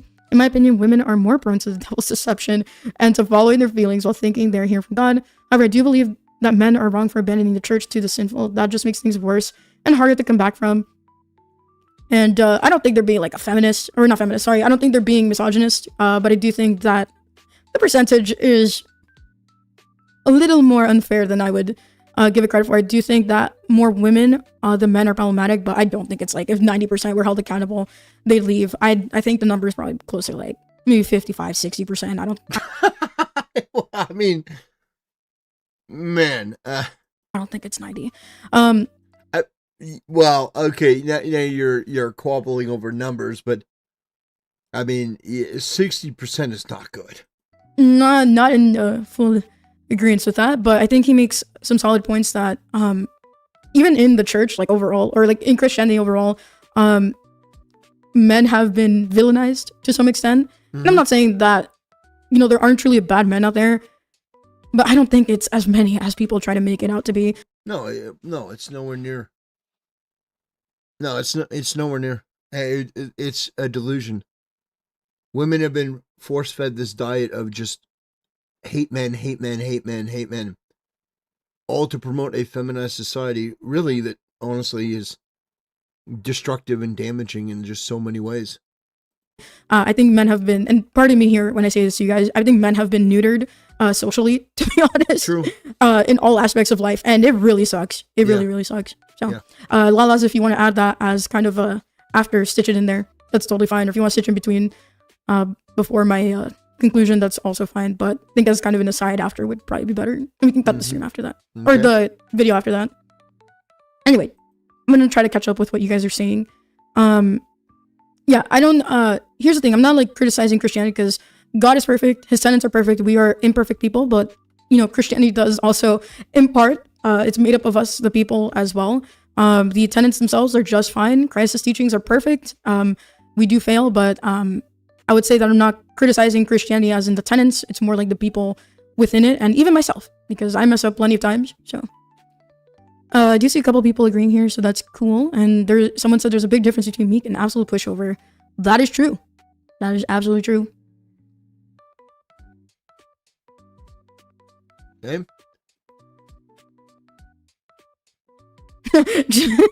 Jivothy's like, so connected or disconnected is a good phrase. I'm gonna steal that. Dude, I don't know how I came up with it, but like, I don't know if I stole it from someone else or what, but like, honestly, we are super connected, man. Like in so many ways that, you know, people from like, what, even 1,000 years ago, 500, 100 years ago would be like envious of us for how connected we are, but that's created so much physical separation. Okay, let's see. Sorry guys, if I'm quiet, it's because I'm reading through your chats. I'm like super duper behind and I want to be able to respond to as much as I possibly can. Okay. Yeah, I love the sinner, not the sin. Yep, pretty much. I think that's a good way to summarize a lot of. Yeah. Well, I mean, yeah, the sinner that promotes the sin, not just engages in the sin, deserves your contempt and your revulsion. The person that becomes the sin. You see, this is what some people don't understand. And Celestium is one of them. There are some people that become their sin. So it's indistinguishable from them. It's not, oh, they're a person who sins. No. There are people today that are sin. They become sin. They are the embodiment of sin. And there's nothing that you could do to save that person. There's just nothing. And you've seen these people. They've sold their soul. They've sold their humanity. They basically are the walking personification of sin and degeneracy. And those people need to be crushed.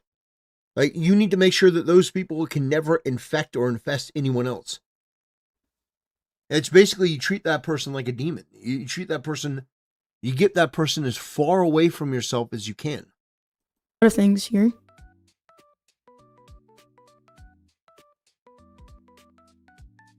Puck Forever said, I'm honestly hesitant to let people know about my religion, not because I'm scared about sharing it, but now because I don't want my actions to be seen as representative of my religion. I'm not a good person, but I'm trying and I don't want my mistakes to paint the wrong picture of my religion for others. Well, here's the thing. And this is something I really love about Orthodoxy and how it encompasses this. The church is a hospital for sinners. And, True. You know, I would be lying to you if I said that we're supposed to be these perfect beings, never capable of a single mistake. No, it's not it at all. Yeah, she's right. It says, yo, you stream on X now? I've streamed on X for probably months, years, long time. I think that anyone who says that is lying. And, you know, we are here to be healed by Christ. You know, we're still humans at the end of the day. But through his mercy and through his love and grace, you know, we can find redemption. It doesn't mean that we don't acknowledge our mistakes. It doesn't mean that we don't, you know, pick up our cross or that we don't take the L when we should. But it does mean that we can show people that despite how broken we are as people, as humans, because of our sin, that Christ is here to heal us, right? But we have to accept him into our lives. We have to do a little bit of work. We have to cooperate with him. And accepting him is in fact a work. Praying is in fact a work, but our works, while they don't save us, it is part of our walks to be unified to him and to be transformed by him, right? So yeah, I would say that as long as you're not being like evil and saying, yeah, like go sin, go be this horrible human being to everyone. I think that owning up to your mistakes and showing that you're doing better is a million times better than trying to pretend to be a, perfect and overly righteous person. Or that, don't be afraid either, because God does not call us to be afraid. He calls us to be brave. Now, obviously not everyone is called to teach, like I said earlier, but our testimonies, the way that we talk to others and, we're open about our faith are extremely important. I don't think we should retreat as Christians. Now, we shouldn't be thumping people with a Bible over their head either, but it is a hard, it's a delicate balance. It's a very delicate balance, and you are going to fail. That's all I'm going to say. You are going to fail. You're not going to fail all the time, but you are absolutely going to fail. And I say this because I speak from experience. I fail a lot, more than I'm happy to say. And I'm not happy about it at all, really, quite frankly, with you. But I think that God is merciful, and if we are seeking him, obviously there's some things that are going to bar you from leadership. There are things that are going to bar you from being able to speak to more people. But, you do not need to have a crowd to tell someone about Christ or to treat someone with love and kindness. And you do not have to be in a position of leadership to do so. But you can't be like a teacher either. And it's a weird thing. Well, not weird thing, but it's a difficult thing to explain. Like, what's teaching and what's generally just sharing your, testimony and being kind to others. Right. I feel like someone disagreed with me on something and then I lost it because. Yeah, that's tough. Yeah, I agree with Celestium in a general sense. I would say where I disagree with Celestium, I think more is just on presentation and tone. I think I think that she's perfectly fine on most of what she says. It's just for me, I don't think niceness is required. You take a look at somebody like Jay Dyer, you take a look at somebody like Andrew Wilson, and you look at the way that they go about it. And I think that they're quite effective, and they don't need to apologize. They don't need to supplicate themselves to the whims of people that may get their feelings hurt. And again, I understand, she is not them. She's not me. I'm not her. She has to be true to herself. But at the same time, I just wouldn't recommend apologizing. Oh, my tone was, no, go scorched earth. Go even more scorched earth. I just, yeah, be yourself, and, just express yourself unapologetically. Unapologetically. That would be my advice. I was talking a lot, and chat's moving by so quick.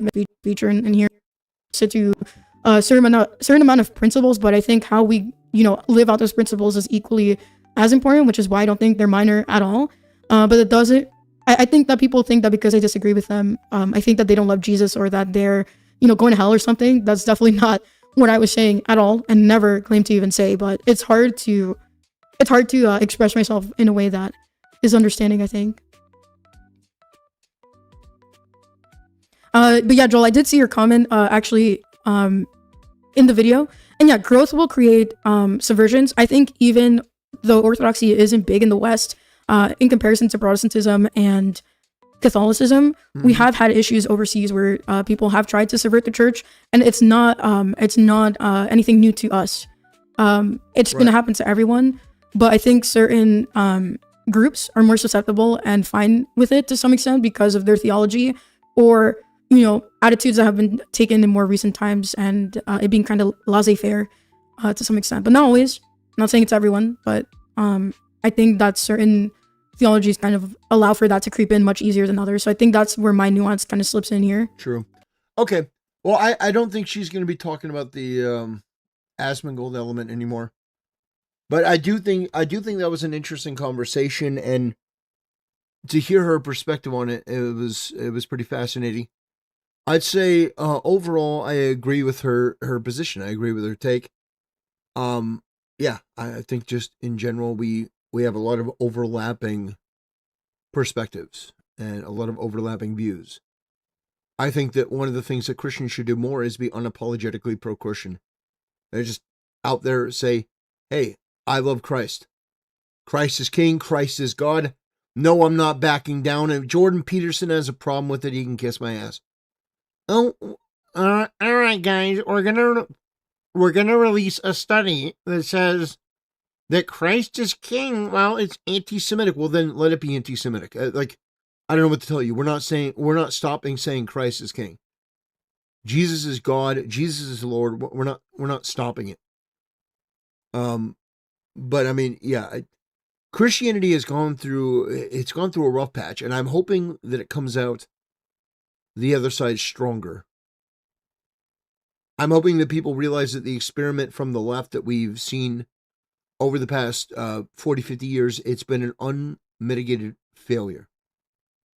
It has been an absolute failure. It has been wrought with degeneracy and sloth, contempt. It's just putrid. So the way that we deal with it is we clean it up and we do better. And now we're going to reassert Christian dominance. America is a Christian nation. If you're Muslim, you can't run for public office. That should be the new standard. If you're not Christian, I don't think you should be able to run for public office. That's just my opinion. Anyway, that'll do it. Thanks for watching. I'll see you next time. Okay. All right, guys. That is going to be a wrap for the show. I want to thank you guys for tuning in. I want to thank you guys for supporting the channel. It means more to me. It means more to me than you can ever know. Ninja Man Ash says, do the Hassan drama. We already did Hassan drama, brother. We did it way earlier in the stream. I don't know what Hassan drama you're talking about. What new Hassan drama? I have no idea.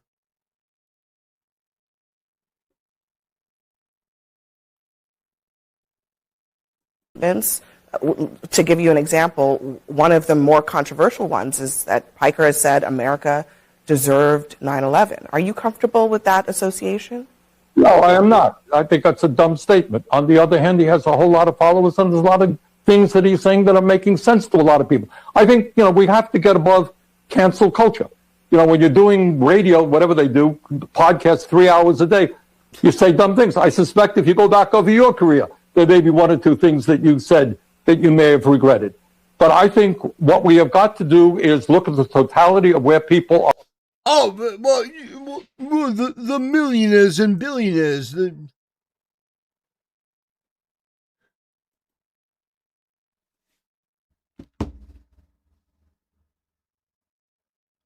The millionaires, the billionaires.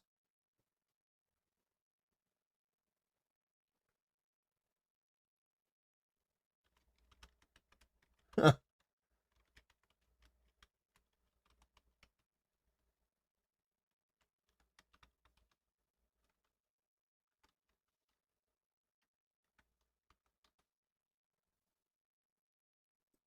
Okay, let's see, read general.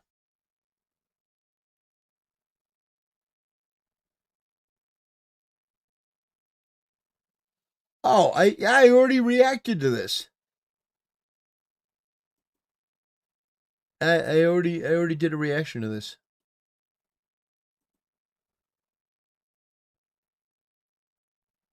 You're so close.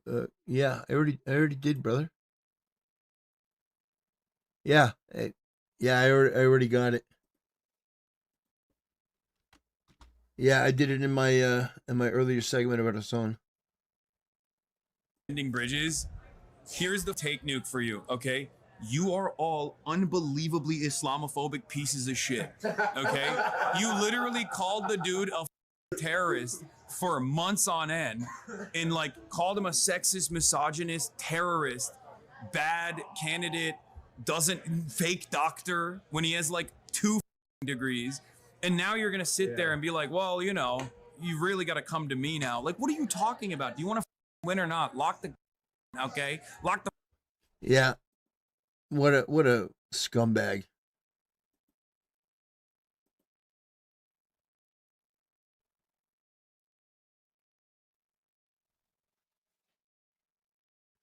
All right, boys.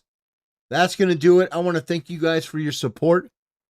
I appreciate it more than you can know. God bless.